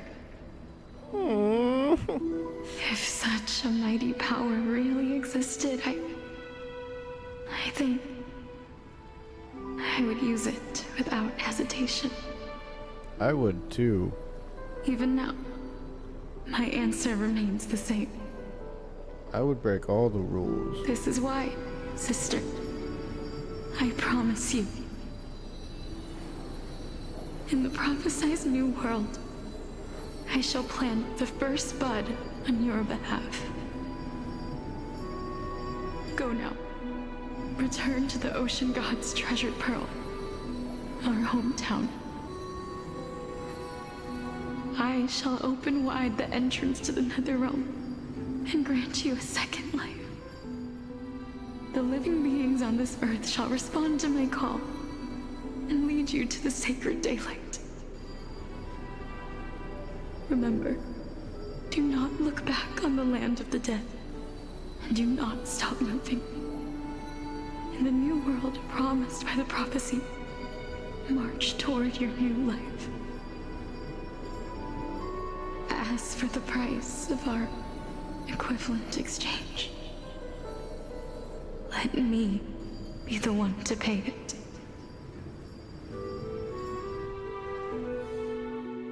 Everybody, we've come to the end. Unfortunately, I am not compatible with the Supreme Being, so I was unable to completely fuse their soul into my own body. However, being able to glean all this from them is exciting enough.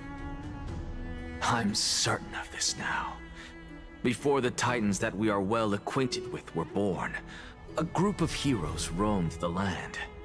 These heroes followed a prophecy and took possession of divine authorities one by one, until they eventually became the pantheon of the New World. Just like the flame chase journey of today, Amphorius's history is cyclical in nature. It's a loop. It's a time loop. It's a time loop. The entire world is in a time loop. That's why it's in the shape of a Mobius strip. It's a fucking circle. Huh. What a startling revelation. This means that the demigods, who bear the core flames, will also become the new Titans at the world's end, thereby shaping a new world? I believe that this is the truth behind the Era Nova, as mentioned in the prophecy. This is utterly unbelievable. Besides, those twins in the past, even if they really are Thanatos, their whereabouts are still unknown even today. Are their whereabouts truly unknown? Didn't Polixia mention that seaside town, the birthplace of alchemy in the Tale of the Dragon? In our world, there exists a city which perfectly matches that description. Styxia. But the people there worship Vagusa and bear no relation to Thanatos. I have also never been to that place, as in the time of Idonia, it had long turned into underwater ruins. Take this. This is... the new Sporist masterpiece, the Philosopher's Stone. What? It was made by transmuting all of the sages' wisdom into a single entity, with their flesh and blood as its foundation. That's taboo. Remember, I've mentioned before that the art of alchemy is all about conversion, tempering, and ascension. This process also applies to the pursuit of truth. Regardless of how unbelievable this sounds, the truths of the world have been refined from the impurities. Think about the story of the dragon. This stone will lead you to your real hometown, allowing you to reform the door to the Netherrealm and discover Thanatos' fate. You still look as confident in your victory as ever. But what if your conjecture is wrong? Simple. I shall merely admit to the entire world that my experiment was a failure. However, my line of thinking will not fail because I have already planted the seeds of doubt into the hearts of the masses. Actions speak louder than words, Castoris. With the assembly about to begin, don't forget the promise you've made. I've already searched for so long. I'm willing to try one more time. While we converse, his life is also slowly slipping away. But before I leave, I have another question. What exactly did we witness just now? That was the world imprinted in Kefali's soul. If we are to prove its existence, you must take the final step. Go. Do not disappoint me. I understand. Hey, child of humanity. Don't get antsy. I still remember the question you posed to me. As a scholar, I do not wish to offer up ambiguous conclusions. Let's discuss this topic again when she manages to find the evidence. I merely wanted to ask, was that stone transmuted from your heart? If so, rebirth is no longer an option for you. Why not? When I was a child, I lost someone dear to me. When I was a teenager, I lost my faith. A while back, although you saved my life, I also lost my soul in the process. Now I'm merely forsaking my body. What's the big deal? Why are you always finding ways to die? Isn't it good to be alive? This is but a necessary sacrifice on my path to transform into the purest of them all. Can someone who's dead even claim to be the purest of them all? Furthermore, if your hypothesis is proven correct, does it not just confirm that the myths are true, and thereby invalidate all your theories? I mean, kind of. It's just the opposite. If my hypothesis is correct, it means that I can actually ascend to godhood and reshape this absurd world that you all have created. Oh, that's true. If they can reshape the world... A lot to take in at once.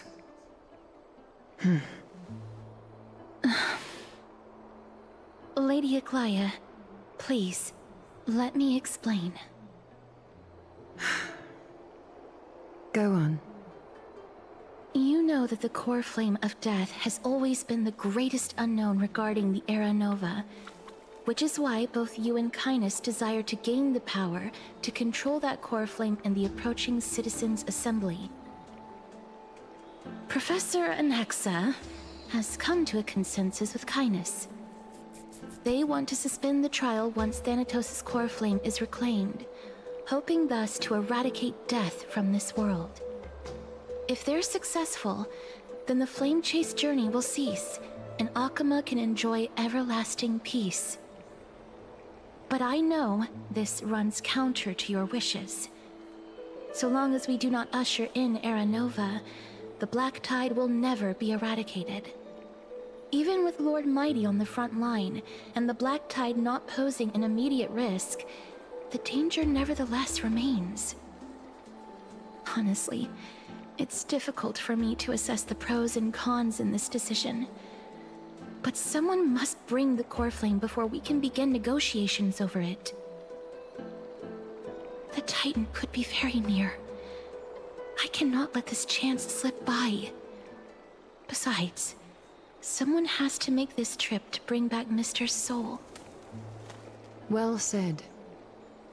You already had every reason to seek an audience with Thanatos. It's that great performer who has weaponized your wishes and placed us in this difficult situation. A world without death. Do you desire that too? If fate dictates that my path must oppose yours, I will do all I can to resist it and protect what I aspire to achieve. Lord Mighty showed me that without taking the first step, all talk of what follows is moot. Casterus, you've changed. Unsure of what to say, but offers a smile. Have mercy, Aglaya. Stay your threads. I have always hoped to hear you speak your mind, Cass. And I am glad to have heard your true thoughts. Styxia. I visited that place in the past. Though it is now an island surrounded by the river of Soul's torrents, it's not hard to see its former splendor. go. I will not stand in your way. As for you, you are someone who has cheated death. I believe you have more than enough reason to make the trip with Casterus and meet the god of death himself. Casterus, I too look forward to your journey. I wonder what kinds of new interpretations your completed story will bring to the Flame Chase journey. Thank you, Lady Aglaia. I hate to put a damper on this heartwarming moment, but if Styxia is now an island surrounded by the River of Souls torrents, then how do we find a way in? Lady Trebe is probably... The answer is quite simple. In the Mids, Zagreus once made the domain of the dead their treasure vault. That is to say, they could enter and leave the Netherrealm as they pleased. And if they could do that, then it follows that the demigod who inherited their divinity must be capable of the same. I'll see you at Marmorial Palace at Action Hour tomorrow. Cypher shall be your guide to finding that ancient city. Cypher? We're getting to meet a new Chrysos heir? The tumultuous day finally comes to an end. Everyone disperses, each lost in their own thoughts.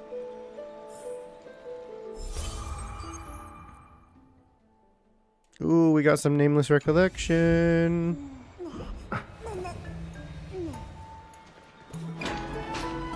Hey, friend! Is the debate finally over? Did you win? The upper hand is ours. We thrashed them. We're tied with the Council of Elders.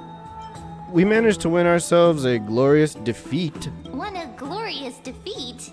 You sure know how to look on the bright side. Well, moving on. I was hard at work even while you were at the debate.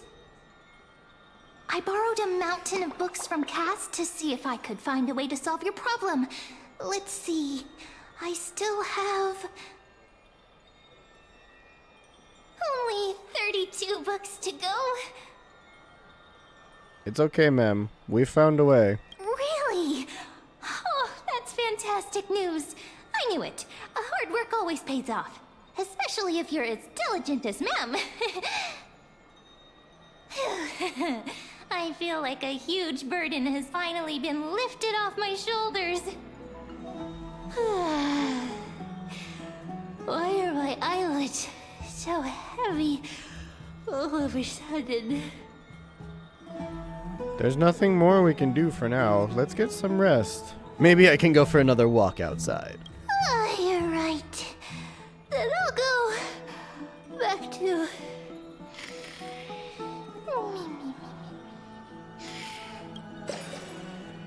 As was their custom, Mem, with astonishing dexterity, slipped back into their secret little hideaway. Good night, Mem. Good night, Akama. It is nighttime now, right? Later, somewhere in Akama.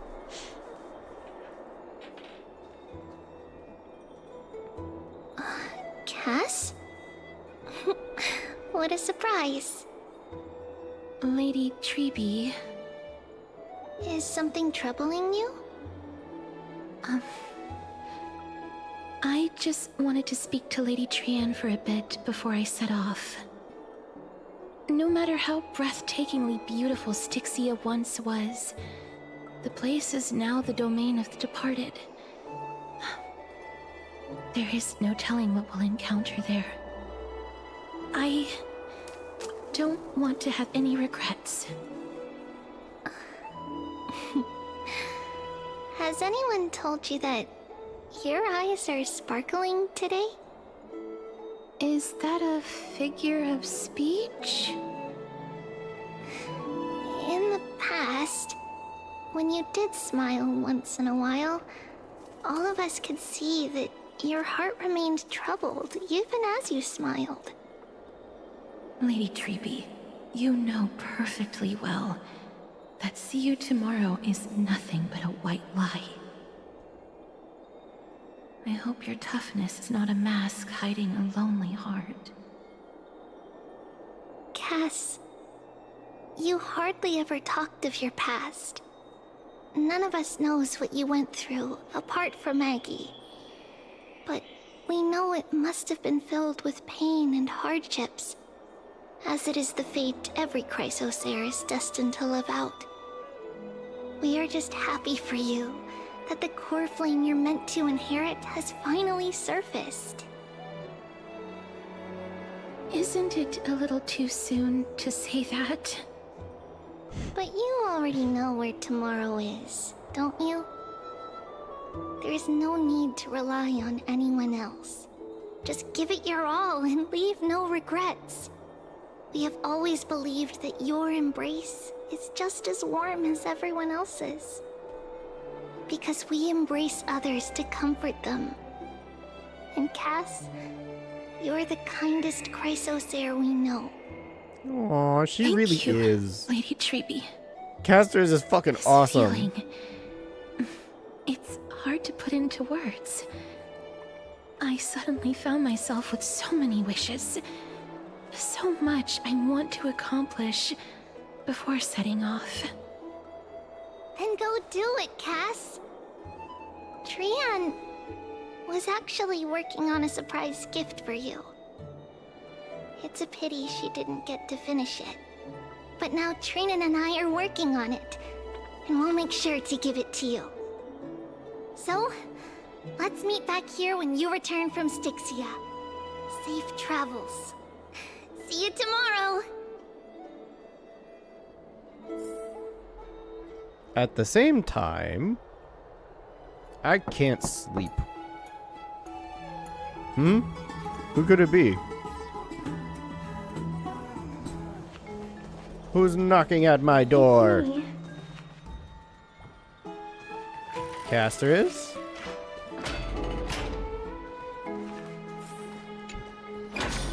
I hope I didn't wake you. Is it another mission from Aglaya? Sleep is a luxury when you are at my age. Huh? No. No. I'm here because of private matters, actually. If it isn't too much to ask, I'd really like it if you could come along with me to retrieve something. Sure, let's go. As expected, manual labor. Wow, I feel so sleepy all of a sudden. Is your soul... I was just kidding. My will has become one with the universe. Goodbye. Huh? But I can still sense your soul here. Sorry. I didn't realize it was a joke. It isn't a long way from here. Shall we? You're so cute. I love you. We're best friends. I'd love to go in and take a look. Have you heard? I want to give you a hug. So bad, girl. You deserve it. Faith can dispel the black eye. The streets are packed. It seems the vote to pause the flame chase journey has begun. Uh-oh. I want to vote! Tell me how I can vote! Take your ceramic shard, engraved with the Kephili rune, select the Council of Elders in your heart, and pray silently until the shard registers your choice. Then toss it into the Dolium. The Council of Elders? More like the Council of Buffoons! The Black Tide took my hometown long ago! Who are they kidding with bringing back Erechrysia? It's all a shame to create their own Erechrysia in Akama! The Titans are just.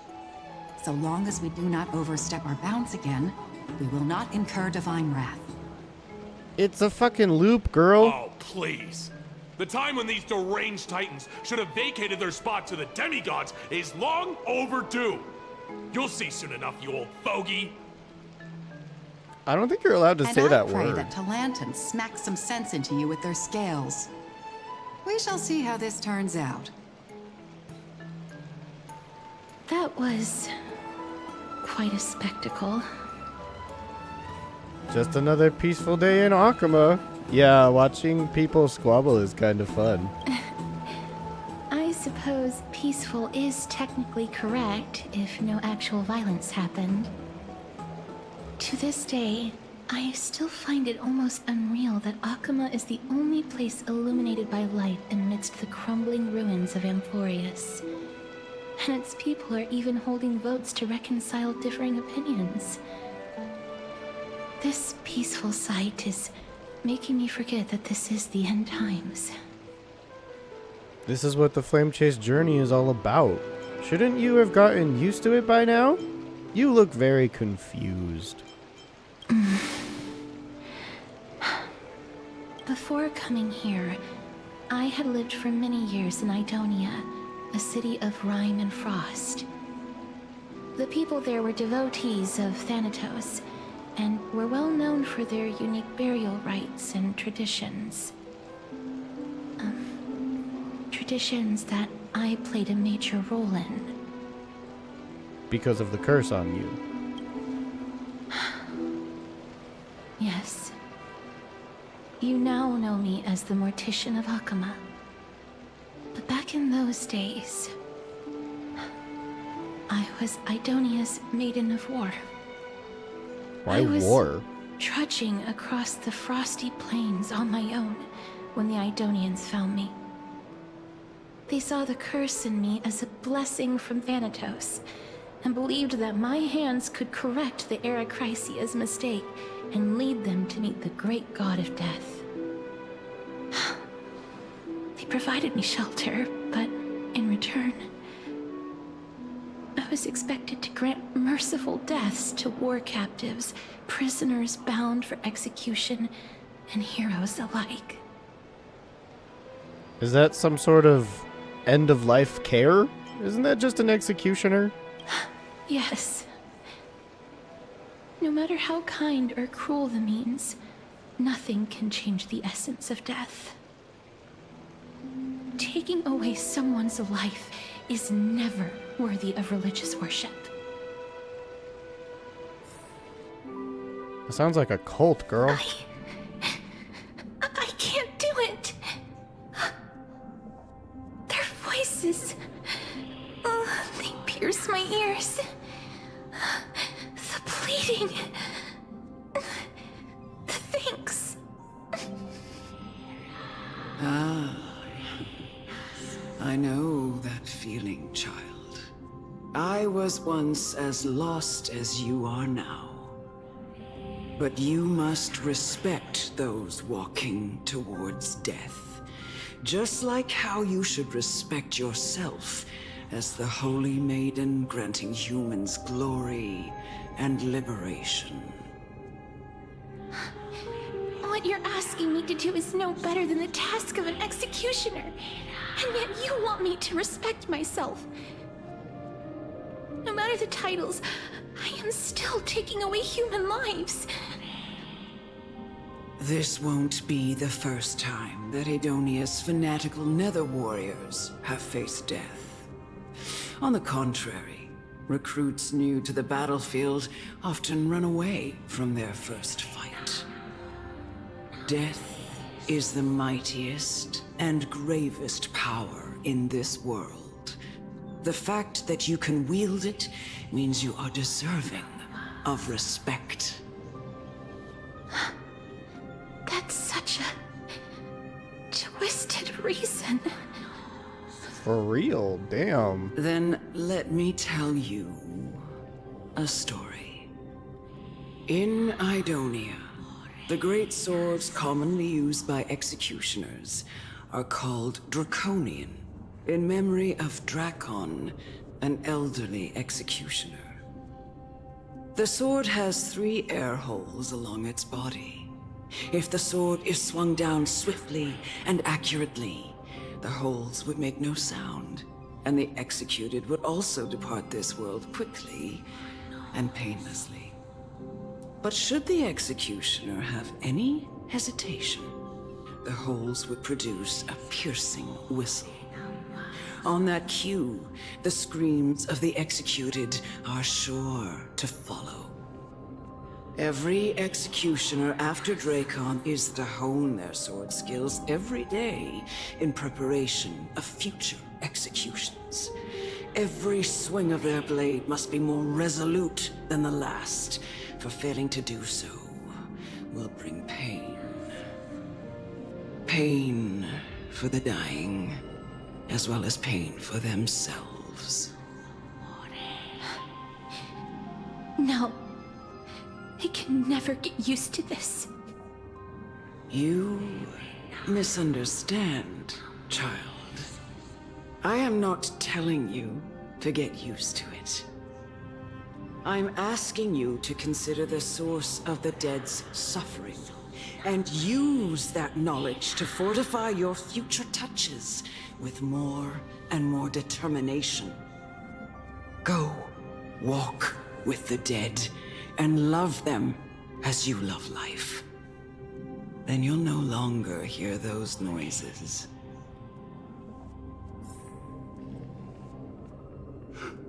Please, don't kill me. I don't want to die. Oh. Oh, it's red. Oh, that reminds me of Acheron. No, I can't do it. This is your duty. Remember, consider the source of the dead's suffering, then give them the respect they deserve. Thank you. I beg you, don't listen to her. I can't. If you cannot learn to accept death, then Idonia has no place for you. This is your last chance. Do it. No, please, I don't want to die. Please, I'm begging you. Oh, I don't have any other option. No.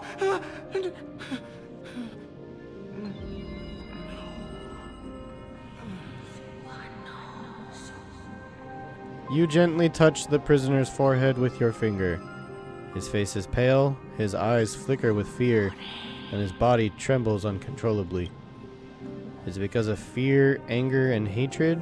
Or is your so-called merciful touch of death simply a lie? The dark purple mottles spread like petals across the death row inmate's face, then seem to be submerged by spring water flooding his body.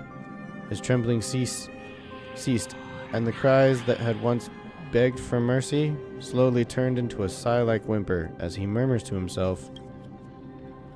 Quickly, everything falls into a dead silence, turning into pitch-black dew that scatters with the wind. You hear your own heartbeat drown out the sound of heavy breathing. May you gain some insights through his sacrifice. How traumatizing. Is this all? No. Come with me.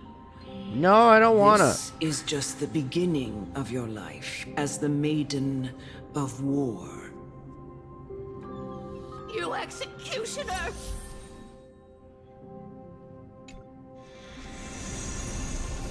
Oh man, I don't wanna have to kill a bunch of people. That sucks. Oh look, I leave behind a trail of death and destruction everywhere I go. Whee. Okay. I'm going to actually stop it for right now. I've been streaming for a while, and we are about like at the halfway point, so the stream after this would be the second half. That's usually how I end up streaming these things anyways. These updates are like, the story is it can reach up to like 10 hours, 12 hours, so it takes a while. But yeah, thank you for watching this stream. I hope you enjoyed it. If you want to watch more of my streams in the future, just subscribe and they will show up in your subscription feed. And yeah, I'll see you next time. Bye.